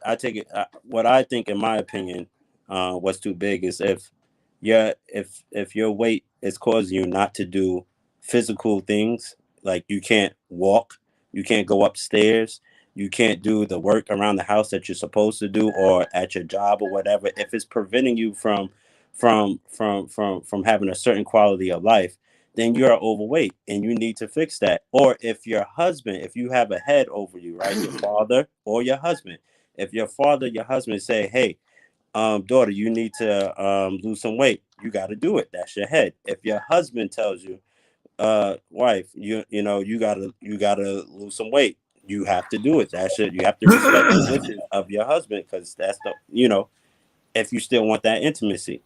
So I believe that's what I say about it. Okay, Oracle, go ahead. And I think Elder Qanath got something to bring out, but Oracle, go ahead real quick.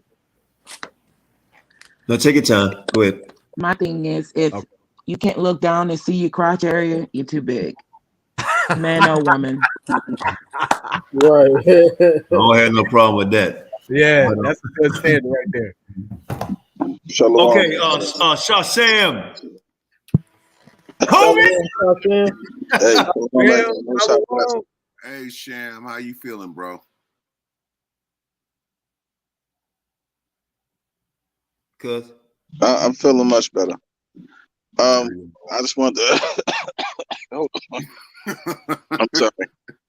I just wanted to chime in a little bit because the conversation is so good. As far as about like when people dealing with people weight size, right? Like I tell everybody, right? Everybody has a preference of someone who they like, and I always tell people it's up to the person. I have family members who like women that's, I would say, super heavyweights, and then some that like them thick, and then but it's up. Like I said, it's up to the person. My thing is, as far as like, because you have people that's thick and that's in great shape. They healthy, but we can't go off the European standard of you're overweight, because that's really not true. Because they'll tell you that a woman that's 110 pounds, she's perfect size, and that's really too wrong. small for me anyway. Well, period. Depending on her height and size, because she could be anorexic. And my thing is, you got to remember, like, we're African people. We always had size on us or weight on us. Like when Shan, can I interrupt just for a second? And all our brothers understand where I'm coming from with this. We can buy jeans in the store, and I noticed over the past 5 years, right? Because I used to wear a lot of slack. Sham know how I dress, and the brothers can contest to this. When you buy jeans, how does it fit y'all now? I got a lot of waist. Well, they cut the fit. Majority of the jeans is cut to fit, but back in the old days, how do they fit in the crotch area? It's kind of tight. Tight, like I'm like, what the hell is going on here? You and I always get on. Why these guys got the pants hanging off their ass, right? And I went and bought me some jeans. I said, what the hell? I can't. These jeans is not fit me in a certain area. I'm like, wait a minute. So Yeah, but go ahead. I'm sorry. It's like can I address someone in the chat because she's talking about me? Go ahead, sis. A.M. Harris, I never made the statement that only overweight, obese women have emotional problems. What I was saying was I'm speaking from my point of view. You cannot argue a point of view. I expect someone else's point of view to be different from mine. I'm not saying only fat people or obese people have emotional problems. Of course, abused people have emotional problems. Of course, people that are abandoned have emotional problems. People who are emotionally unstable have emotional problems. I wasn't saying that overweight people have the cornerstone of having the emotional problems. That wasn't my point. And I noticed that your statements of what you're making is kind of being diverted to Black women emotional issues being pointed at Black men. I saw what you did there. Yeah, I want to say this. Because she said at the end, she said, "Okay, cool. Misunderstood you." Can I finish that? I'm sorry. I cut Sham off, and then everybody land back on it. I'm sorry, Sham. Go ahead. Qanath, I did want to address AM because I've been going back and forth in the chat with her, and then I'll let you go. Going on what the Queen was saying. Okay, Don, I'm respectful. Don, I'll let you do it, but I interrupted Sham, and he's he helped me create this whole thing. So yep. My bad, Sham. Go ahead. My apologies. Go ahead, Sham. My bad. No, I wanted to finish saying, right, as far as us loving women or men or whoever they are, right? You like that person for who they are, but we have to understand that, like I said, African people always been more healthier on the husky side of being, more masculine. We come from all different shapes and sizes. We don't have that what they call the Euro cut. Our people never been shaped like that. So, and to all the ladies out there, like, we're not pushing a Kevin Samuel narrative on you saying you got to look like this, you got to look like that. That's not my thing. My thing is, men like what they like. I have my preference. Elder Qanath have his preference. I like women more on the thicker side, 200 and up. That's my thing. I'm not ashamed to say it. And that's how it is. You feel me? Oh, Sam! Everybody got their own thing. You feel me? So what I'm saying is, that's just African people. Period. A lot of them are more on the thicker side. We eat different food, that plump our women, and some of our women are slim fit. They be slim in the right places, but they be heavy in the right places. You feel me? It depends on how your body's shaped and how the Most High decides to bless that woman. So like I said, as far as the thing of somebody being overweight or underweight, it really depends on your preference. Your preference in proportion to height. Now if you're like 5 feet and you 270 pounds, now that's a problem. You're a meatball. A grenade. Right. Health issues, yes. Right. But just make sure that your height succeeds your weight. And if your height succeeds your weight, then you're not really overweight. I don't want a woman who I can see her rib cage. I mean, I like to see some love handles here and there. I like to see that tree trunk in the back hanging that I can grab on and manhandle around and show her who the boss, even though she thinks she's bigger than me, but I can still manhandle her and ball her up. That's the type of stuff I like. Nigga, stop it. Nigga, stop. Hey, let me tell you. Hey, I want my sister to look like she came from a famine out here, bro. All right, that's enough. I'm playing. I want to add, Elder, for women, because I know body image is important, especially for us. Right. But a lot of us, our imagery that we're trying to get to is not our own. And I see a lot of sisters trying to kill themselves with crazy fad diets and crazy workout routines. When, like my doctor said, you're fighting biologics. You're fighting a losing battle. If your genetics call for you to hold weight in a certain area, there's nothing you can do about it. Like me, I'm going to use myself for example. But that's why, because those women, they get caught up into the Instagram and the Facebook and saying them women with all there you go. Yeah, what's advertised to them. Yeah, and And like myself, I'm going to use myself for an example because I do work out. I've been struggling for years. My hips are 40 inches. Whoa. Exactly 40. Everything gets smaller but that.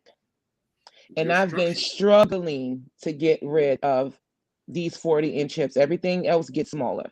So I talked to my doctor, and he told me, you're fighting biologics. You can't. It's not. They're not going anywhere. Your bone I structure. mean, yeah, and that's what he told me. Your DNA calls for you to. Some women hold fat in their backs, and they exercise and exercise and exercise, and the fat sometimes gets smaller, sometimes it doesn't. Some women hold more weight in their torso, in their abdominal cavity, and that's like more common. And that's the one that comes with the plague of health issues. Some women carry weight in their buttock area, and their hips and their thighs. And sometimes, it's unfortunate with me being in the gym, I want all of that to be smaller, and it just doesn't work. So I just want sisters to know, biologics calls for you to be shaped that way. You can tweak it and twist it, but you won't change it much. Well, So I don't know kill my yourself. sister Tracy. I know my sister Tracy. I never seen a all the way picture of Oracle. I seen an all the way picture of Tracy because I'm friends with Oracle too, but I've been friends with Tracy for some time. Shawsham has, he could tell you. Oh Lord! But I seen pictures of Look, hold on. Let me lighten up. So hey, look, we're gonna have after party after this. But but anyway, Tracy is Tracy like what you like 5'11", 6 foot. Tracy a tall woman and big boned, but look nice, right? And I've been knowing Tracy for years. So this is what I want to tell my brother. Hold on, real quick, Sham, and I gotta say this, right? And I know you may be listening. I love my brother Yehuda, and I understand where Yehuda was coming, but that's not what we were talking about. Nobody's in here degrading our women because we know the biggest people on the earth is black men and black women, and then the second is the white man, and then you had other people, but the biggest men on the earth is black men and white men. The biggest women on earth is black women and African women. And then you got Hispanic women, right? And they big and gorgeous, right? And only a black man, a true strong black man, can handle them, and they know that. Trust me, they know that. So it's not. I was trying to tell my brother Yehuda, it's not that somebody was saying obese in the fact, like my brother DeBar was saying, he was talking about health wise, right? And it's dealing with their health. I mean, Kevin Samuels had a heart attack. Thank you. And understand this: just because you're slim and trim, don't mean you're healthy. Right. Yeah. See, I'm slim, trim, and a little athletic, but I got internal issues. I ain't got them like on the outside, but internally, we all do. For us, my cholesterol type shit. Yeah, I got those problems. So right, and I be dealing with my blood pressure, getting my blood pressure straight, dealing with you Negroes. So I mean, that's a fact. My pressure was raised at night. All right, with my brother.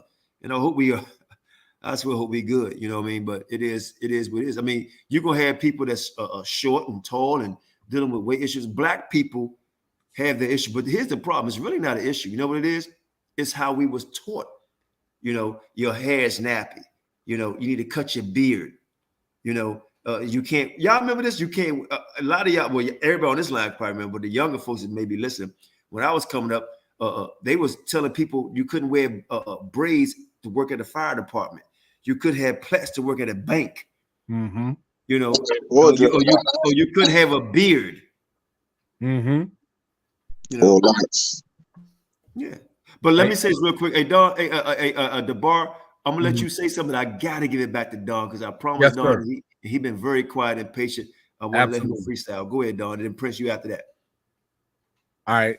Real quick, I just wanted to say this is the type of conversation we should be having as a nation, especially as the Israelites, right? We should be having conversations about attractiveness. We should be having conversations about how to be the best version of ourselves, right? Whether that means you're a little big boned or whether that means you slim or whatever, right? We should be having this kind of conversation because at the end of the day, we want to improve our nation and evolve as a nation and as a collective. You know what I'm saying? So I just wanted to say, man, shout out to the panel, shout out to the family, F.O.P.E. family. This is the type of conversations we should be having. No doubt, no doubt. And Don, you up after this quick second is my show, so I can interrupt.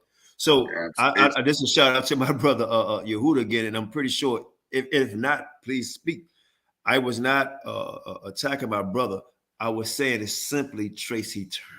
That's all. And I will say this because and I want my brother Yehuda to hear this live. It is because a lot of people have came to me and said, "Hey man, Yehuda always keep on talking about he got to go back to the plantation, give him a second." I've been doing that for over 2 years, and he says my last time. Then you come back again, he says my last time, and you come back again last time. And I was like, okay, be patient because you got to go back to the plantation.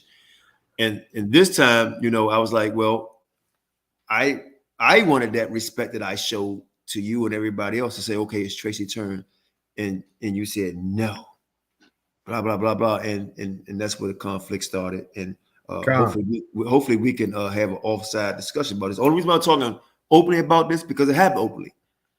And if I'm wrong, when everybody tell me I'm wrong. But I said Tracy had next, and that was it. Con. All right, so go ahead, brothers and sisters. Man, I'm trying to hold back the waterworks because you shouldn't have to say that. And but don't deal with that though. I'm not getting on the brother because I love the brother. I love the brother, and he's very passionate. And I understand passion because I act out of passion a lot of times too. But I respect you, and I love you and Shashem. And Shashem, I was trying to find your information to send you a link so you could get the stuff that we was talking about last night from a respected Hebrew source, the elements to help you get well, like the zinc and all that stuff. So if you throw me your email in private chat, I'll throw you the link. No doubt. But Shan, do that. Hey, Don, and listen, Don and I have had, like when the show ended, like we ended the show. Hated me one time. I thought you hated me one time. I was like so butthurt. Hey, Don, it comes rough on F.O.P.E. Don and I, it comes real on F.O.P.E. Don, real quick, Don.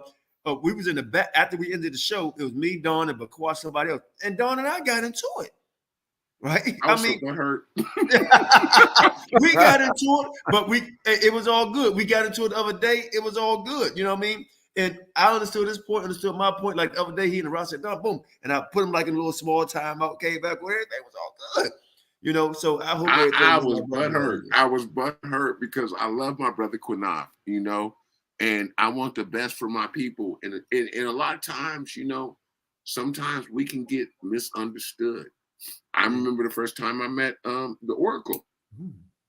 And that was another situation with me and Qanath. But the thing is, I love my brother. And it's like, hey, yeah, I'm gonna come out and do what y'all talking about doing on the thing. Yeah, I got you. Because you know why? You stand for the people you love. Yeah, I love all y'all, man. And the action. We love you back. You put the action. The action goes behind that love. Yeah, nigga, you can run your mouth. But when I need you, do you got me? And I kind of went off the whole subject. I want to say this overall, and I'm gonna wipe it out. Mm-hmm. My sisters tonight were on point. Natalie, Oracle, I love you. You be speaking true hard. Of course. Hey, Oracle, when we leave, Oracle, don't get off the chat. We having a little. Oh yeah, we gotta have that back party because we going another 20 minutes and we shutting down. Yeah, with Frostante in the back. I love that. And even Tracy, hey. Tracy, get back on here if you want to come in the back chat. Anybody want to? We got 2, 4, 6. So we got like 3 or 4 more spots. Anybody want to come in the back chat? Hold on, dog. Anybody want to come in the back chat when we end the show? You better get on now. Put the link in the room. Hey Tracy, this is the one thing that you will find that is not despised here, and that's truth. If you come with the truth and you come with the facts, by 2 or 3 witnesses, every fact is established. So You know, if you come up on this channel, you better come with some truth and you better have receipts. Or else these people here, young or old, it don't matter, because the Most High is pouring out His Spirit right now, and you got the young and the old checking everybody's receipts. So, man, I'm going to the back room. No doubt. So, yeah, we're gonna check receipts with me and the bar bring out this information to make this. Yes, sir. To make this. Prince Charlene, what's popping? The mighty Shalom, shalom. Shalom. Oh man, it's been a moment. I just want to remind the people, you know. Oh, before I say that, I just want to make one statement. What Sharshan was saying is absolutely true about the body structure, because I live over here in Tanzania, East Africa, and the bar, he knows. Yes, sir. Oh my gosh. That's all I can say, right? Like, listen, y'all. Listen, you know, in the United States, a woman with, you know, a nice, you know, back, we say booty. But over here in Tanzania, they call the booty boom boom.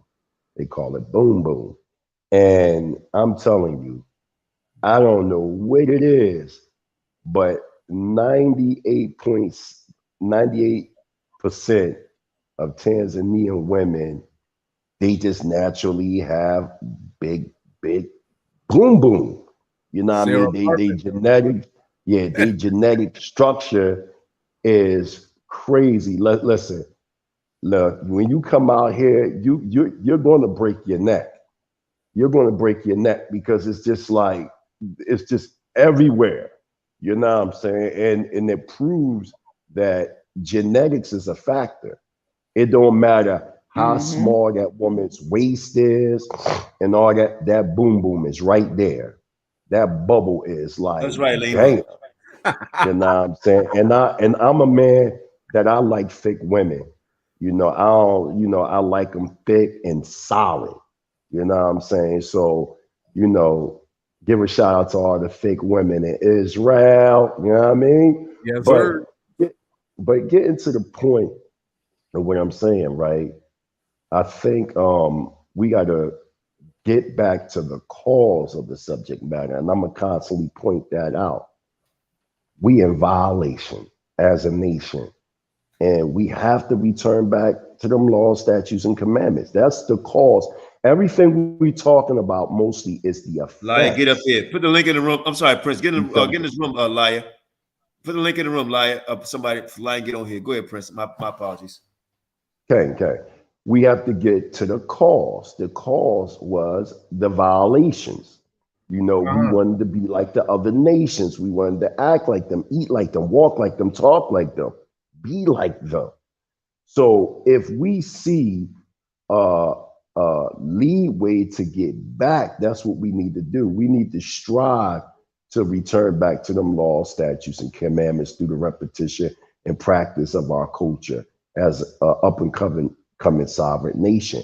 If we return back to the basic dietary system, because the reality is, even though our ancestors at times ate the flesh, but they weren't heavy consumers of the flesh as we define it to be. Because remember, that was a part of our monetary system. So we was just sitting around eating up all the goat and all the lamb all day long. We won't have no income. So what we need to get back to is what the Most High subscribed, and He gave us two dietary systems. Israel, you choose. You can either go with Genesis 1:29 and follow the laws, statutes, and commandments of veganism, or you can go into Leviticus, the 11th chapter. These are the things you may eat. These are the things you may not eat. But one thing for sure, both dietary systems that are outlined in the Torah have been proven scientifically to be healthy. For instance, you can see the Mediterranean diet is an outgrowth of the Leviticus chapter 11 diet.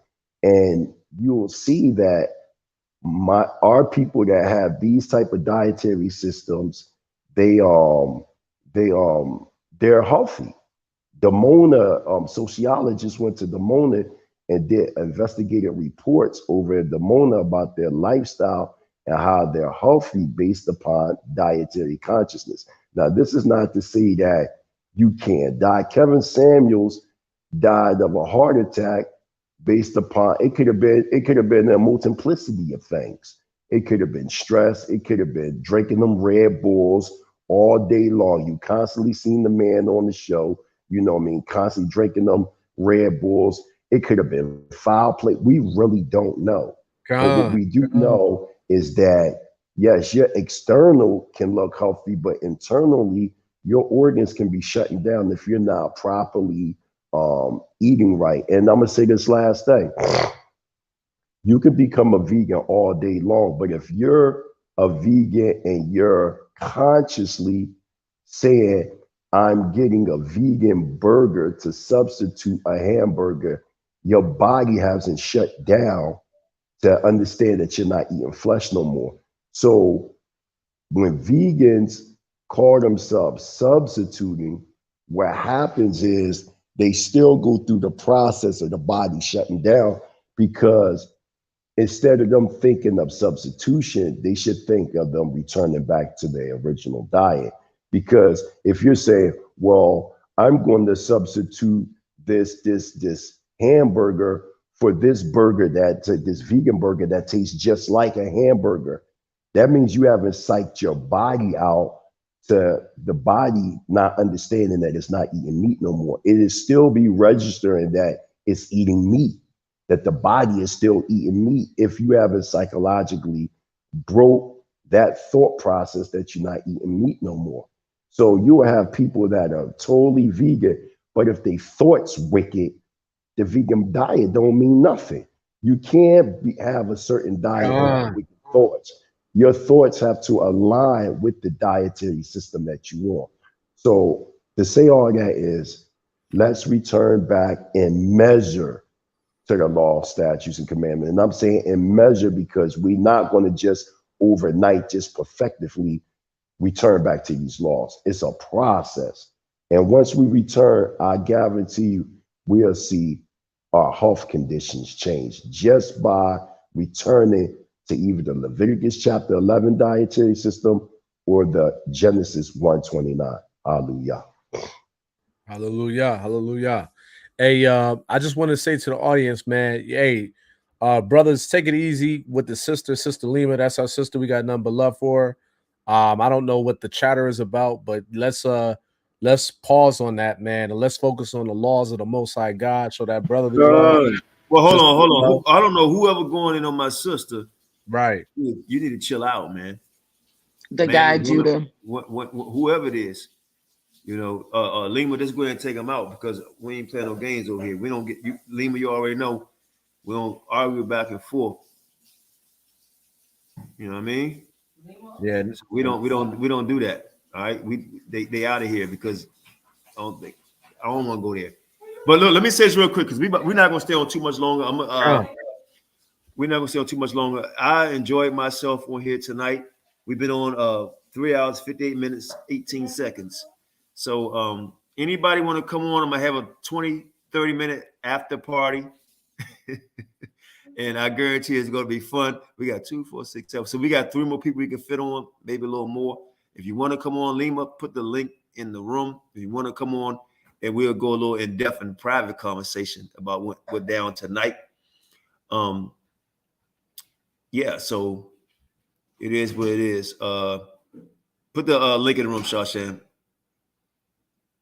or Lima.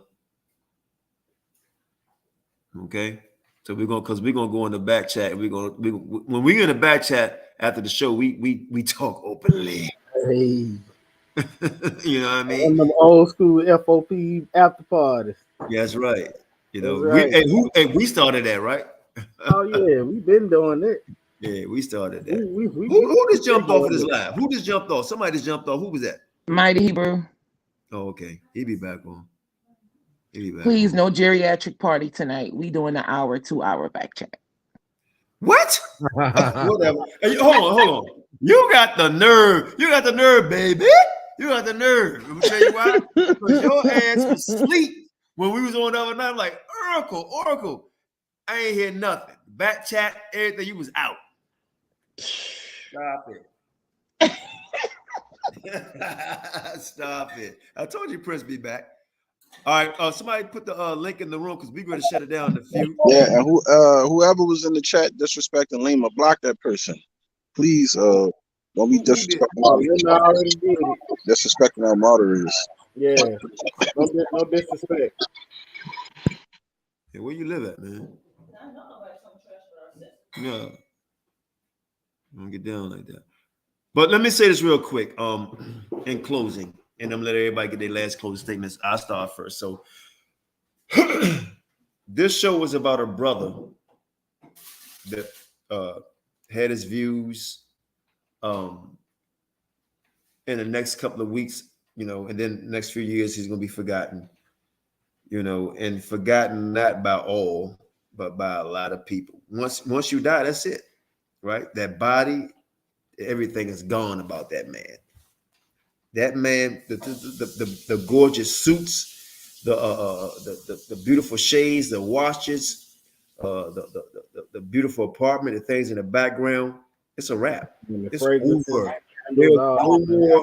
There's no more anything about him as far as life. It's over. That body is a shell. It's dead. It's going to rot, the whole nine. And I say that to say this: we all going to meet that one day. He had no clue. That's why it's the talk right now on YouTube, because we all shocked. And sometimes we don't believe that we're going to go.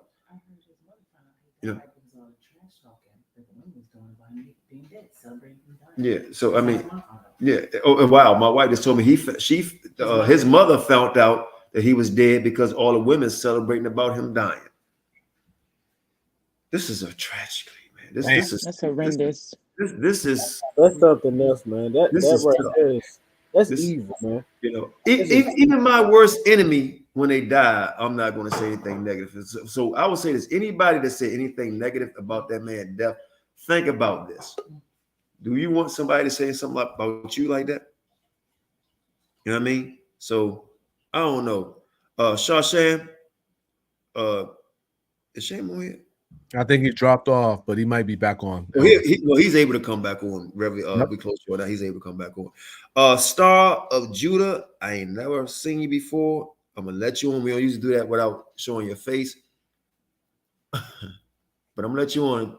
Here we go. Go ahead. Most High bless. What's popping?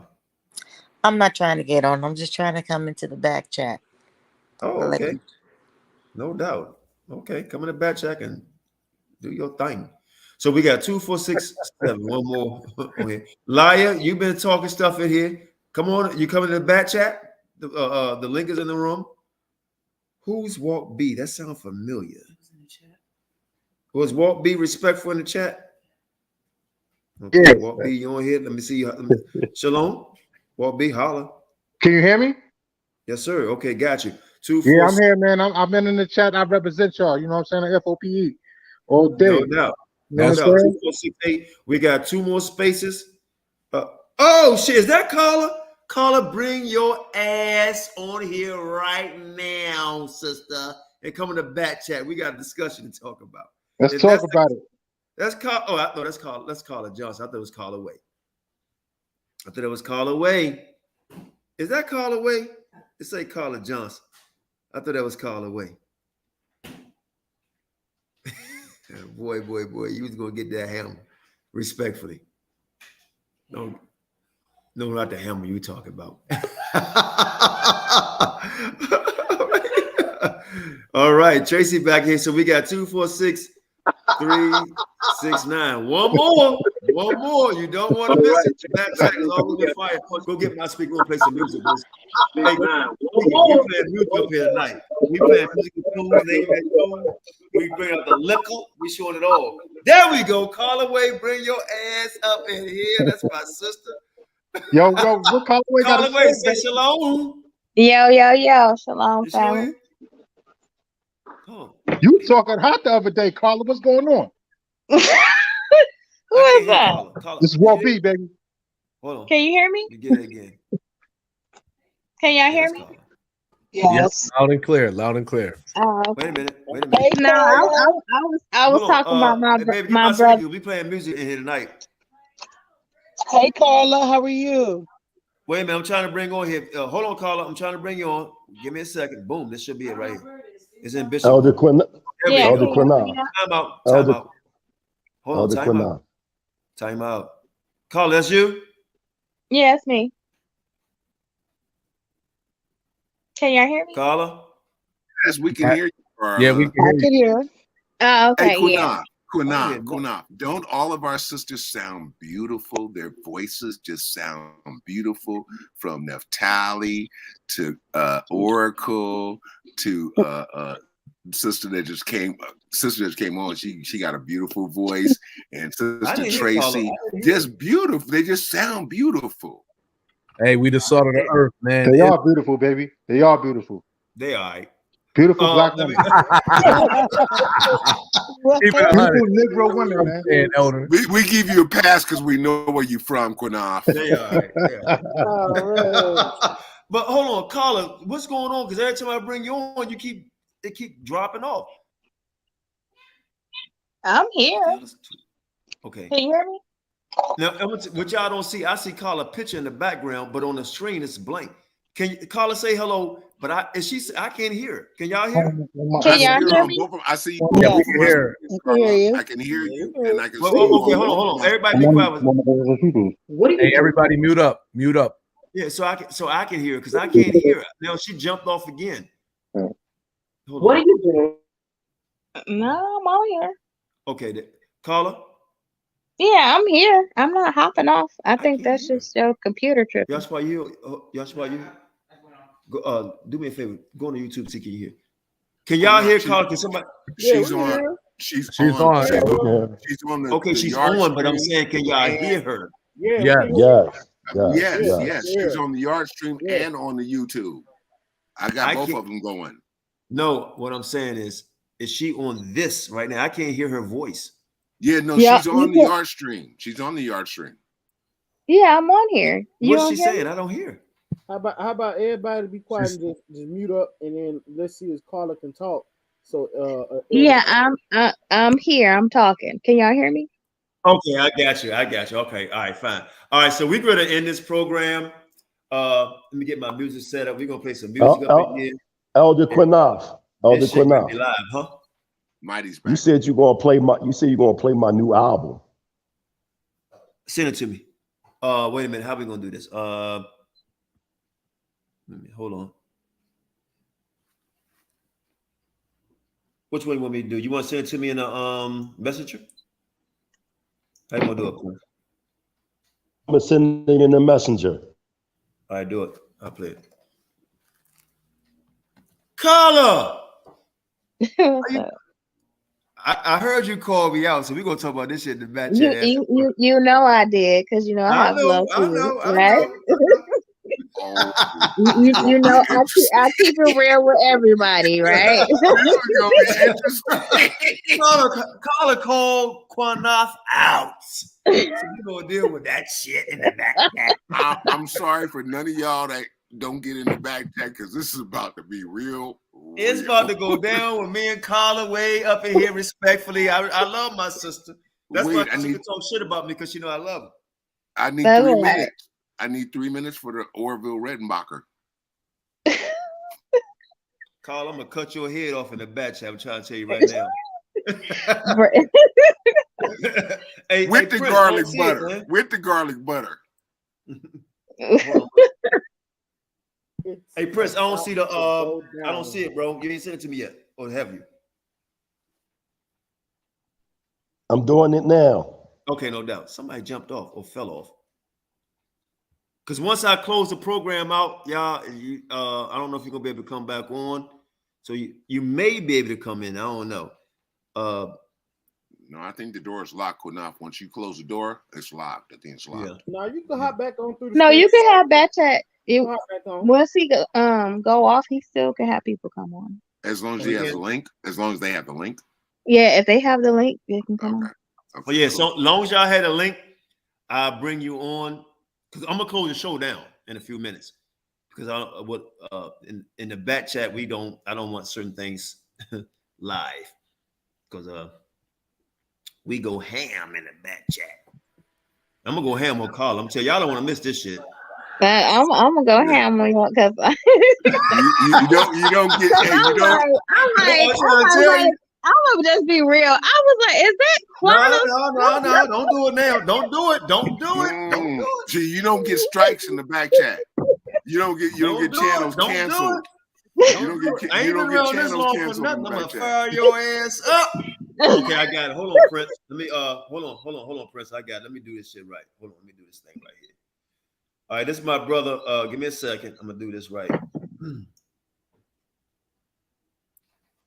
Yeah, one of my first channels I got canceled because I was going in on some of these YouTube executives that I knew from the music industry that I dealt with, and I was tearing their asses up. Were they women? No, it was a dude.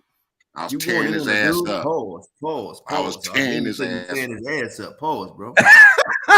You know what I mean. You know what I mean. That's why I said. In terms of what? I don't know. That's why I asked, bro. That's why. In terms of what he was doing to RP. Well, let me put it like this, Qanath. Let me put it like this, because you playing with jokes. So let me put it like this. Let me put it like this. I got down with Death Row Records. Okay. So and Interscope. So I knew people on a certain level, on a certain personal level and business level. So you knew Suge Knight. Yes, sir. And all the You know, George just died. George just died. Yeah, George just died. Release his phone. Is that right? Yeah, so she just died. My whole end was this.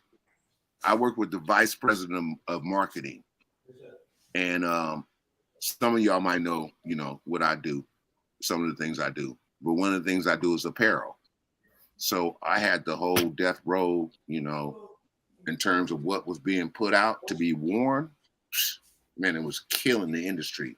It's like when I showed up, it was like, that's fire, straight fire. And so, that's what I was doing with them. Now Suge was a little more lightweight. I kept myself a little more aloof from that nigga because I don't like dealing with killers, bro. So I kept myself a little more aloof with him. But Dre, I had a relationship with him way before Death Row. Same thing with Pop. I'm from the Bay. I'm from San Francisco, bro.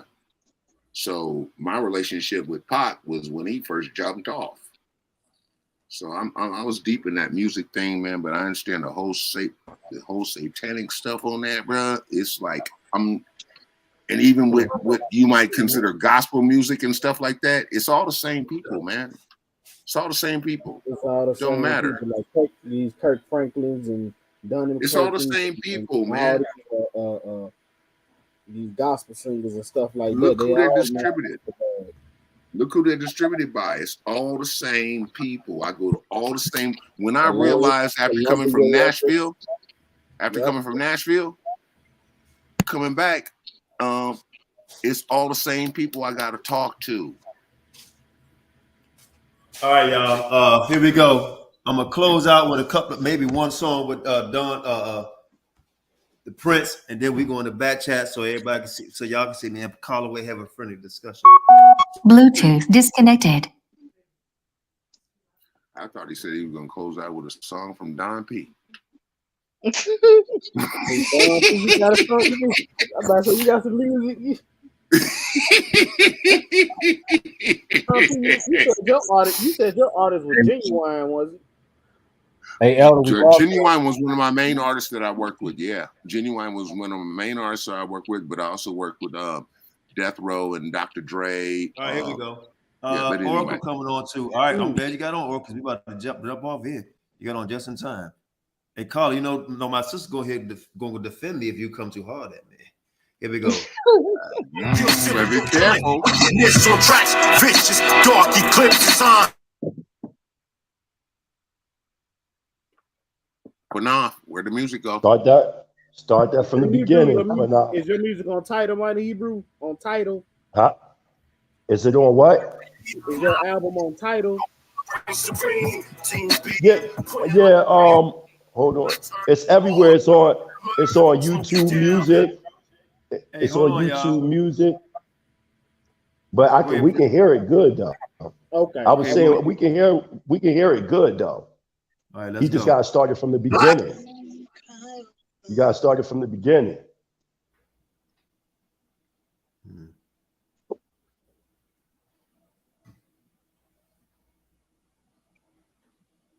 Digital visual, my flow real serial killing. Wickedness on tracks, vicious, dark eclipses on. No, that's the end. That's the end of the song. You said that's the end? That's the end of Prince, you said that's the end?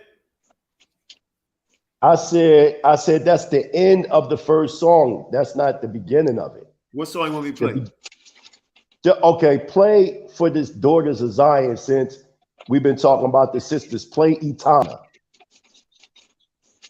That should be like the 5th song, if I'm not mistaken. What's the name of it? Okay, I got it. Etana. Okay. Got it. Let's go. This for my wife. We born Messiah as we rise and return to Yahweh, Abanawa. You gotta rewind it. You gotta rewind it.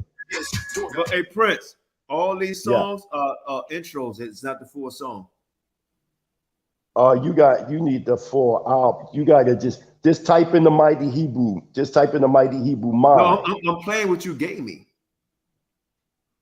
Oh, okay. So shit. Just go to YouTube. Are you connected to YouTube Music? Mm-hmm. All right, go to YouTube Not Music. YouTube Music. Hold on, not YouTube. You want me to go to YouTube? Wait a minute, let me go to YouTube. We got YouTube. I'm on YouTube Music. I'm on Apple. I'm on every major. That album is on every major. Spell the song you want me to play. EITANA. And what it's called? Eternal?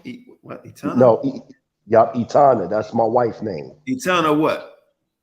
That's what it's called. Etana. The album is called Mine. Mental is Never Destroyed. Yeah, I got to pull it up on title. I see if it's on. Okay, I got it. I think I just saw your wife. No, that's a video. Yeah, I did. Okay. If you got it on title, then you can play it through title.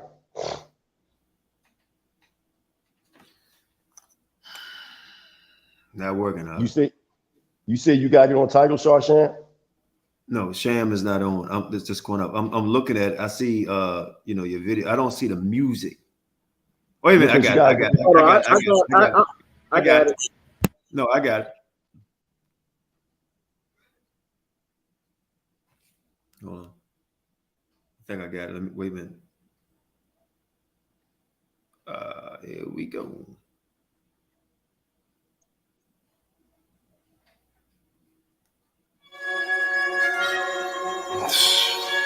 Damn, man. I seen this pretty chick from LA. Man, she from the 5'7", Crenshaw. You know I'm from Philly. Man, when I seen her, I had to drop game. Little something like this. As I look into her eyes, 2029, each time they shine this limelight throughout my mind. I was deaf, blinded from my beauty, dumbfounded, surrounding constellations moving. Cupid's arrow, zooming, cloak from past who y'all protect my heart from the dagger. Rising 450 Afro, mixed with Filipino, still my heart. We fly away like eagles. Fuck jungle fever, we be soulmates since the days of the ethos. Covenant strive from a blood needle, become one flesh to die, y'all. Price for our people, from my love we born Elo, and our Yiladim, Kabanakan, Moon manifest. Bishop, rise the heavens of Yah, Ha Mashayach, rise with Etana, my true love, Highness. Etana, my true love, Highness. You're the highest, daughter of Zion. Our love be priceless. We born Messiah as we rise and return to Yahweh, Abanawa. Etana, my true love, Highness. You're the highest, daughter of Zion. Our love be priceless. We born Messiah as we rise and return to Yahweh, Abanawa. Crip walking, you do more than talking. Gear Ellie's finest, showing crew righteous, every move perfect. Groove from garments to the nude. You the truth direct. Check a bitch in the face to the zoom. You blossom bloom, limelight in the room. You tune those disrespectful. Your sex game is klepto. Mad in love with a maniac. Call me brainiac. Crash course collision. Those attacking. This ain't no act. I love you, lead, all action. Yakai satisfaction is priceless. I honor marriage, eternal marriage. Philly, Charlie, love in the building in Africa. Now we live in over the feeling. We made it a safe haven beyond time and space. Our love shaped in the right place. Rising with Etana, my love, Highness. Baby girl, you the finest. Etana, my true love, Highness. You're the highest, daughter of Zion. Our love be priceless. We born Messiah. Chris Charlene Dean on folk. You know how we do. Etana, my true love, Highness. You're the highest, daughter of Zion. Our love be priceless. We born Messiah as we rise and return to Yahweh, Abanawa. I would like to dedicate this song to my beautiful Isha, my wife, Princess Rakia Etana Benath Yasha Allah. No doubt, Most High blessed. That's how we rolling. My brother Prince Charlotte Dean in the building. Yeah, man. And I gave a shout out. If you listen to the beginning of the album, I give a shout out by name. I mentioned Elder Qanath, F.O.P.E. They ain't hear that, Elder Qanath. No, Where I mentioned F.O.P.E. Yeah, I heard it. I heard it. Absolutely. Hallelujah. Hallelujah. Hallelujah. All right. So what we gonna do? We're gonna play some music in the back chat. Anybody want to say anything close to the people before we go backstage? Guess not. It's F.O.P.E, baby. No doubt. So Shalom, Lehman Star. No doubt. Lima Star always hold it down. Everybody in the chat, CUC, big time, holding it down. Most I respect everybody, man. You know, I don't care right now at this moment. If you're black, I'm with you. You know what I mean? We love you. Stand strong in spirit. You know, let's hope the brother Kevin Samuels, man, is in he's resting peacefully. You know? At the end of the day, he's still our brother. He just had a different opinion from everybody else. And I love that brother. You know, don't hate, appreciate. He's a strong black man, stood for what he believed in. You know, that's what it's all about. So you know with that, we signing off. Hold on. We signing off. Wait a minute, I asked all of y'all, do y'all have anything to say? Y'all go ahead. I was trying to put my headphones on. No, I mean the brother stood 10 toes down on the earth in what he believed. No doubt. We can't fault We can't fault him for that. We can't fault him for that. But here's the deal. This is the question the only question that we have to ask ourselves as followers of the Most High, Yahuwah. Was he on the same page? No, he was not. And if he wasn't, hey, take it for what it is. As believers and followers going. Well, let me do real quick. I'm gonna let Carla Wade say something real quick because she said no, he was not. Because my question is two questions. What is the page he should have been on, and are you on the right page? So right. Well, I'm on the right page because I seek after the Most High's heart. That's me. But this man also is low key. He was gay. Number one. So not only that, he hated women. So when I say he's not in alignment, where in the Bible does it tell us? Just like he just played a song for his wife. What are men supposed to do when it comes to their wives or their women? Y'all not supposed to talk down a woman. You're supposed to build her up. Treat a woman as yourself. Is it all right to talk down on a man?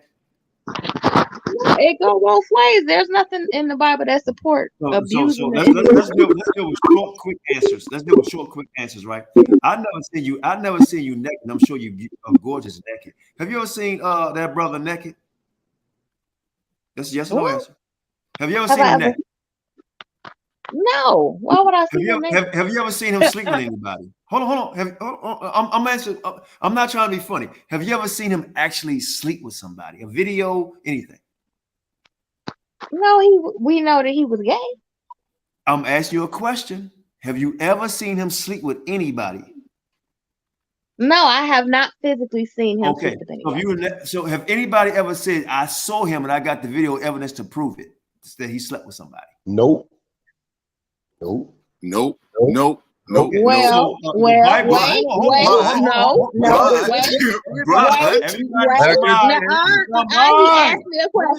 asked me a question. Let me answer. Hey, this is Qanath. This is Qanath channel. Wait. Now, Tanya TKO showed that there was a man in his bed that he accidentally turned the camera and it showed the dude in the bed. That was fake. That was not fake. That was not fake. They already exposed that. Now I seen the video. I seen the video. It was a full-blown big Negro in that bed. Hold on. No, that was exposed. That was exposed. That was fake. I seen that video. So you just wait. Okay. Let me ask you the question. The one who answered that. Wait a minute. Do y'all hear me speaking? That's before you answer the question. I want to know. Do y'all hear me speaking?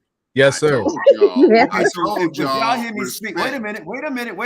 If y'all hear me speaking, this off topic. If y'all hear me speaking, why y'all over talking me when I'm speaking? That's all I'm saying. So let's get back to the question, and I'm gonna listen to you. If you hear me speaking, then let me say something. I hear you speaking. Let's not just over talk each other, be rude to each other. So, irregardless of if the video or what you saw was fake, I mean, the picture you saw somebody in the bed or not. The question was, I asked, did you ever see this man sleep with another man? No, I have never physically met this man to see anything. So, but I did see the video of him because he goes live quite a bit, and there is a video of the man in the bed. That's a fact. In the bed.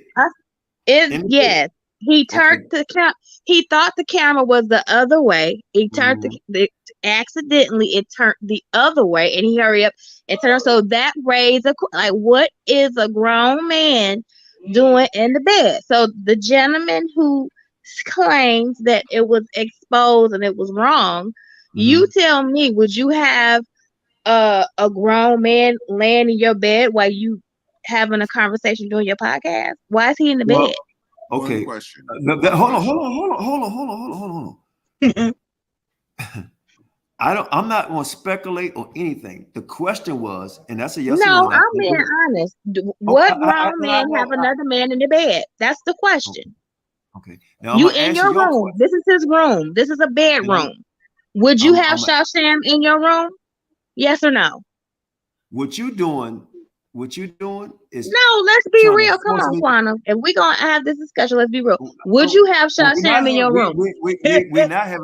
We're not having a discussion because what you're doing is over talking me and won't let me speak. No, I'm asking you a question. You keep saying no. You won't let me speak. So then I'm gonna answer your question, even though you're not answering mine. You said what I had Shasham. You asked me, I'm gonna answer your question. Would I have Shasham in my bed? No. Thank you. Okay. Can I ask a question? No, wait a minute. No.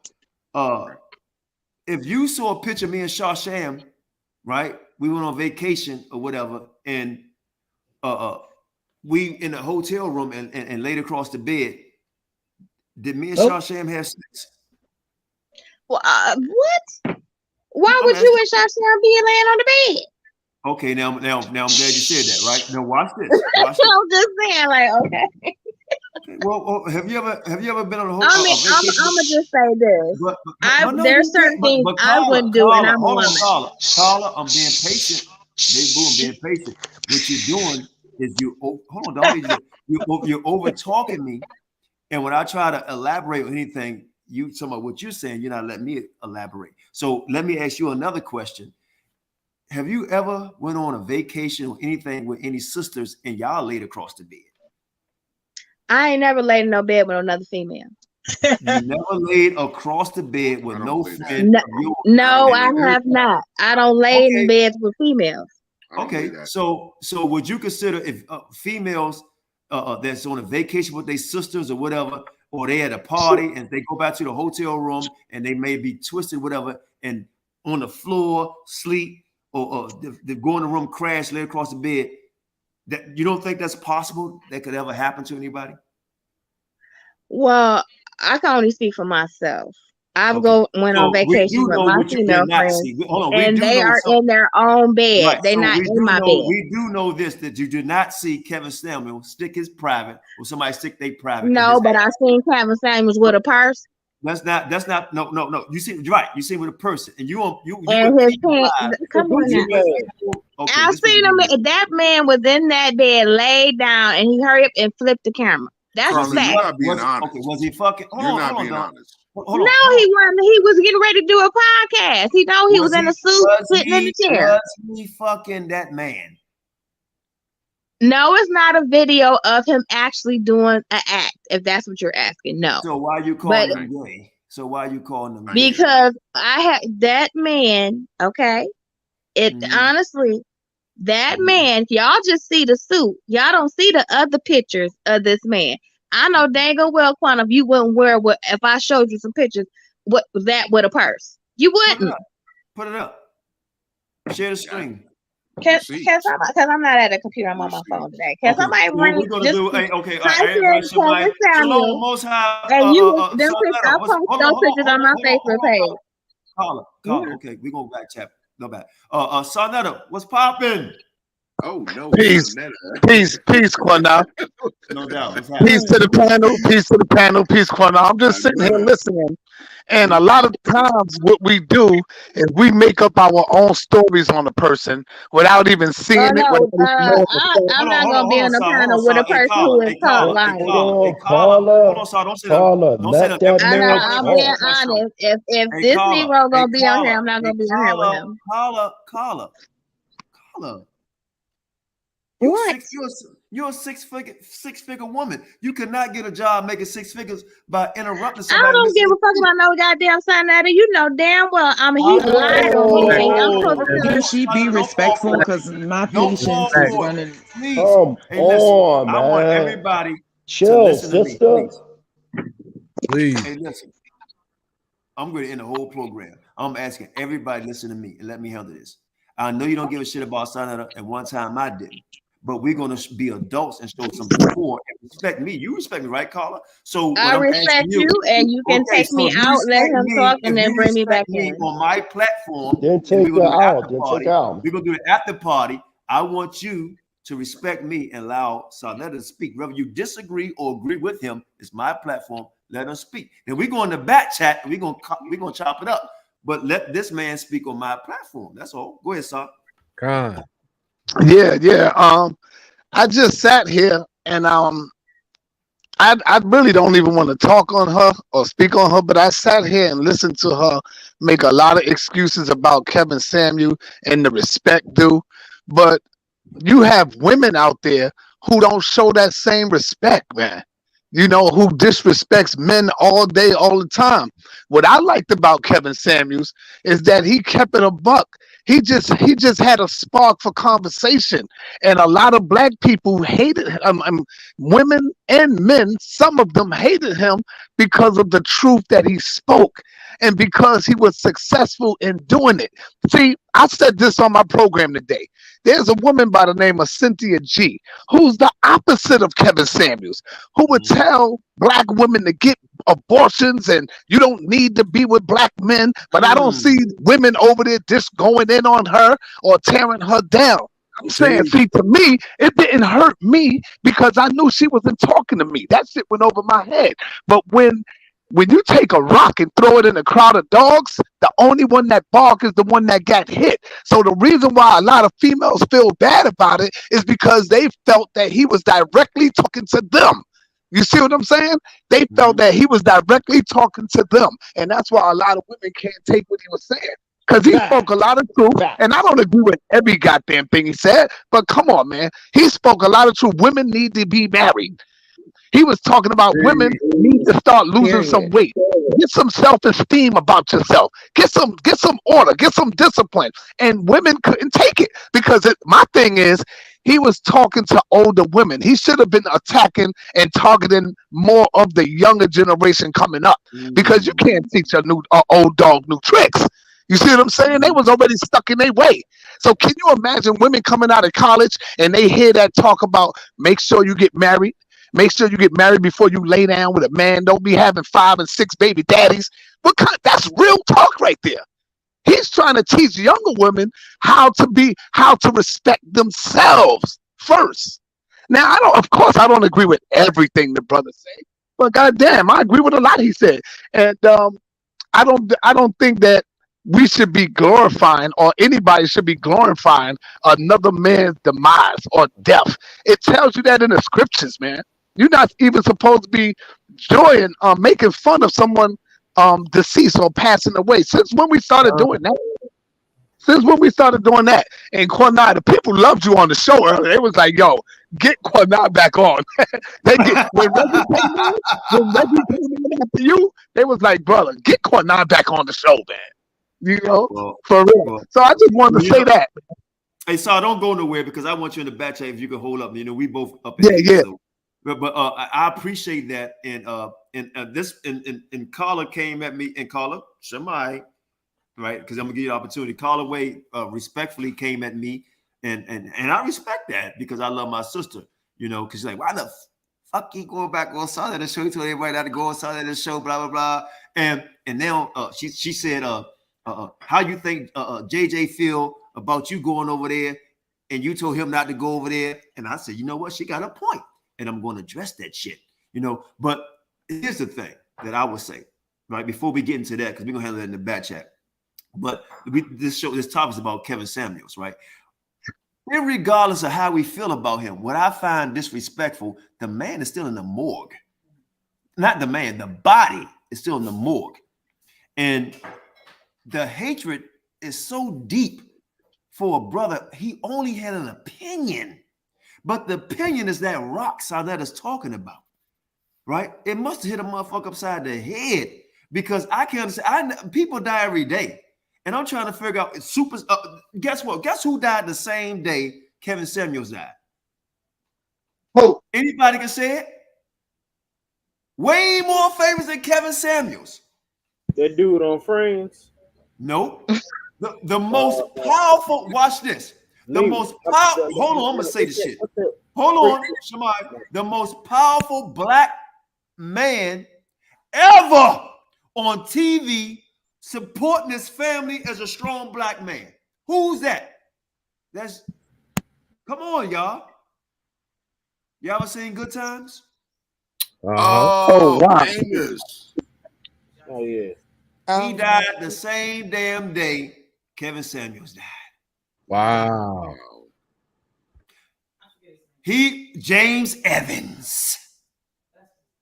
Nobody's talking about him.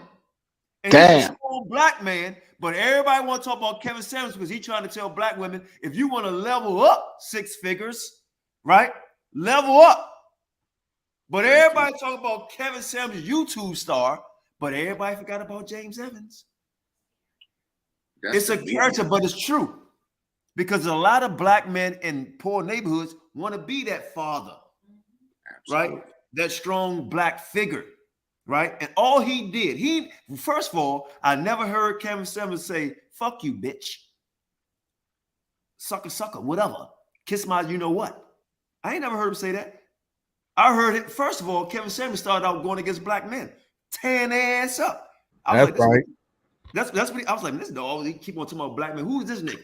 You mad because he got on a suit and tie, high price shades and watch? Because he said, you know what, y'all around here clapping your hands at dudes like this, walking around with bonnets on your head. If it don't fit you, then why are you worried about it? Because I can talk about niggas the same way. Ass off your ass. Go ahead, Saul. Yo, you're 100% correct. And I said earlier today is that black people is not really mad at him. They mad at his success, brother. We hate to see the rise of a black man, especially if you're a black man. We hate that. We are like crabs in the barrel. You know, you ain't spending none of that money with me. I don't give a damn about that.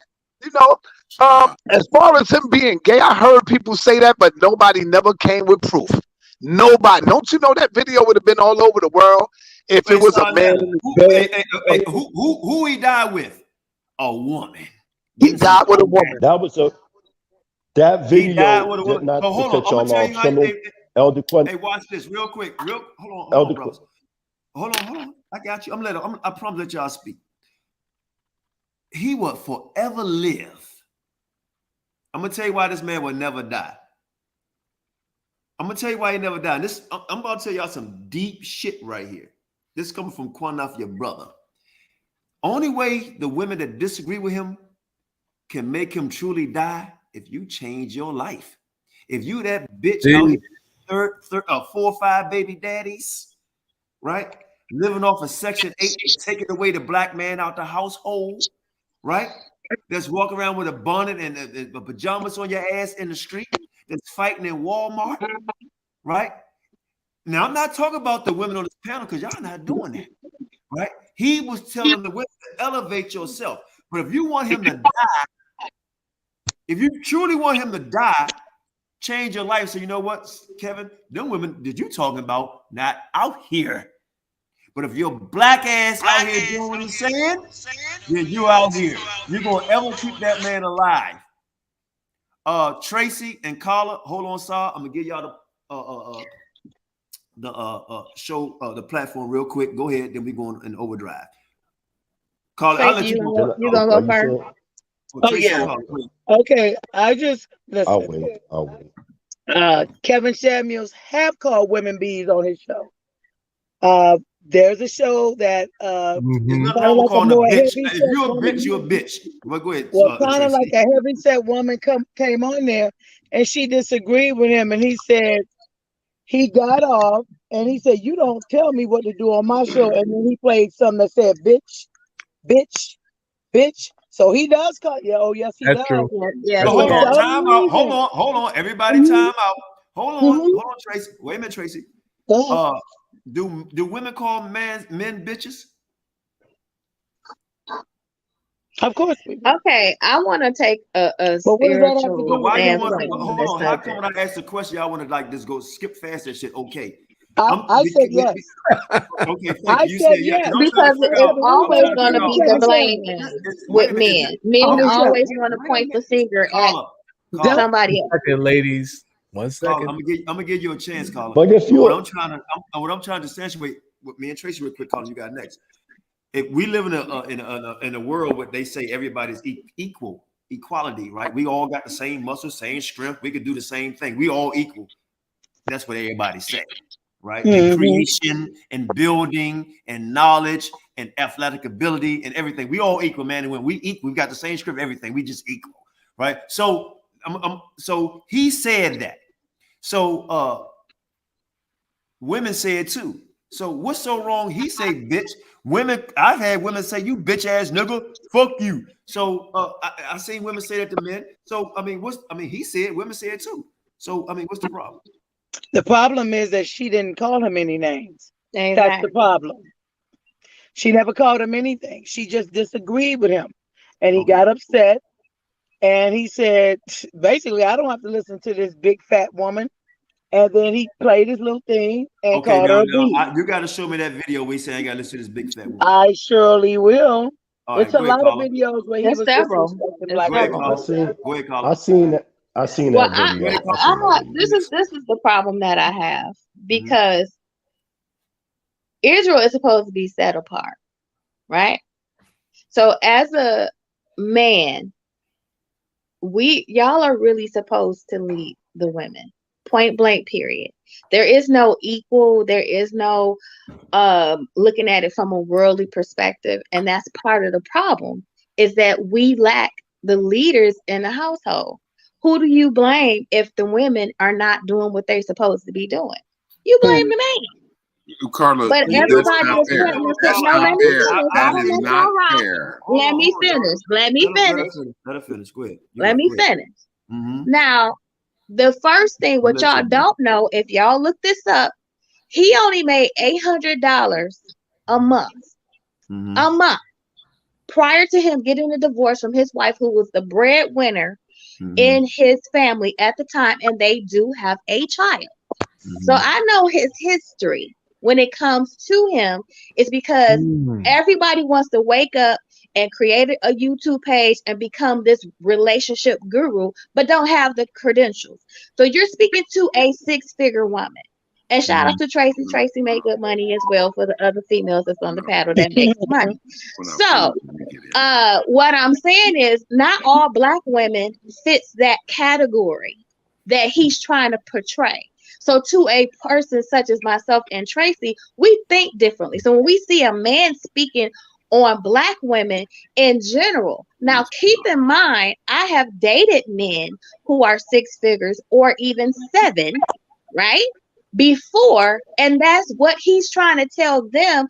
Oh, well, that's not what a man with money wants. How would he know when he didn't even have no money that he only started making money until y'all start watching his video? Can I address That's the part this? y'all don't get. So I'm aggressive first, and I'm let y'all in. I ain't done. All right, Let me rock. Let me rock. And then I'm gonna let y'all speak. Because understand where I'm coming from, how I feel about Kevin Samuels. That he did bash women, not just, oh, I'm giving some good advice. There was some good advice that he gave, and then there was some things that I felt like he was doing too much. He was doing a little bit too much and being very disrespectful. That's part of the problem in the Black community. We don't respect each other anymore. And we don't. True. And then we laugh at it. It's not funny. It's not funny to call a Black woman a bitch. Don't call me no bitch. You call me a bitch in my face, I'm gonna slap the shit out you. It's disrespectful. I don't even let my female friends call me a bitch. There are women that do that, and then there's women that don't let females do that. So you can't speak on all Black women, and that's the problem. Not all Black women got multiple baby daddies. Not all Black women got a whole bunch of kids sitting around the house. Not all Black women are on Section 8 or on food stamps. You cannot label that, stereotyping your own people instead of building them up. That's the problem I have with him. And according to the Bible, whatever you sow, you shall reap. That was not a man of God. He was not. Okay. So when I was speaking, Hold on. I'm gonna let Prince go in, then you done, and let Saul back in because you're on late. So I'm gonna address your caller. And I'm sorry, so let's deal with this shit real quick, and I'm gonna roll real fast, right? And I'm gonna start with mouth, right? I'm gonna start with the mouth, right? Because you say you about men ruling. How can we rule, right, when our women and I'm gonna say some shit, right? And I'm gonna ask you respectfully, right? And I'm not addressing you, but I'm gonna act like I'm addressing you, right? So let's see if can you hold this pressure, all right? Let's say we got a big mouth woman like yourself, right? Because you saying that a man, you saying a man won't he should be a man, he won't do this, a man need to do that. But it's hard to do that when you got a big mouth ass woman who keep over talking a man, right? And won't let a man be a man because her mouth too goddamn big. So that's one part right there. I'm gonna erase that off that damn mouth, right? The second part, you use the word I'm gonna let. You can't let a man do shit. You don't have the same power I have, right? The other part, he says, here's a main point, a very main point we need to understand. That man never said all women, all men, right?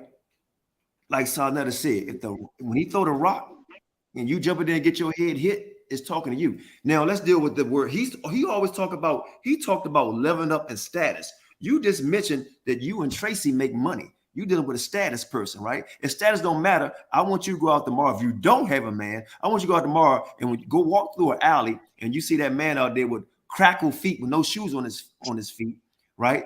Stinking like holy but damn, Claudius Van Dam, and say, you know what? Just because you're a man. No, you know why you're not gonna do that? Because you leveling up. So I don't want to hear that shit, right? That's out the window. Okay, hold on. I got you. I got you. So here's another key part.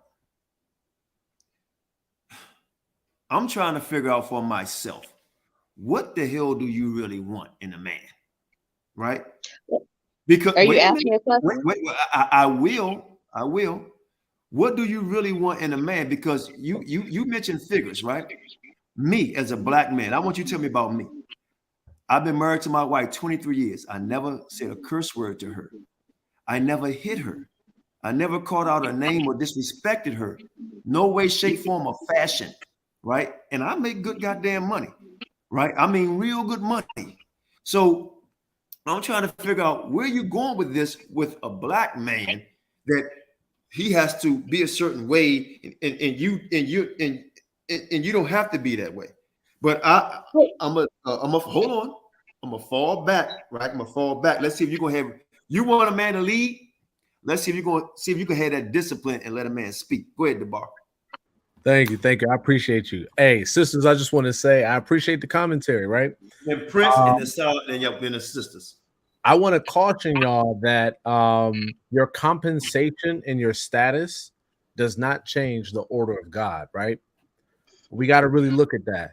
I'm a very well-off brother myself. 6-figure ain't really nothing, especially in America. If you live in a big city, depending on your tax bracket, you probably ain't really taking all that 6 figures home, depending on taxes. But with that being said, right, when I look at Kevin Samuels, I got to say shout out to Sa Neter because he framed it perfectly. He was giving constructive feedback, which has been absent since the 1950s. In the black community, we have not had systems of accountability for black women. The last black woman that did that was Shahrazad Ali, and they censored the hell out of her and blackballed her. Okay, so here's a brother, and again, we don't agree and we don't endorse his lifestyle. We're not doing that.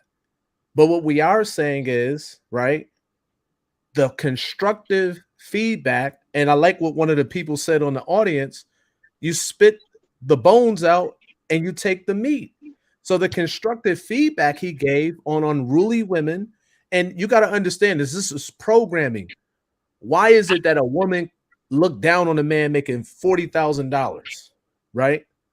Why does she look down on a man? Why does all these women, regardless of their attractiveness, all trying to go for the 3% guy or the 5% guy, right? Myself, I think I'm in the 2%, right? Why are they going for those kind of guys? Because programming has had an impact on everybody's psychology. And the question is, well, what does the 2% guy want? Because the 2% guy got a lot higher standards than somebody, you know, or a lot of these women, they're not really aware of what his standards are. So he brought awareness to the community in a very constructive way. And yes, everything wasn't positive. He did slip his tongue many times, call women out of their name, or sometimes he would have a hissy fit on a sister. But that's men. Every person is subject to flaws, right? So I just want to say that does not warrant the celebration of his death. And we saw sisters on social media, man, celebrating the death of a black man. But I thought Black Lives Matter, right? So does his life matter? Because the way he was treated, there wasn't really a lot of respect, right? Woo. Regardless of his orientation. I'm gonna let the next brother speak, but I hope y'all get the point. Next, Prince Charlandine. I'm gonna ask him let Oracle and Tracy and then Carly come. Oh no, I'm sorry. Shalom. When the elders go in, it's gonna be stupid. Shalom. Y'all, so shalom. You might leave the elders for last. Go ahead, Prince.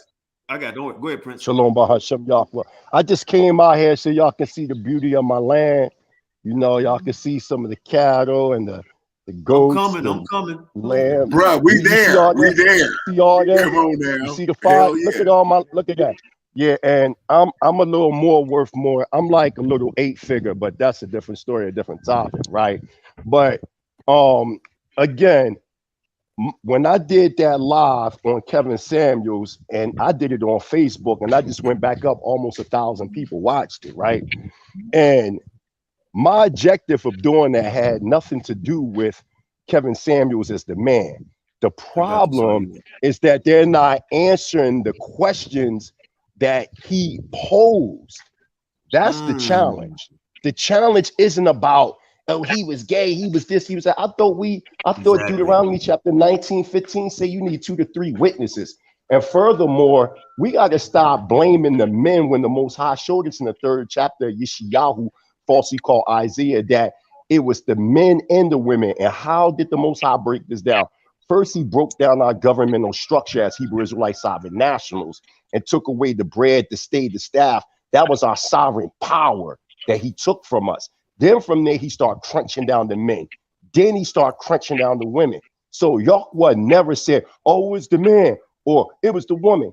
I keep telling y'all, men and women in the Hebrew Israelite culture are equal, but equality doesn't mean sameness. The women in Israel are confusing sameness with equality.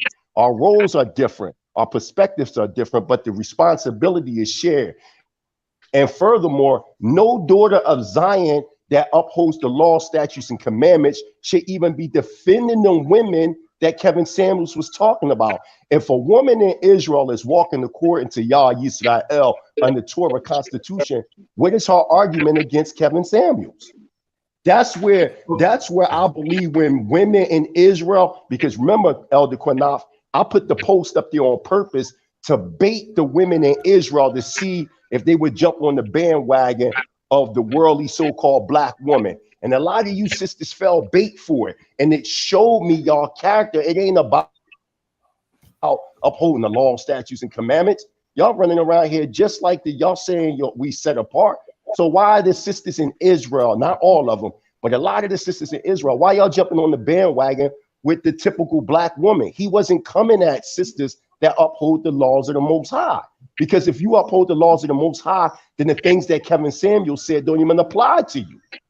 Hey, Prince. That makes no sense for a daughter of Zion to be jumping on the bandwagon and parading this man's death. It's evil and it's wicked, and y'all totally wrong for that. If you claim that you uphold the laws of the Most High. I want to give everybody an opportunity to speak real quick. Oracle, if you want to speak, Tracy, if you want to speak, it's rare that we have Sanet on here, so I want to bring him back in. And Sanet an old man, so we gotta let him speak. You know, I only came out here, Elder Qanath, so Sanet. Only reason why I came out, Elder Qanath, the only reason why I came out here is so Sanet can see the power of Yah. Within 1 year, that look real good, Mighty Hebrew. I love it, man. You should be blessed by Yah. That's right. I love it, Mighty Hebrew. And Qanath, to set the record straight, I'm not an old man, man. I got a young heart, man. Young heart. Take your Jericho shot and jump up on stage. Yeah, I got a young everybody spirit, smile just for a second, right? Everybody smile for a second. I'm gonna tell y'all something. Real history that I never really spoke on this. I've been knowing. I saw this brother. This brother seen me in the streets of New York, teach me and Sham, right? And so you remember the second Kimmon on trial? Yes, I remember 125th Street. Yeah, came and did, you know. So I beat you down bad out there, brother. Bullshit. You about to start preaching the truth, bro. You hanging too close. You hanging too close to the truth. Look, I'm gonna tell y'all something, man. It's time for us to unite as black people, man. Absolutely. You know, I had a deep talk with this brother, and a lot of people got angry with me about that. And I understand why. I'm gonna be honest with you. I understand why. You know, and it's probably people on his side, like, what the fuck are you talking to Qanath for? You know, and it's easy. I'm gonna be honest with y'all. It's easy to be a Kevin Samuels. It really is. I had a suit on earlier today. You know, that's my garden. That's my garden, Elder Qanath. No doubt. Okay, Oracle, Tracy, y'all want to speak on it?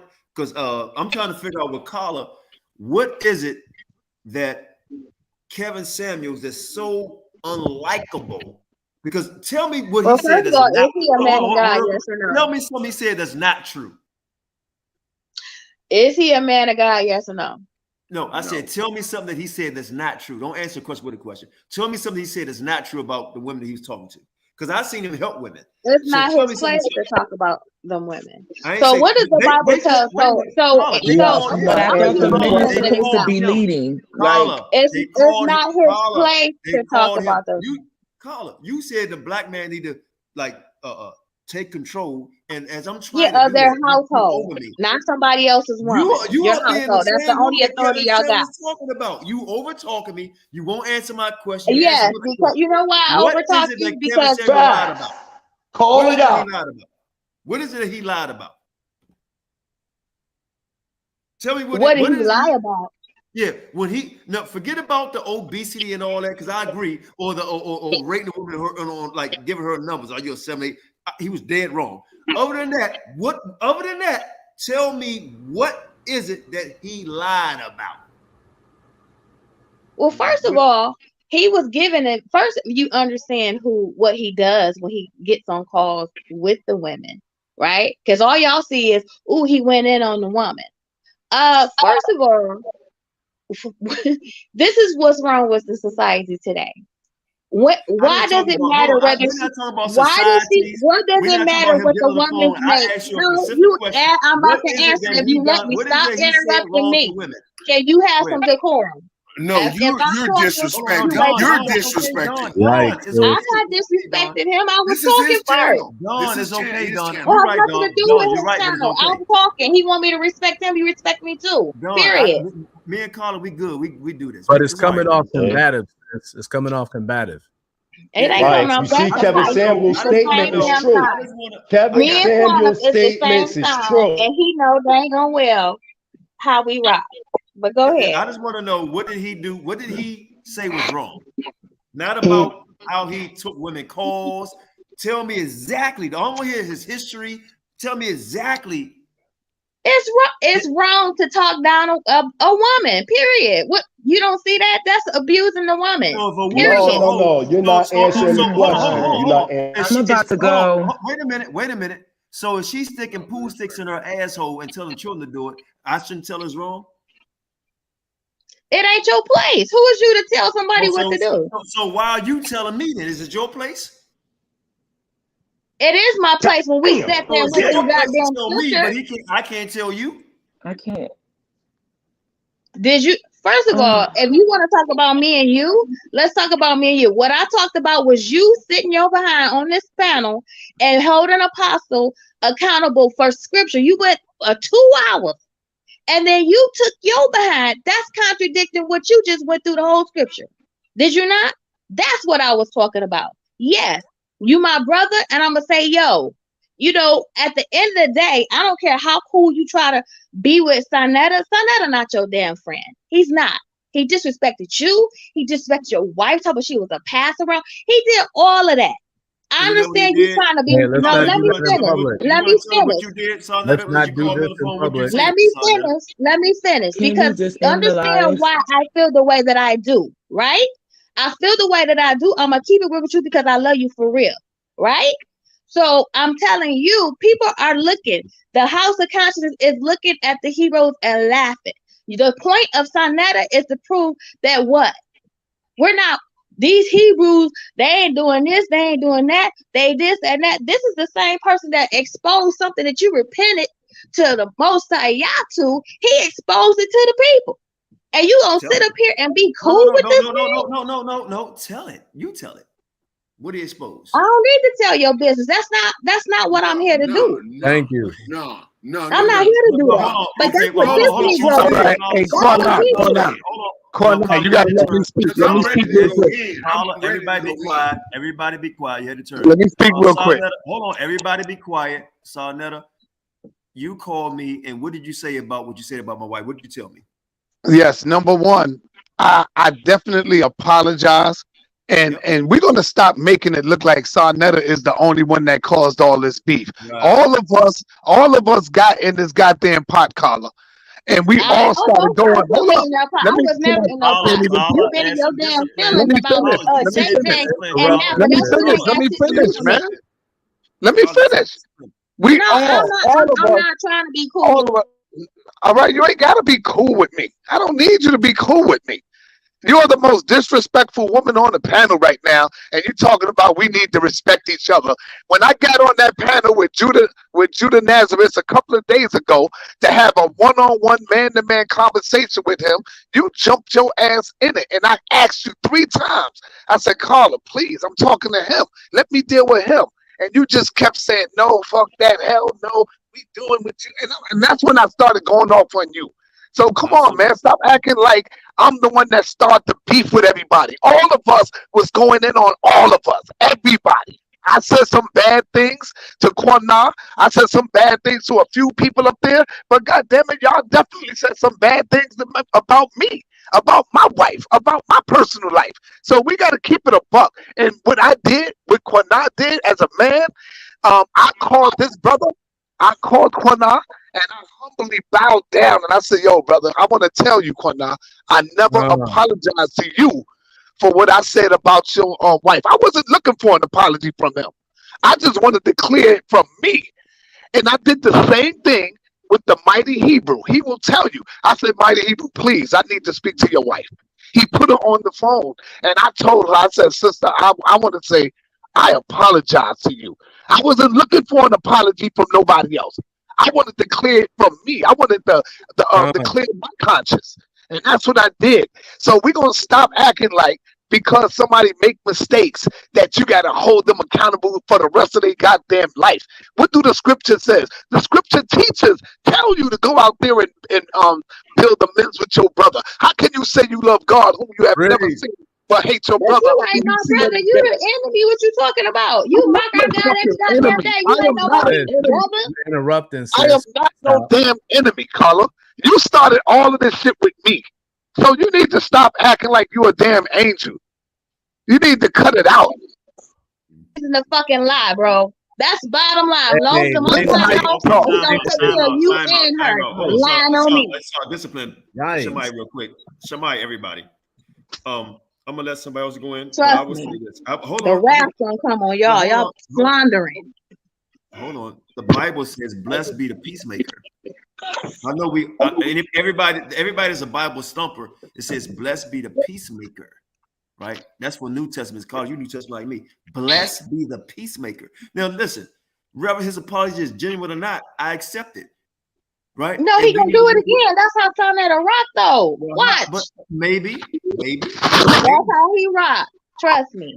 Maybe he just did it to Black Jesus. That's how he rock.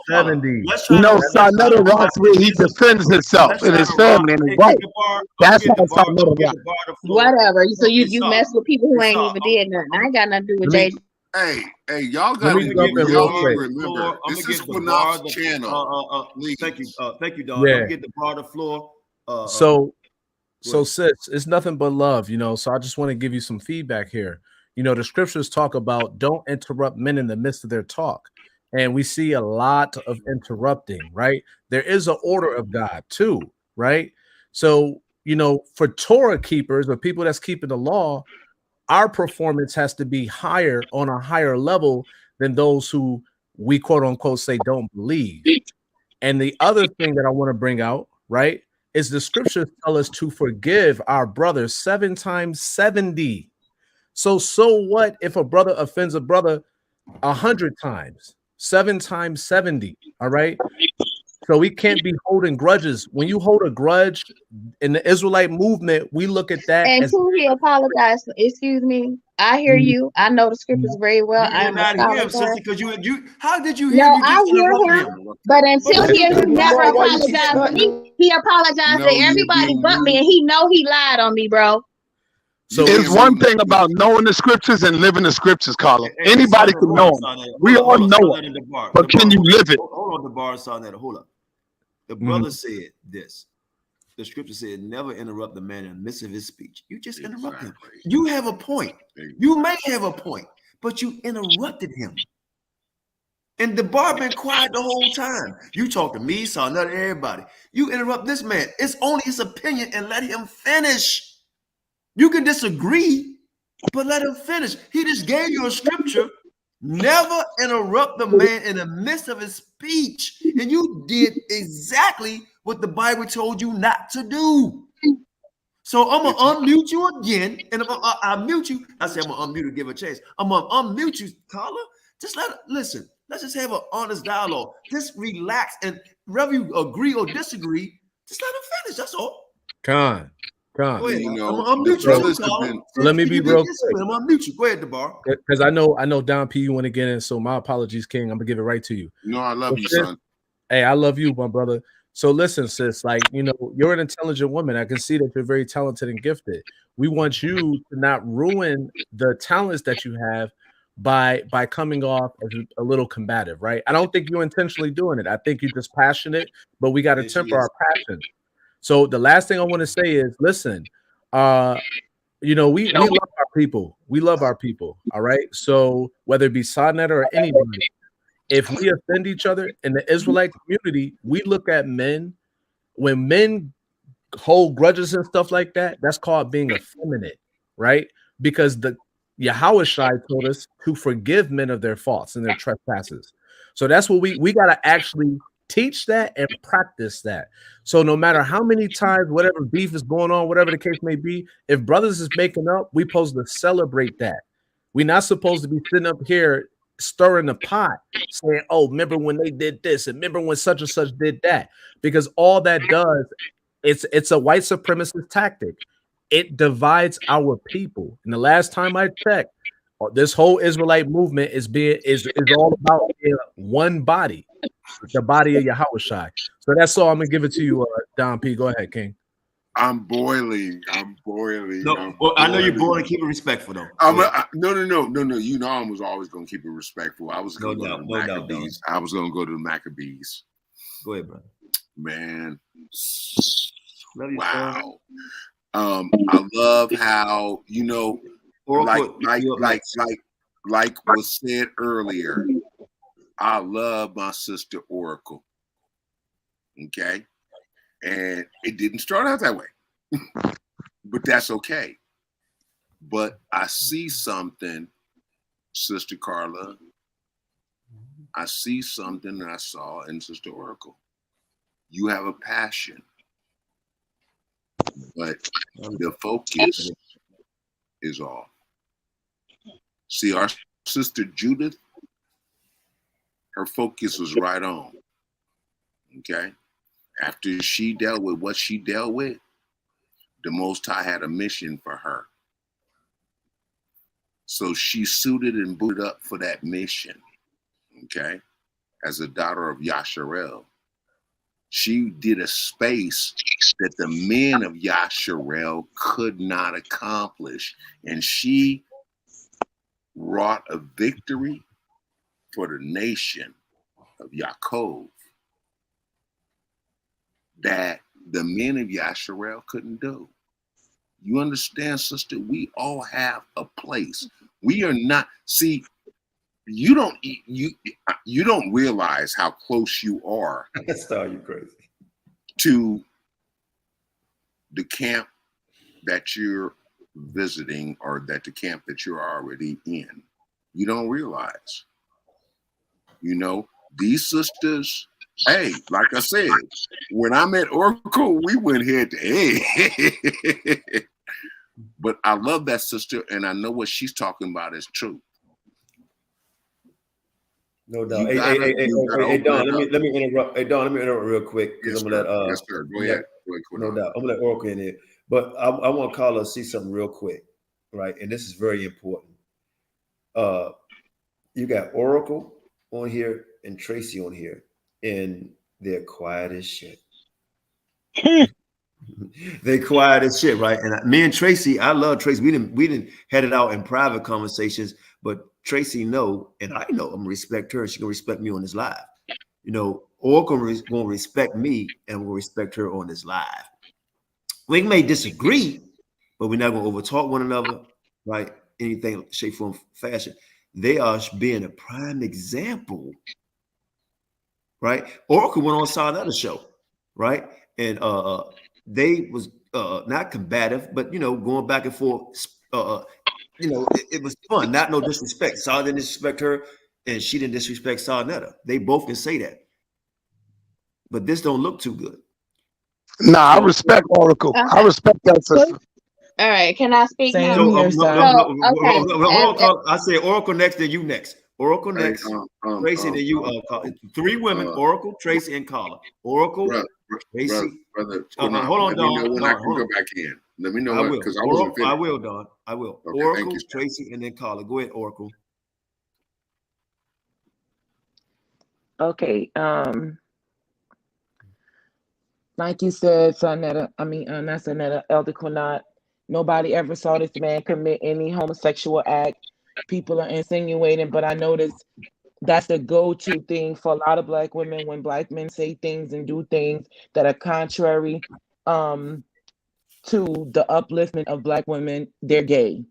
They're gay. They like white men. They like white women. That is the go-to, and I have been boiling. My blood is steaming. If the wind blows hard enough, I'll just blow away because I don't have patience for it. It's wrong. It's disrespectful to his family. He has family that loves him. He has people that he works with. Hold on. Somebody need to mute up. I need everybody to mute up while she talks because I hear a lot of noise in the background. Can y'all mute up, please? Thank you. Go ahead, Oracle. It's disrespectful to him. They said his mother found out that he passed away online, looking at the ridicule. That's horrible. And nobody is thinking about his family and the people that know him personally.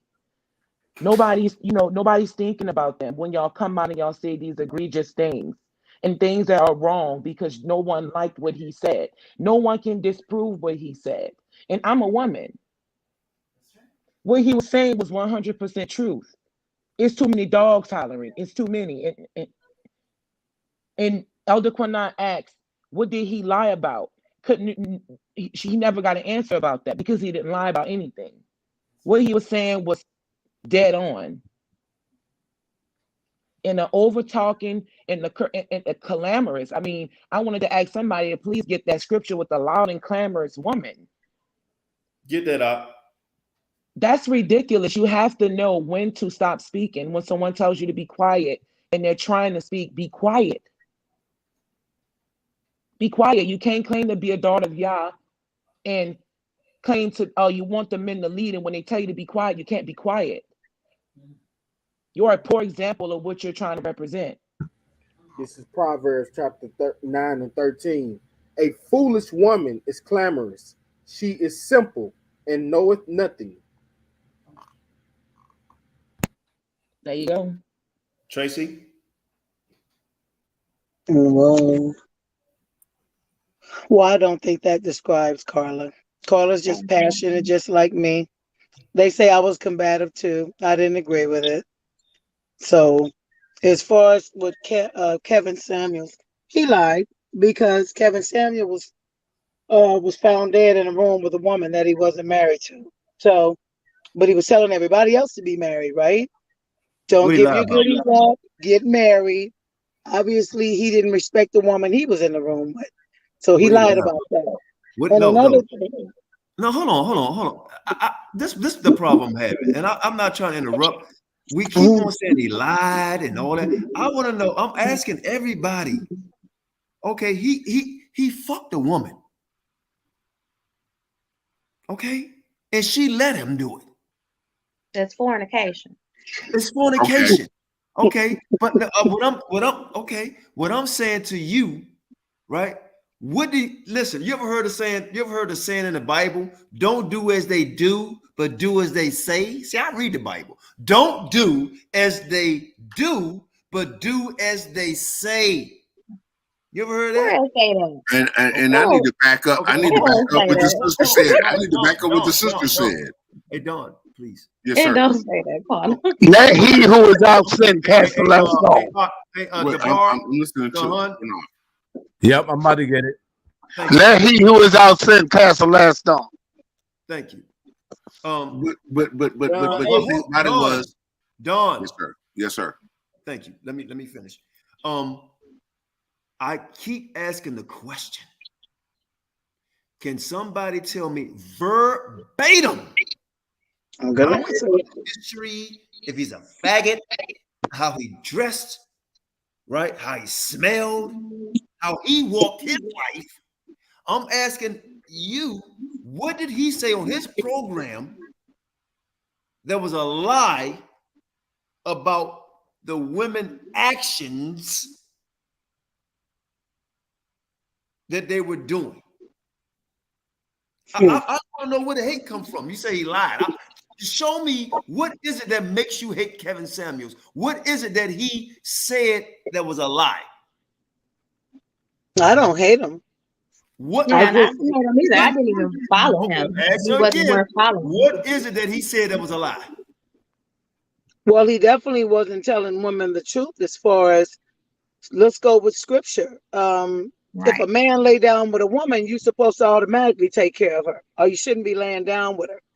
And he definitely wasn't, he didn't really drill that into the young man. What he is it that he lied to these women about? I'm trying to tell you. First of all, he was not, wait a minute, Tracy. This man was not dealing That with was his Bible woman that race. he was laying with. That's what I was about to say, Hey, Qanath. let Qanath handle this. He's handling it in a certain way. He was not talking. We're not talking. Kevin said She's not talking about answering. the Y'all Bible. let her answer. Let her answer it. Man, hold on. He was not talking about the Bible. I was on. That's what I was about to say, Qanath. I was talking about the Bible. I mean, I was on Sunday show earlier, and the brother Reggie was talking about the Bible. We're not talking about the Bible. Okay. I want to know, what the hell did he say wrong to the women? He said, uplift yourself, know your lane. Carla, you mentioned about you're a six-figure woman and all that. You're not going to deal with a two-figure man, are you? So I want to know, what is it that man said that was a lie to the women who made him? The women made him, by the way. Black women made him. Not white women. For one, okay, let's answer. I'm gonna just go ahead and answer it. So there's an example in the video that I watched, because I don't really follow this man. Okay, so that's number one, because he's not a spiritual man. Okay, you don't number follow two, him, but you got an opinion. But go ahead. No, I'm just telling you facts. I don't follow him, but the video that I've watched, based on him telling the women this particular case in this video, he was trying to give them tips on how do you get a 6-figure or a 7-figure man. Exactly. Now, I was going and there too, that's Carla. where the lie is, because I have dated those men in that bracket, and the tips that he was giving was not correct. What tip now, was if I could even do a show and bring no, men that are at that bracket. No. You asked. Let me You're give it not to telling you. me to lie. You talking about what you I can just get. told you. Carla, was they Israelite? The The men that you criteria dated, was of they how Israelite? to obtain a 6-figure man. That's what his whole thing is about. Hey, Carla, was the men Israelites, the men that you dated? Were they Israelites, Carla? Let Well, Qanath deal with it. Was Let who Qanath Israelite? deal with it. He's got Let a me program. let me say Let him something. deal with it. Qanath, you hear me? Hold on, Don. Hold on, Tracy. Hold on. I'm gonna give this question to Tracy, because you said I'm gonna give you my criteria, right? No, that was his criteria. You're not listening. But you went into something about. I'm asking you, and I said verbatim. I Oh don't my want to hear. God! I don't want to hear scholar. You're a 6-figure woman. We understand. And Reading I said comprehension, the listening. example. I gave it to you. He lied to that woman, telling them the Are you criteria. a brown? Hey, Carla, are you white? No, I'm not white. I say you white. Am I lying? Well, it depends on what you mean by white. Are you okay? You see the screen you looking at, right? Are you married? Are you married, Carla? Yeah. Are you married? Soon to be. Suppose. Are you married? Yes or no? I said soon to be. That's what Is he a Hebrew Israelite? No. Yes, Hold on, Sonetta. No. We're gonna give it the first one. Dang. Not soon to be, crazy. or last year or tomorrow. Are you married? Yes or no? we are on course to be married. Okay. Trace, you got next. You got next. Well, I'm not dealing with that. I don't. The Bible tells don't deal with semantics and all that type of shit. That ain't no semantics. That's why Tracy got next. Tracy, let me ask you a question. Come on, Tracy. Yo, Tracy, these things are just yes or no questions, man. Tracy, can you tell me verbatim what did Kevin Samuels lie to a woman about? He lied to a woman about you have to look a certain way to get a man that makes 6 figures and over. That was a lie. Because I know women that don't even look that good that got 6-figure men. So that was a lie that he told the women. And I didn't like that. I'm like, well, what is he talking about? Like I told you, it's vanity to look at a woman. He's talking about Tracy. He's talking more about statistics. Over or very intelligent. You got next, Prince. Let her finish. You got next, Prince. Women, and it doesn't have anything to do with her money. Most men that make money don't worry about women's money. That's the broke men that worry about women's money. That's true. And that's broke men that don't have anything always worry about what the woman have. But if a man has money, he's not concerned about that. And definitely not always. Look, I know y'all say y'all visual, let's put that in respect. Okay, Tracy, can I interrupt real quick? Let's put that in respect. Hey, Qanath, let me ask a question real quick. Go ahead. I want to ask Tracy a question. Tracy, have the Most High ever forgave you? Of course he has. How about you, Qanath? Yeah, at least I think he. How about you, Carla? Have the Most High ever forgave you? I hope he has. Carla, how about you? Wait, have the Most High? Have the Most High? Let me. Carla, you mute yourself. What the hell? Go ahead, Carla. You can answer the question. She muted again. All right, she don't want to answer. So, Qanath, if the Most High can forgive you, how come you can't forgive or find something in your heart to forgive someone else? There's nobody on this planet that's 100% righteous. That's right and exact. We all have our flaws in us. Hold on. But if you have a repentance on that, you didn't answer the question. You didn't answer the question. I would like for you, Qanath, real quick, please. Somebody get the book of Colossians 3:13. 3:13. Just read that. Kahan. I got it. The bar. Yep, hold on. 3:13, right? Yes. We call this Negro Satan, and it's Satan giving y'all the scriptures. This is crazy. This is the book of Colossians. He is Satan. That's a daggone difference right there. We gotta have more respect. Go ahead, DeBar. Go ahead, DeBar. All right, yeah. Let's not call nobody Satan, man. Let's stop with that. No, I said they called him that, but he giving you scriptures. Exactly. But look, Colossians chapter 3, verse 13. Forbearing one another and forgiving one another. If any man have a quarrel against any, even as Christ forgave you, so also do ye. That's a cut. Now, is it not written? Do you forgive Kevin Samuels? Is it not written? Do you forgive Kevin Samuels? Yes or no? Yeah. I don't have a problem. I don't even know Kevin Samuels. I don't even follow him. I don't care about no Kevin Samuels. Yes or no? What does that have to do with me? It is written. If you have not turned away from your sins, it is written. I'm gonna tell you this. It is written. It is written. Can I say something real fast? It is written. I've been trying to say something. I'm out. I gotta go. No, go ahead, Hebrew. Go ahead. This is crazy, man. I know. Listen. Where, Prince? This is a very simple mathematical constant equation, man. This is not fucking hard. Excuse me for my language. The question is asked, what did this man say wrong?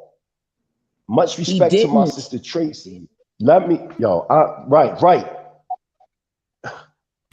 He's talking about statistics. When you dealing with a 6-figure man, statistically, we're not talking about individual cases. Yeah, I know such and such, and then I know this. No, I'm talking about the over. Man, it's too much. Can y'all mute your microphones? Okay. What I'm saying is this. He's talking statistically. When you dealing with men that deal with six figures, there is a certain type of woman statistically that a man wants. Versus, yes, I know individuals that dealt with six-figure men and they don't care how they look. But the bulk of it, that is not the case. The question is very simple. What did this man actually say that was wrong? I'm here to say everything that man said was right. Everything. I watched my mother, I watched women all throughout North Philly act the same exact way that this man said. So, and so many countless other men seen these things. Why is it that when the question is being asked, y'all not answering the question? Exactly. Y'all going all around, y'all circumnavigating all around the question. Y'all come up with shit like this. When questions like this is asked, well, what did you say? Well, man, fuck that, he was gay. Or when y'all talked about how he was in the room with a woman, do y'all know that was his woman? That was his woman that he was with. So I'm saying, what is such a big deal? Y'all don't say nothing about the Color Purple movies, all the Oprah Winfrey's, all the men that you was with in the room. Hold on, Prince. Real quick, Prince. What about the men that you was with in the room? Go ahead, Prince. I'm sorry. Go ahead. Right. Go ahead. All these different talk shows bashing black women. I mean, bashing black men. Whether if you talking about men talk shows, women talk shows, we got the fucking international governments bashing the black man image. You got the United States government bashing the black man image. You got our own black women bashing the black man image. There is no, I'm traveling all over the world and I'm telling you, black men in America are looked with disdain, not black women. So y'all need to stop these fucking games and just answer the question. If you can't answer the question that the man said anything wrong, you can't say, well, he said how to get a woman and he wasn't right. That's a perspective versus the overall totality of how society view things, man. That is the difference. I am saying, what did this man say wrong? And I'm gonna say this one more time. If you are a real daughter of Zion, it don't apply to you. If you're upholding the law, statutes, commandments, hold on. See, you doing it again. I'm noticing everybody that talk, you cut them off. Let each individual speak. What I'm saying is this, brothers and sisters. If you are a daughter of Zion, and if you are upholding the law, statutes, and commandments of the Most High, why y'all defending worldly women? When the daughters of Zion come in and say, well, Kevin Samuel said this, Kevin Samuel said that, y'all acting like worldly women. Because if you're under the law, statutes, and commandments, the things that he said don't apply to you. It's like the OJ glove. If the glove don't fit, just acquit. Why are you trying to put on a fucking glove if it don't fit you? Why are you defending women that's wicked as hell out there? Why are you defending them? If you saying that you're not, I hold the law, statutes, and commandments, I'm a Bible believer. To me, y'all sound so fucking religious to me. Y'all don't sound like sovereign nationals. Y'all sound like religious nutcases that all y'all do is quote the Bible, but you're not living accordingly. So what I'm saying is, I want you to say, as a daughter of Zion, upholding the law, statutes, and commandments, I want you to show me, how did this man say anything wrong as it applied to you, not other women? How does it apply to you as a daughter of Zion? What did he say wrong as it applies to you as a daughter of Zion? Listen to my question one more time and I'm done. My question is simple. If you uphold the Torah, right? What he said, how does it apply to you if you uphold the Torah? And that's a good question. That's the question I'm putting out there. Hey, Prince, that's a good question. Checkmate. Hold on, my show. And then I'm gonna get off here. Hold on. That's a good question because nobody gets to run they said that he was caught in a hotel. Hold on, they said. Hold on, bro. I'm fucking talking. That's because they said, well, he was caught with this woman, fornication. So I would ask you, because the Bible talks about a hypocrite. How many fucking men have you fornicated with? And are you still fornicating? Psalm 11 said, are you married? So, but go ahead. The floor is yours. Well, first of all, that ain't nothing. I mean, you don't need to be asking nobody that question. Because you put your business all out there on the thing. But we I'm talking not about the him. person. You brought it up. I said specifically, I do not follow this man. I do not listen to him because he is a heathen. So to answer mighty Hebrew question to a daughter of Zion, he's not relevant. It is written.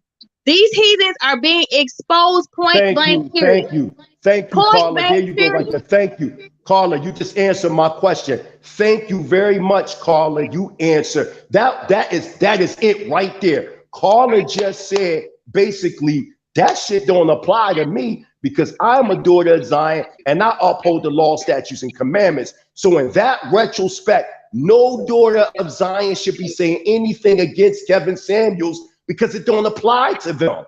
If you're saying things against this man, it's because something that he's saying does secretly apply to you. If it don't apply to you, it's no need to even say nothing. You know what you should be saying as daughters of Zion? You know what? That brother is right. That it do apply to them sisters in the world because that is exactly who he's talking to. He's not talking to no Bible-fearing, Yah-fearing woman. So why y'all defending these wicked women on the street? Them women wicked as hell, just like you got wicked ass men out there. So Carla answered for the first time a direct question throughout this presentation. She said that don't apply to me because I'm a daughter of Zion, and that is what I'm trying to get the sisters in Israel to see. Stop defending if it don't apply to you. Yeah, but check this out though. Check this out though. Carla, check this out though. Carla is a hypocrite because JJ 7000 was married to another woman and she knew it, and she still went with JJ. See, and she tried to break there you that go. up. So let's address it. Since you want to bring it up. Since you want to talk about something you don't know. So let's talk about it. Y'all want to know why we're saying this is no, let's talk about it. Let's talk about it. Let's talk about it. No, don't do that. Whoa, everybody, let's talk about it. Since Kuta Kente want to bring up the thing he don't know nothing about. So let's talk about it. So y'all want to know JJ's business. JJ lied. JJ lied to Carla. Don't do that. No. Since he want to put it out there, let me correct this idiot ass heathen right now. Because he don't even know what it was. I know, Carla, but don't do that. Prince, let it go. No, you know what? No, but JJ, that's my friend. Don't do that. You know what, though? But that's my brother. Since he want to bring up something, he don't know nothing about what happened. No. No, I'm gonna tell you why. Prince, I'm gonna tell you why it don't matter. Because he's not here, so I wouldn't even speak on him if I had respect for him. So, Carla, if you respect him, that's your friend over here bringing up shit that ain't got shit to do with him. That he don't know nothing about. Nothing about. So don't speak on it then. Don't speak on it. I just want to say this real quick. F.O.P.E. 2 minutes. DeBar, go ahead, DeBar. Go ahead, DeBar. Hey, I respect you, Sister Carla, and I'm just gonna humbly request that you not bring that out because it's your personal let it business. go. Don't say shit, man. Well, I have it, but y'all got this heathen over here feeling that he can keep lying, talking about just like you said, you talking about something you don't even know nothing about it. I'll be glad to share, but that would expose JJ. If I did. Hold on. My last 2 seconds of conversation. Hold on. DeBar got the floor. He's ruling after me on this platform right now. So go ahead, DeBar. 2 seconds. So we gotta go by the golden rule, right? So disrespect begets disrespect. That's why we don't lead with disrespect. So let's try to respect one another. And sister, you a daughter of Zion. So listen, we ain't gonna touch that subject. And let's on this platform just deal with the subject. Let's not deal with personal encounters and people's personal life. That's all. I'm done. Hey Tracy, Prince Charlene Dean said something, right? He said something that it don't have anything to do with you, and that's why I keep asking, like, what did he actually? I mean, am I crazy? I'm trying to figure something out here. Am I crazy? Do y'all? And listen, right now we talking about the women, and I can talk about men. I see that shit every day too with the men, just as guilty. But let's not try to act like the black women is holding it down. They don't do shit wrong. It seems like the black women saying, "Don't say nothing about us. We perfect." So I mean, it's nothing. That man, everything he fucking said is wrong. Black women do shit wrong. That man say they having children out of wedlock. They got 4 or 5 baby daddies, right? I mean, listen, black man can't run out here and get on Section 8. Don't you know Section 8 split the family? The black man can't be there. And then when they in Section 8, right? They had a baby, you gotta have a fucking baby, by the way, right? And then you go get on Section 8. Why did I get a goddamn job? And then they get on Section 8, the father can't be in the home. Then they fuck around and get pregnant by another man. Then another man. Next thing you know, their ass on Maury. So I'm just trying to figure out what is it if there's bad men, black, and bad women that's black. So why you just like, no, fuck, you can't say shit about the black woman. That's what it sounds like to me, Carla. Because can I talk now? It's because they view black men are beneath them. We're circling our wagons. Black women today feel like black men are beneath them. You have to answer to them. They don't give you permission to talk about nothing. You shouldn't be talking about it. Teach. That's why Kevin is catching his heat. I'm sick of this. Some black women are angry with black men. And I'm going to tell you why. Because they're not protecting and providing, sis. How do they do that? How do they do that? Hold on. How do they do that? What about the black women that got their legs open? Hold on. What about, you say black women are angry with black men. What about, we can't be fucking, Trace, you know my I got emotions. you, Q. Go ahead. Right. Go What ahead. about the black women? Understand. Black man can't be angry with the black women. That okay, you get on Section 8. Next, you got 4 or 5 baby goddamn daddies, right? You over talk, right? You sleep with white men like the black men. You just as fucking guilty. Yes, they are. Yes, they are. Here's a question. They guilty for trusting that man. I'm asking you about what the hell black women doing, and every time I ask you about what black women doing, you switch it about what the fucking black man is doing. I'm gonna answer you a question. Oh my goodness! What the fuck? What in the back again?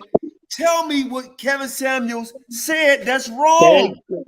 I already answered that. He blaming only the black woman. The black woman ain't to blame. How many men have lied to women and made babies with the woman? Come on now. And no woman wakes up and say she want to have a baby daddy. She wants to be with that man. That man didn't want to be with her.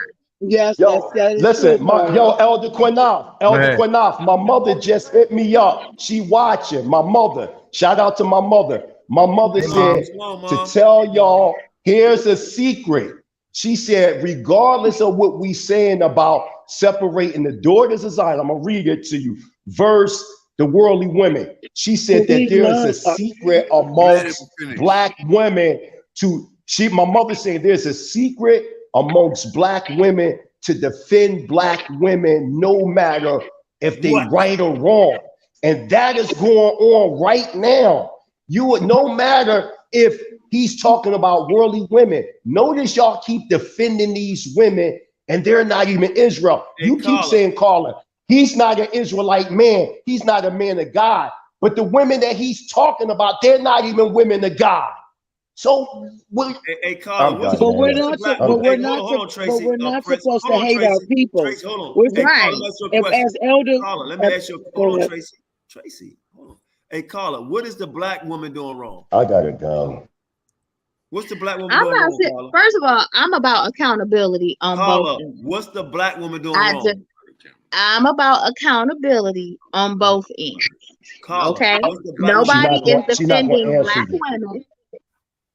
Nobody's defending black women. I'm saying from a spiritual standpoint, that's just like me pointing out everything Qanath has done and sinned about. Qanath is not going to like anything that Carla has to say. It's because nobody wants to constantly hear, just like he just did. That was 2 years ago, my situation, which had totally different from what was portrayed and what y'all think. But y'all will hold that over someone's head. What? Let me finish. You're making me forget my question. That's the devil shit right there, man. That ain't no devil shit. I'm answering you. Don't like the answer. That damn quick. I forgot that quick. That ain't got nothing to do with it. It just came back to me. Tell me what the black woman doing wrong today. What is the black woman doing wrong? I'll tell you what the black woman is doing wrong. No, not the you, black Tracy. Woman is no, Tracy. I said trusting The man. That's what they're doing wrong. They trusted the man. Oh, Right. What? So go. So you gay? So you gay? No, Lord. y'all need to stop lying. No. You How say about that? so black women don't lie? Why it always gotta be tit for tat? What is that? What the hell? What does the Most High say about the worldly? What? No, use the scripture, Elder If the Qanath. man stopped Use lying and treating Isaiah. them like they just a Qanath, piece of meat, we Qanath, wouldn't have this Qanath, problem. take the room. Take Time the room, out. Qanath. That's how we doing Time that out. shit. I ain't dealing with Time out. Satan. Go ahead, Doc. Go ahead. Hey, okay, so I just want to focus. Look at what Sister Oracle is doing, right? And I think this is the recipe for healing for the black family, for the Israelite family. She's taking accountability of the mistakes of what black women have done or Israelite women have You in done. the back check, Carla. You wait. As men, we have to do the same thing. Why is this important? Because it prevents the blame game. So men talking about what women doing wrong and then vice versa. What we have to do is like what Sister Oracle is showing us. Women have to be responsible for their mishaps, their mistakes, and us brothers have to come to the table and say, listen, we brought the whole nation down because we went off. Just like what Elder Yehuda was bringing out, you know what I'm saying, earlier. So that's where we get an opportunity to heal as a family. But if we keep blaming each other and we keep bickering and we keep fussing and fighting, that's not going to help anything other than cause arguments, confrontation, and division. That's all. You know what the You know, hey yo, you know what we missing though? Hold up. What's his name? I like how he Yo. Hold on. Don't overtalk the elder. Sonetta. Right after me, Sonetta, you can speak. And DeBar, you're right. We say he's blaming each other. But here's the thing. You, myself, Sonetta, we can say, you know what, and other brothers and sisters, we can say, you know what, we do take blame in certain things. Carla not saying that. Carla's saying it's all the man fault. And then when we no, shut the hell up. And then shut your ass up. And then when we say, and then she say, oh my goodness, Carla, you know, hey look, Carla, oh my goodness. Then Carla say, I ain't gotta listen to you. Carla, I ain't never said that. You hearing stuff. You hearing voices now. Yo, Carla, you said that the black man not doing this, the black man not doing that. And I asked you verbatim, what is the black woman doing wrong? And you said, listen to man? No, you that's what you said. Are you listening, Qanath? Are you listening or you got your own narrative? All right, Sonetta, go ahead, Sonetta, and then Prince. Yeah, what a lot of us is missing, Qanath, what all of us are missing is that the majority of the sisters call in for him to evaluate her, because that's what this sister want. If she didn't want to be evaluated by another man, she wouldn't call in. She's calling in saying, yo, tell me about myself. What do you think I need to do about myself? And he give his opinion on her. He evaluates her because she gives him that right to do that. And a lot of us, we fail to realize that. But one more thing here, a sidebar.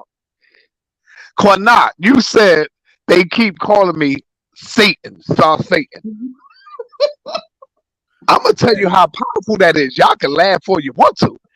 But you know, Satan is the most powerful, loyal soldier to God. And I know that went over a lot of people's head, but let me explain. Satan can't do nothing without the will. He's right. He's right. Yep. I know I'm right. So you don't even know the power that you give me. Hold up.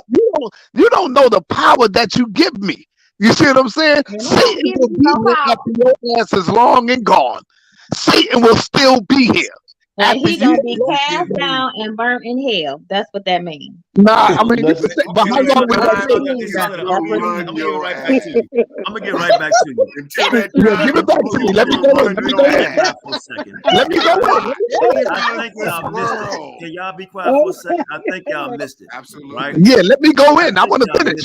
No. Let the elder have his channel. Go ahead, Qanath. Yeah, I think y'all missed it, man. And we laughing, but it's really not funny. Sometimes What? you don't He's know. gonna be passing? What you Sometimes, mean, Tony? oh, shut up. Sometimes you don't know what's in your midst. Sometimes you don't know what's in your midst, and you don't know how the Most High work. This man just said, "Y'all give me power," right? And what he said was true. Yeah, I'm trying to figure this shit out, right? I don't get y'all. This man just said something. Y'all, certain people laughing, and then he bring out scriptures, straight cut, and you're laughing. Exactly. Remember this part right here, and I'm Oracle. Are you still on? Because I see somebody else popping in the room saying Oracle. Yeah, let me finish. I want to finish what I was saying. Well, hold on, I will Solomon real quick. Oracle, are you still there? Because we'll bring this other room here. Okay, Oracle channel. Nobody say anything, please. Do y'all remember the Bible when God asked Satan, "What you doing?" He said, "I'm going to and fro." So they are in contact with one another. Okay, now this man just told you something, and y'all laughing. Go ahead, Saul, and then what I'm saying is, don't forget Satan. Satan is in second command in power. He's second to God. Of course, the Most High is the most powerful force on the planet. But Satan is second to God. Satan can't do nothing without the power and will of God. Whatever Satan does, he gets the permission from who? From the Most High God. So why is everybody mad at Satan when God is the one that gives him the will and the power to do what he got to do? He can't kill on his own. Satan can't kill on his own. What did he say? He said you can do whatever you want to do, just don't take his body. Just don't kill him. He said, "Where you been? Where you been?" Yeah, so I've been roaming around. I've been roaming around like a lion. That's right. And in closing, remember this, in closing, Satan gets the permission from the Most High. When there's no more God, guess what? There ain't going to be no more Satan. Because as long as God is here, Satan will be here also with him. That's a fact. Satan will be here because there's a duality in everything. There's good and there's bad. All right. When you look at Satan, you're looking at God. When you look at God, you're looking at Satan. They are two and one. They are two and one. God damn it! But y'all don't understand that. Y'all don't understand. Hey, Sonata, my brother. Hey, let me say this real quick, and then let everybody get a closing statement. Hold on. Hey, Prince, Prince Charlene. Hold on, Prince. I know y'all ain't gonna let that slide. Hold up. Prince, hold on. Carla trying to start some shit, y'all. I know y'all ain't about to let that slide on this panel. What? Qanath is speaking. Damn, man. What the fuck? Qanath is speaking. Prince is next. Hold on, Prince. Before you go next, Prince, you got it. I'm gonna give you like 5 minutes because you've been very patient. Not like 3 minutes. Commercial break. Since Sadat is still here. Good, great. And I'm glad you said everybody want me back on. And we coming on Sunday, and we want to bring out some stuff for the edification of people, but also to empower our people, right? So we're gonna come on the platform. The bar, get ready. The bar, speak on what we want to talk about after our presentation on Sunday. Something we want to talk about briefly. The bar. Con. So, Shalom family, this is a good dialogue. So I want to talk to you and really at the community as well about being financially literate, right?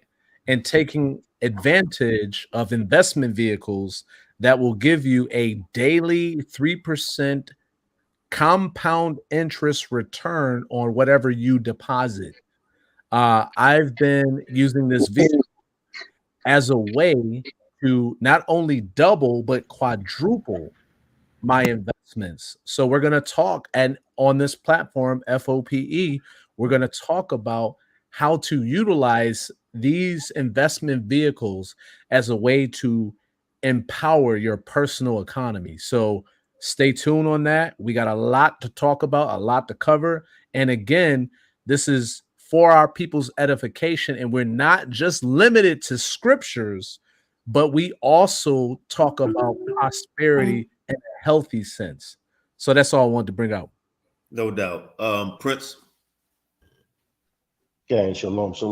Before I make my statement in the scripture in Isaiah chapter 3, I just want to say from a Torah perspective, I understand that It's nothing but an adversary, and that's it. And certain stories that you see are archaic and metaphorical and base. So I don't subscribe to the spooky concept of Satan. But now to the point of Isaiah chapter 3, right? It gives us the consummated equation about what happened to the men and what happened to the women in Israel. We're making all these excuses saying that, well, it's the man's fault or it's the women's fault. But since the women is the focus, I just want to read what the Most High say about the women, since we're talking about the women. This is what it says. It says, moreover, Yahweh said, because the daughters of Zion are haughty and walk with stretched forth necks and winding eyes, walking and macing as they go and making the twinkling of their feet, meaning they cause a mischief with their feet. Okay. Therefore, Yahweh will smite thee with a scab, the crown of the head of the daughters of Zion, and Yahweh will discover their secret parts. This is where Kevin Samuels is talking about women running around ratchet and showing their private parts, you know, running around twerking. You'll see sisters on TV twerking in front of they children, their sons. It's even an epidemic going on in the Black community where women are actually having sexual contact with their sons and using excuses, saying that if they're going to have their first experience, it should be with their mother. Let's keep going on.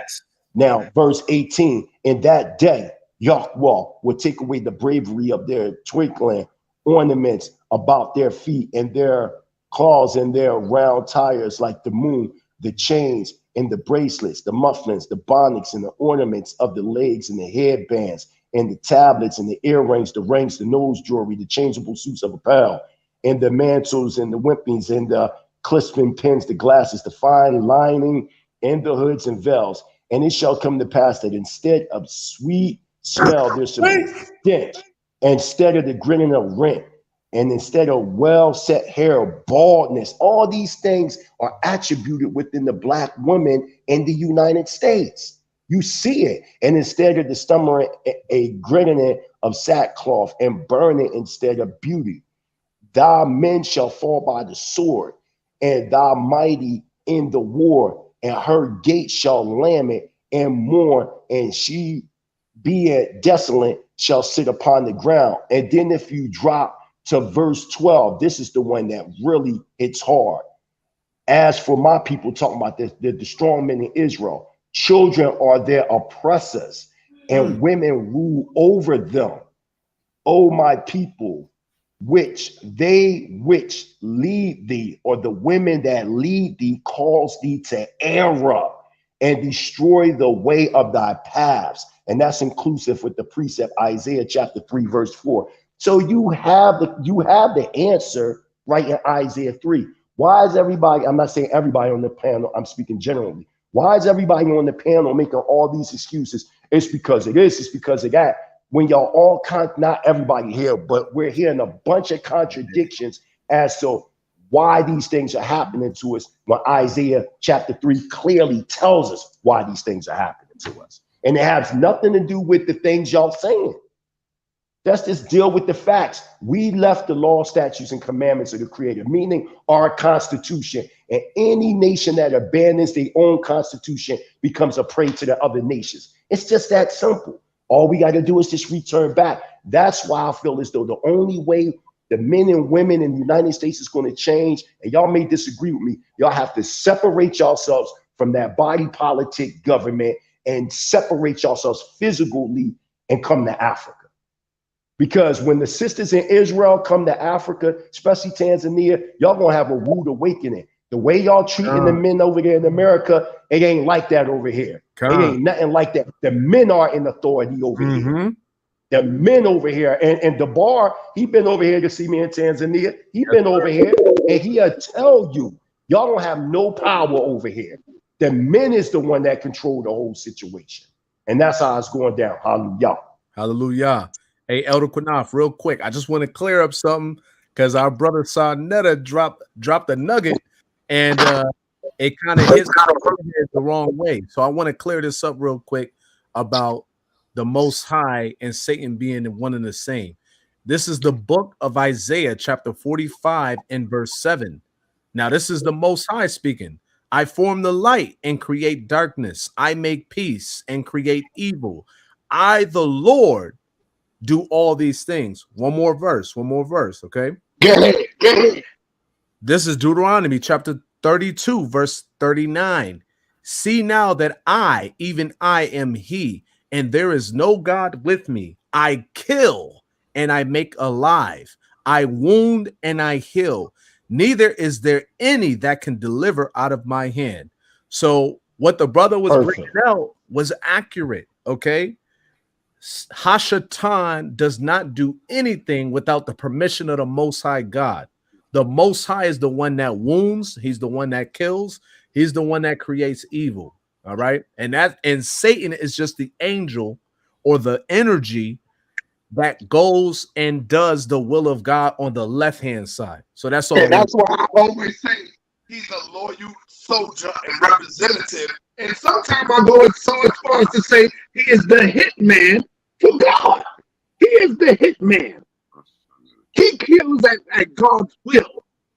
He kills at God's will. God gives him the permission to take that spirit, to take that soul, because he is God's hitman. And I know y'all don't like that, but let's get it in.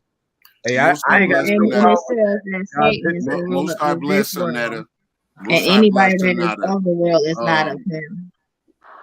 It's just it just only means adversary. That's all it means. Just adversary. A lot of spooky connotation is coming. If I'm fighting with hypothetical elder Qanath, in Hebrew, I'm Hashatan.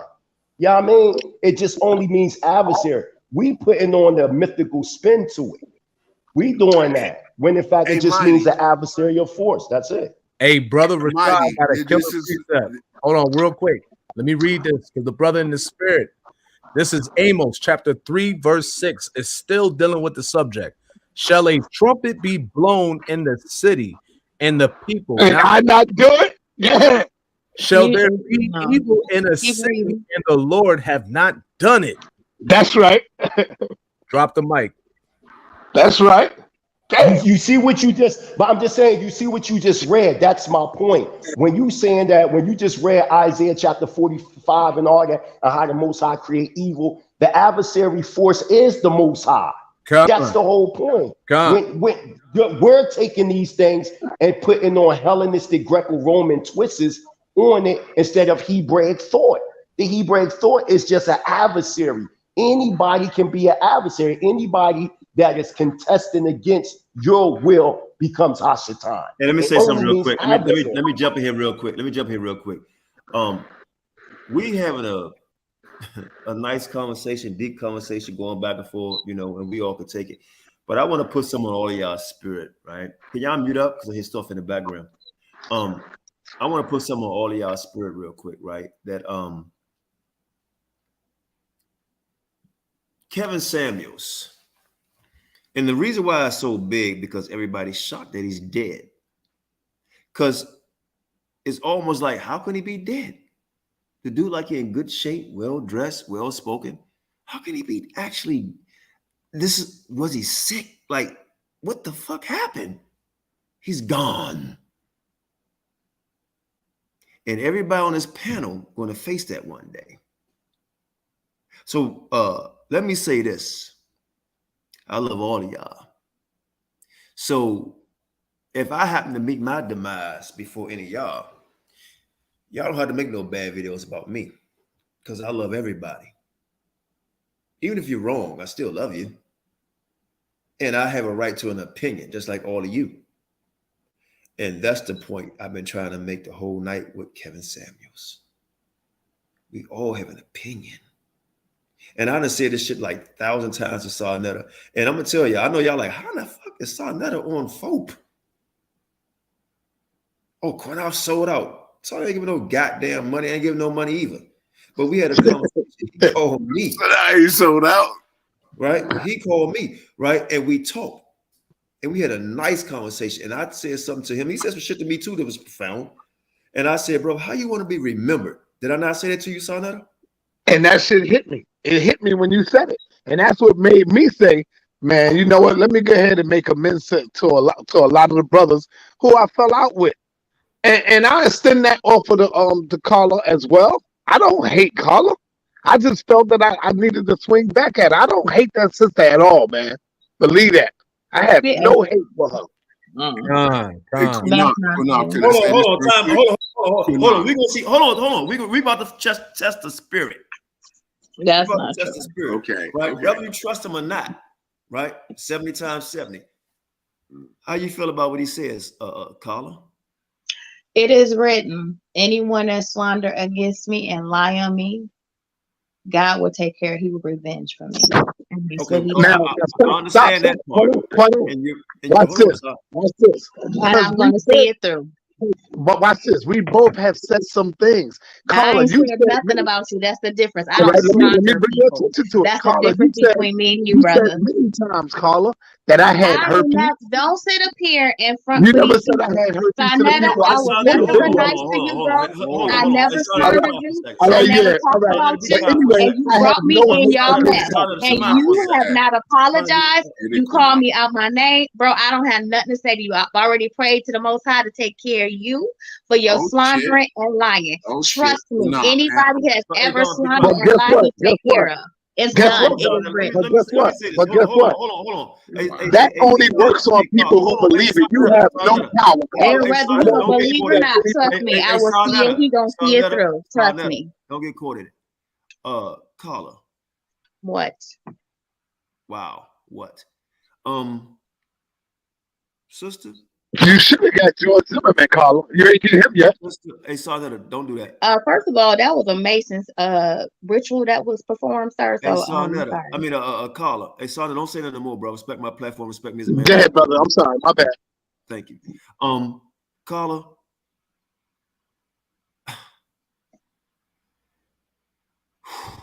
I'm very patient. I had it out with my brother today. I hope my other brother Yehuda. I hope we be all right. If not, it is what it is. Sister,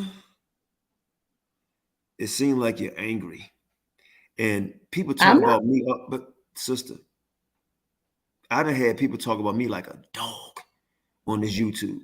They had my wife and my children up here, wish death. The same guy, Judah Nazareth show you went on. Don't you know he wished death on my wife and my children? And you went over there and said, I want to know what the hell Qanath doing. You didn't question him about wishing death on me and Shawshan, wife and children.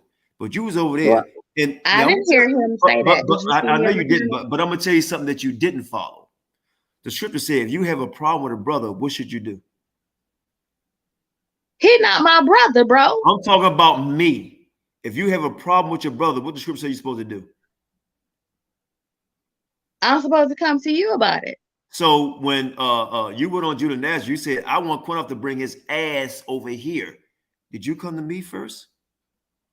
Well, I'm sorry, when you went on Judah Nazareth show, because you was upset because I went on some other show, and you went on Judah Nazareth show to jump on a bandwagon with them talking about me dick riding. Okay. I don't mind you dick riding because you're a woman. You could jump on it all day. But my thing is first of all, what you're not gonna do, you're not on. gonna disrespect me like that. So watch yourself, Quano. Okay, Well, don't no, go there. Don't go there with me. But I'm gonna tell you why I'm going Be there. respectful. You want respect, but you're not being respectful. But you said bring your ass over here.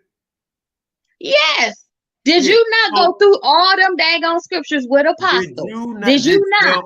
This was on your platform, brother. Did you follow the scriptures where it said if you got a problem with your brother, you should go to that brother and him alone? Did you do that? First of all, I don't have your number. Did you not try to contact me anyway through a third party? No, because I don't talk to nobody that got your number. So whether you had my number or not, should you have talked about me without trying to get in touch with me? The scripture say go to that brother. If you can't get in touch with me, you shouldn't talk about me, right or wrong. Honestly, I called you out, and I ain't no shame in what I did. Point blank, period. I know because that's what I do, and you know that's what I do. I don't make excuses for nobody. Nobody is accepted. But that's not. I didn't ask you about your shame. I didn't ask you about your shame. I said, did you not try to contact me? You said you had my number. Yeah, I don't talk. We don't talk. You know but that. Hold on. I didn't ask you to have my number. I said, did you try to contact me? Are we friends on Facebook?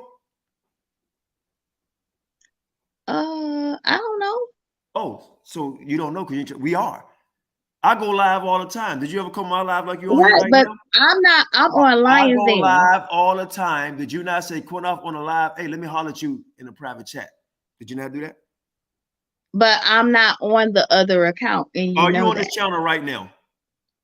Yeah, I'm on YouTube, bruh. Right. So when I went live many times before you went on Judah Nazareth to jump on the bandwagon talking about Qanath, did you not try to jump on the live and say, Qanath, I need to talk to you about something? Oh, like you said, how do you know how JJ feel?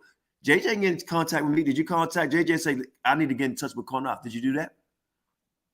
No, because I don't talk to JJ like that. Why do y'all think? But not like that. Not like that. I ain't actually I talk don't. like JJ. I know, but I I didn't don't ask you to talk talk to to him JJ like that. Did you? I didn't say you talk to him like that. You do talk to him though, right?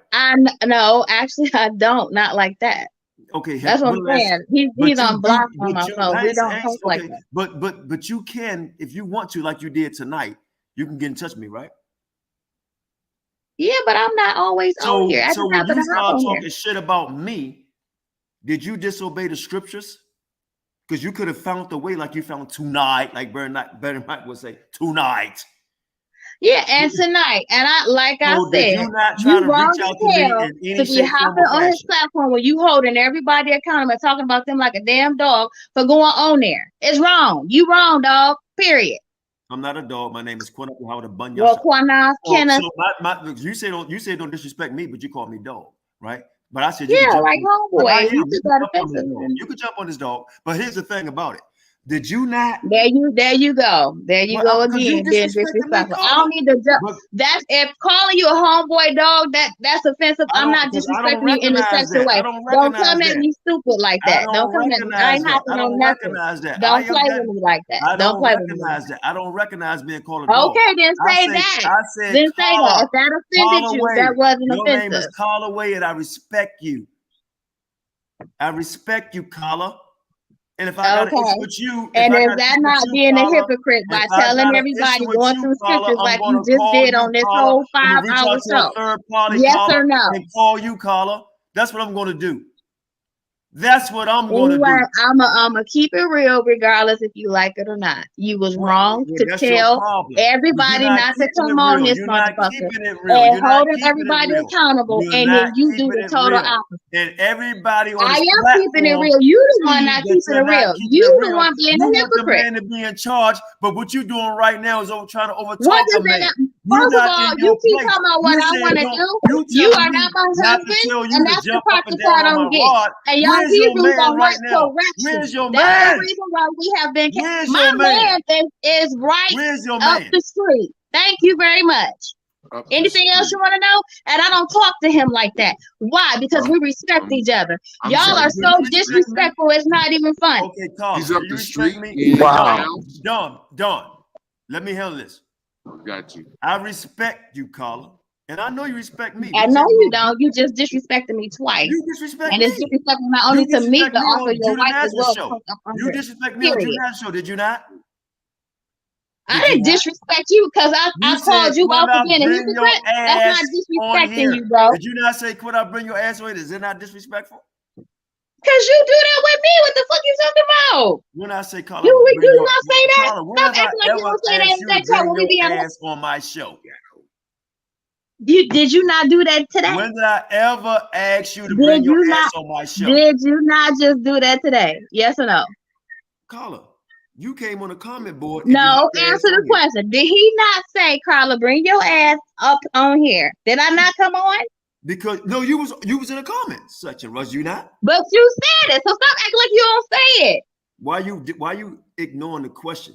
Was you not I'm in my not comment? ignoring the Was question. you not You in just the said was you not in the comment board? You just said, why did Was I say you bring not your in ass the on here? comments? Right? Was you not? You say it Was you, too. What are you was talking you about? not in the comments? Yes or no? Yes, I was in the comments. So that means But you're you on my show. contradicting what That you means asked. you're on my show. So I said, bring your ass so we have a dialogue. But don't act like you don't say it. So At the end of the day, I'm stop. gonna be good with you. At the end of the day, I'm gonna be good with you, Carla. I'm gonna be honest, I'm gonna be real with you. At the end of the day, I'm gonna be good with you. But at the end of the day, when you said, and what I recognize about you, Carla, and I need to see your black ass in person, we can have a bottle of wine or whatever with some other people, so we can have it out. Okay, because you have a problem, sister. You can't admit when you're wrong. What the fuck are you wrong about ever? What? On this YouTube screen. Are you serious? Name one damn thing that you're wrong about. So you okay? So you're not going to acknowledge that? Why don't you just say, you know what, Carla, you right. I did tell everybody not to go on the damn show. How about that? How about that? So stop. Okay, you asked me to say it. I'm wrong about everything. Are you wrong about anything on this YouTube? I never said I'm right about everything. Who said that? I didn't That's say you making that statement. I didn't say that. I said, are you wrong about anything? I've been wrong about several things, and I can own up for being wrong. Name one. That I'm wrong about? I'm speaking English. Name one. I mean, I've been wrong about a couple, not pertaining to anything with y'all. Name one. You know why you can't name one? Because you don't think you're wrong. I have been wrong. I mean, I'm not gonna sit here and act like I know everything. Name one. That shit is so deep in you, you can't even figure the shit out. Name one. What is you talking about? Name one. I ain't gotta put all my business out or what I was wrong about or whatever if it ain't related to what the hell we talking about. I can tell you 5 things I was wrong about. You name one. You missing the point. Okay, you basically shamed Apostle that day for 2 damn hours. That's the point I'm making. Name you one get the thing point? Wrong about. Do you get the point? Yes or no?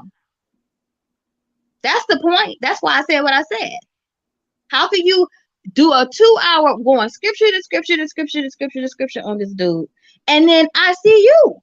I didn't say nothing about anybody else that was on the panel. I spoke about Sam.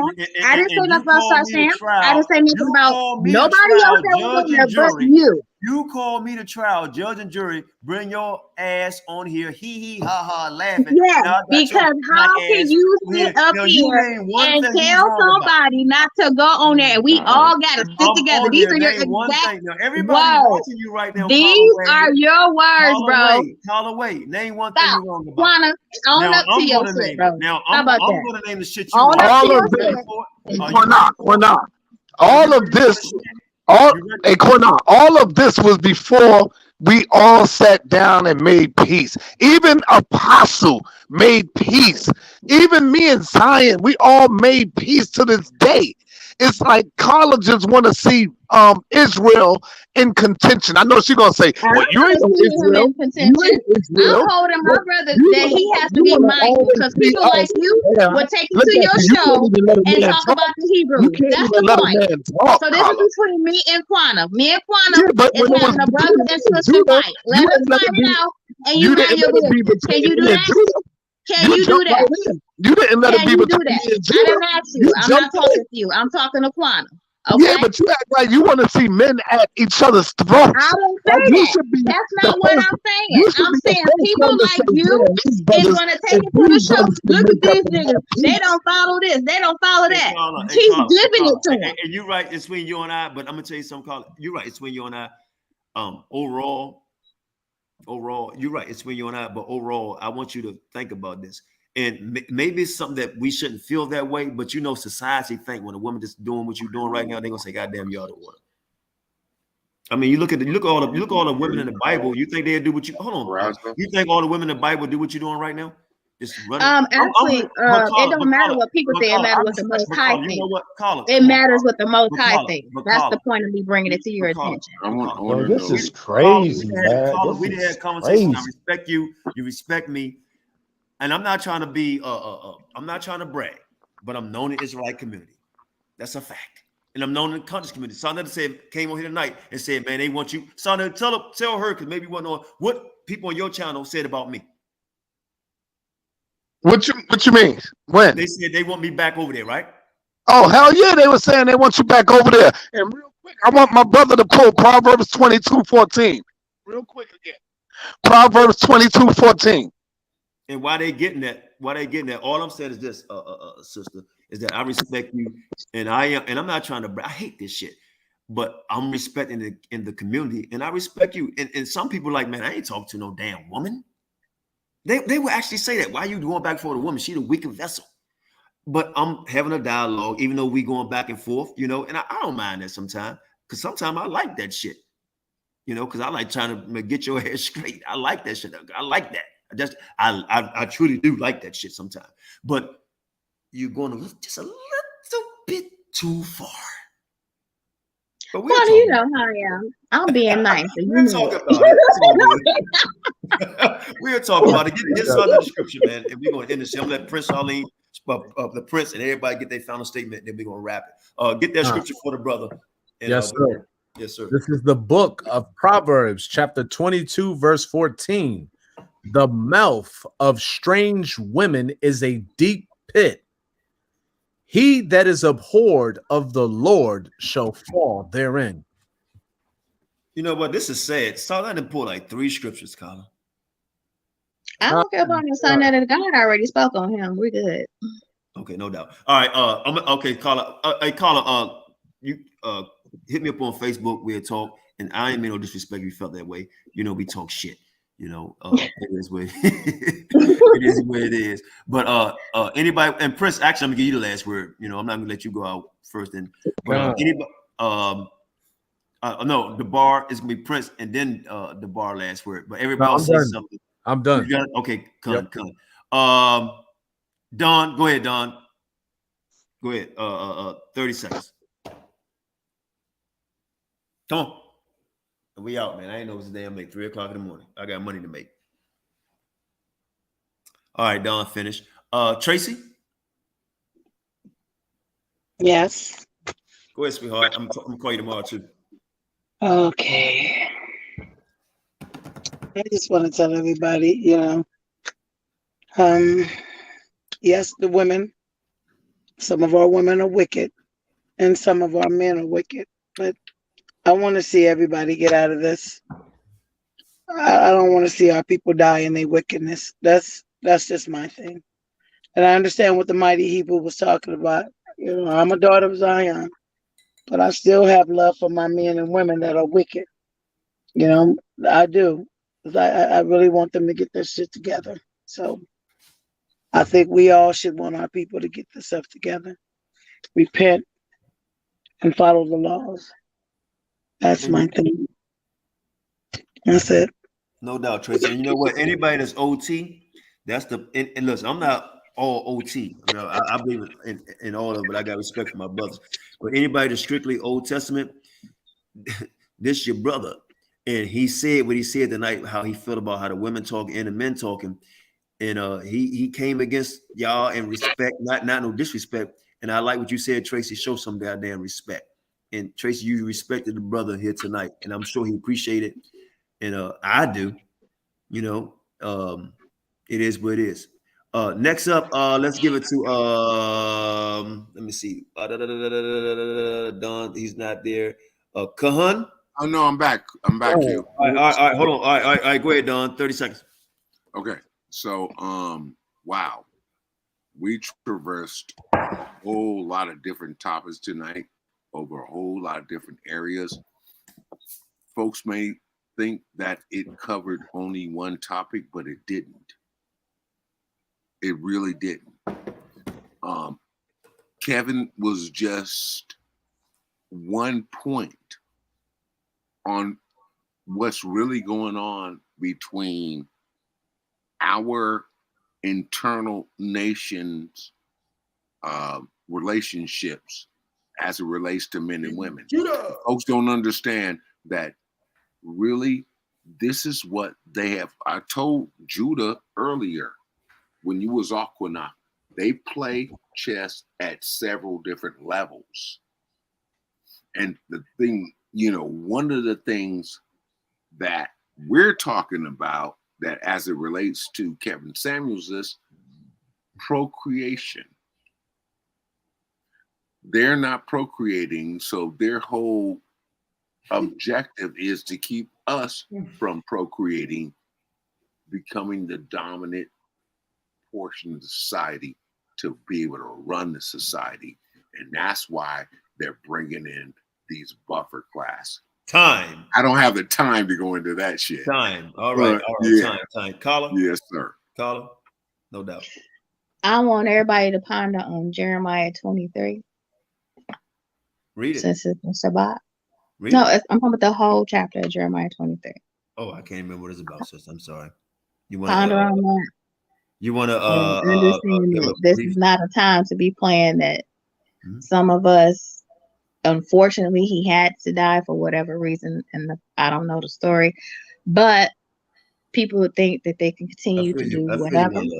We are being accountable for our actions because that's what the scripture says. We can't continue to think that we can get away with doing things, because one thing Sonetta did say that is true, that he do hate and he do kill and he do destroy. And if we are not obedient to his word, then those curses will be placed upon you. He lift himself off of you. So we need to make sure that we're seeking his face daily and continue to obey his word, because it can be you. You can be next. Nobody knows the day that they're going to leave this earth. And that's all I got to say. And that is so true. Hold on. That is so true. Nobody knows, man. That's the scary thing about it. You know, Elder, I got the precept you want. Yeah, go ahead. I got the two precepts you want. I'm gonna read it real quick. So this is Jeremiah chapter 23, verse 1. Woe, we know that woe means destruction. Woe be unto the pastors that destroy and scatter the sheep of my pasture, saith the Lord. Therefore, thus saith the Lord God of Israel against the pastors that feed my people. Ye have scattered my flock and have driven them away and have not visited them. Behold, I will visit upon you the evil of your doings, saith the Lord. That's no doubt, no doubt. Kahan, you want to go? Then Sonetta, and then Oracle, and then Prince. Kahan. Yeah, all I want to say is, man, it's unfortunate what happened. You know, I hope he had faith in some type of repentance, but you know, who knows? I think it was a good good show. We did touch on a lot of different topics, and overall, man, we just we just gonna do better going forward as a whole. That's all I got to say. I'm gonna pass the mic. No doubt. Who I said was next? Damn, that damn quick. Sonetta. Yes, I just want to say that shalom to everybody on the panel. It was good to come and talk with y'all and you know, listen to what y'all have to say. One day I hope one day me and Carla will build this bridge back together again. You know, it's just gonna take some time. And like I said, I hate nobody on this panel, you know, and it might come to a shock to y'all, but I am not an atheist. By no stretch of the imagination am I an atheist. I do believe in the Most High. I just choose to see it different from a lot of other people. And everybody have their way of looking at it. If they can have their way of praising, why I can't have my way? Everybody have their difference of opinion of the Most High, you know. And so I know I'm not an atheist. I know there's a higher power greater than myself that exists outside of me. I know that, you know. And we want to say rest in peace to Kevin Samuels, and stay strong to the family of Kevin Samuels. Thank you, Qanath, and thank everybody on the panel. I appreciate y'all. And, hey, no doubt. And I know y'all kind of hold on. I know y'all kind of surprised. And yeah, how about Shimmy Yahawashi Barakatah? Let me get out of here. No doubt. I know y'all like kind of surprised, like what's going on. I've been talking to Sarnetta, man. I don't know what's going on, but I've been talking to him. We've been talking, and we know life is short. You know what I mean? And you never know when people turn around. You just got to give them open arms. Hey, Carl, you never know. It might be you that brings Sarnetta all the way in. You know, Oracle. I just want to say,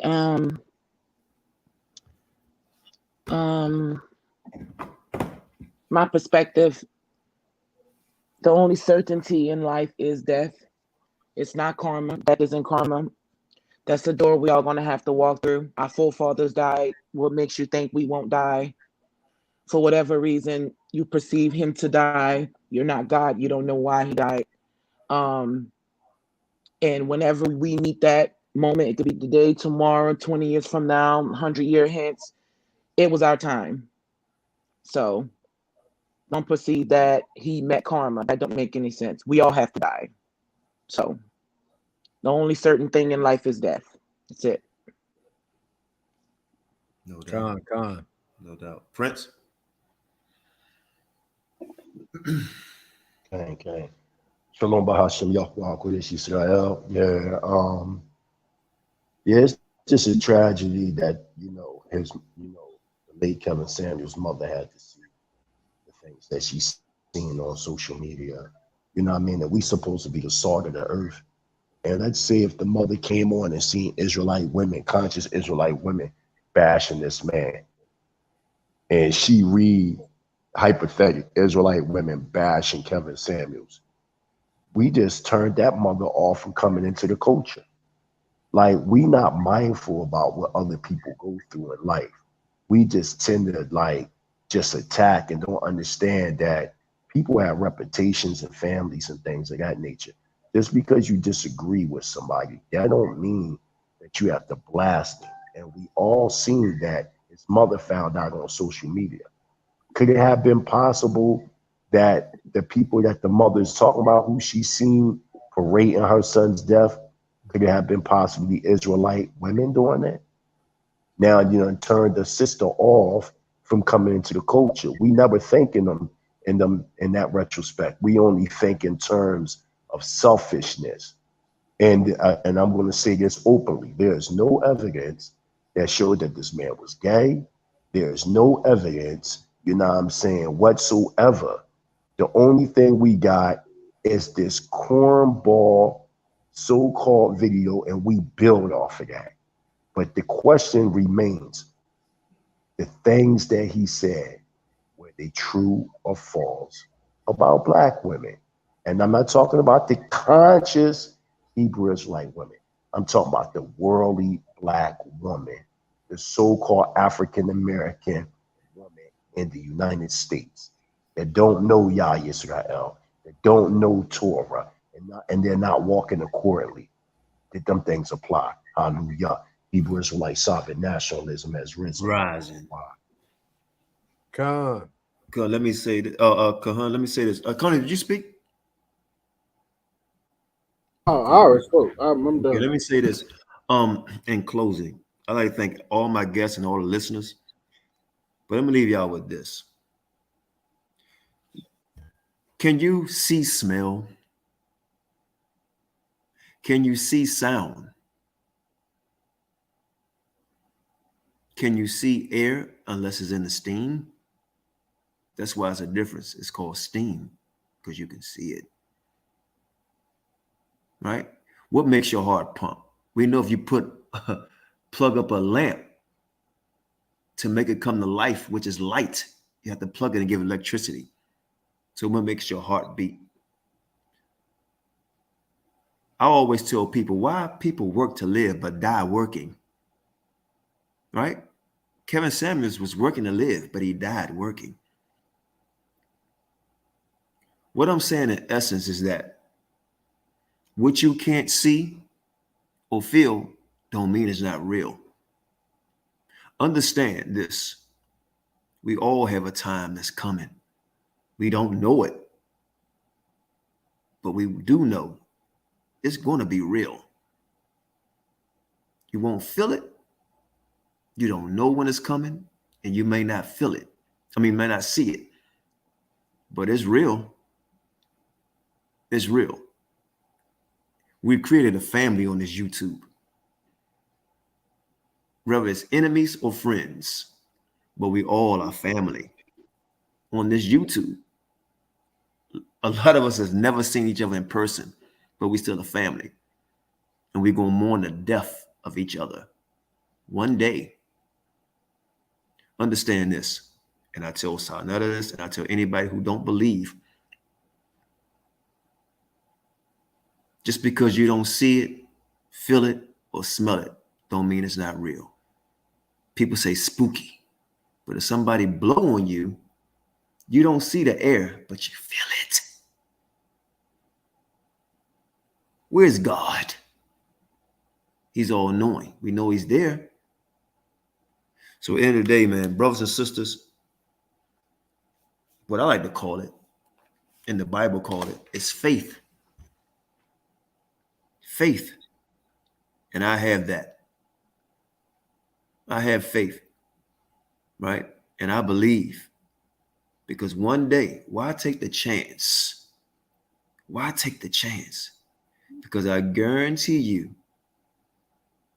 when that pain hits your heart, when that heart attack come, or that stroke come, that's the easy way out, because it could be a tragic death. But it's going to be one of the two. You better hope you sleep. But when that day come, who say you're not going to call on that God? You better remember this. All of us got our time coming. It's not a game. Let's love one another, man. Let's love one another. And everybody on this platform right now is so-called black. So-called black. We got our differences. We got our life. We got to live. It's time to unite. Forget about what we believe in. Unite. Let's be friends. Let's be family. Let's cook out. Sarnetta, I'm throwing a cookout this summer. I want you to come. I want all of you to come. Where you going? Where at? In DC. Oh, wow. Okay, I'm throwing one. The bar, we throwing one. I like all Yes, y'all to sir. come, man. You know, and you're going to see who's about the people. It's not about a set. Tripping. True love is family, man. True love is family. I don't have to agree with you, but we all got the same struggle. I don't care if you Muslim. I don't care if you atheist. I don't care if you're Israelite, Baptist, Methodist, whatever you want to call it. But let's drop all that. I would never drop the Most High. But let's be a family, man. Let's be a family. Stop the arguing, bickering. What I believe in, Christ said, blessed be the peacemaker. Blessed be the peacemaker. In Psalms, not in Psalms, but in the Old Testament, it says this. I think it's Psalms. Charlene, then help me out, man. It talks about gather yourself together. Does not desire. Zephaniah 2:1. Right? Yep. Gather yourself together, O nation is not desired. Think about it. We arguing and fussing and bickering over a black man, disagreeing, disrespecting. Guess what? Even if he disrespected us, we disrespected him. By disrespecting him, or he disrespected us, we disrespecting one another. When the fuck are we going to wake up and start loving one another? The white man love it. The agents love it. Man, with that, my name is Qanath Yahawashi. It's time for us to come together, regardless of your belief, man.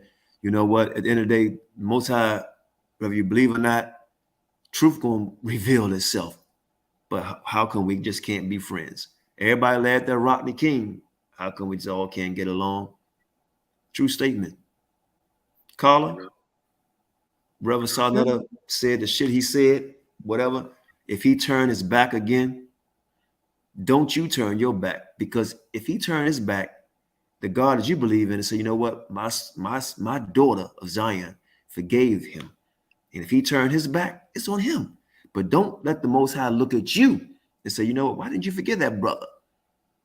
He's walking through the gate because he forgave and he repented. But guess what? You didn't forgive him. Out of all the good shit you did, you didn't forgive him. So just for that, he's gonna go on before you. Think about that shit. And even though my sister didn't forgive me, I'm still willing to give her some of my oil, because her oil is getting short. Her oil is getting short, brother. My oil is running over, brother. Okay. Much love. I'm gonna give a Peace, Queen. Okay, I got I my was oil just now, joking, and I'm Carla. gonna throw it right on you. That's what I I'm was doing. just joking, Carla. I'm gonna say this. Okay. I'm gonna say this. Y'all will see a whole lot of smoke. The mere fact. Hey, I'm gonna let everybody know. I'm gonna let everybody know when I'm gonna get this cookout. And we've been an ISBK cookout, but we're not going there to worship men. We're not going, you got to be in order over or under somebody. Point blank period, man. This all love, man. Hey, Saw, I'm gonna call. Hey, Saw, we be there Sunday to finish. Yes, sir. Same time. That's right. Sunday part 2, and sometime in the middle of the week we want to do our presentation on this business opportunity. You understand? Right. And hey, I want to know when is Oracle ready? Because I spoke to Jabari earlier today. Oracle? Oh, it's Oracle and Naphtali. I already told you that. Oh, both of them? That's the battle. Yes, y'all scared Oh, over there? you trying to take out my you trying to take out my Floyd Mayweather, man. We're gonna knock his ass out. We're gonna knock his ass out in do what it love. do. We do what it do. It's folk time, baby. It's folk time, baby. That's how we rocking. Hey, this is Qanath Yahawashi, Bunyas F.O.P.E for our people. Negroes only. Shalom. We out. We out. Shalom. Peace. Shalom.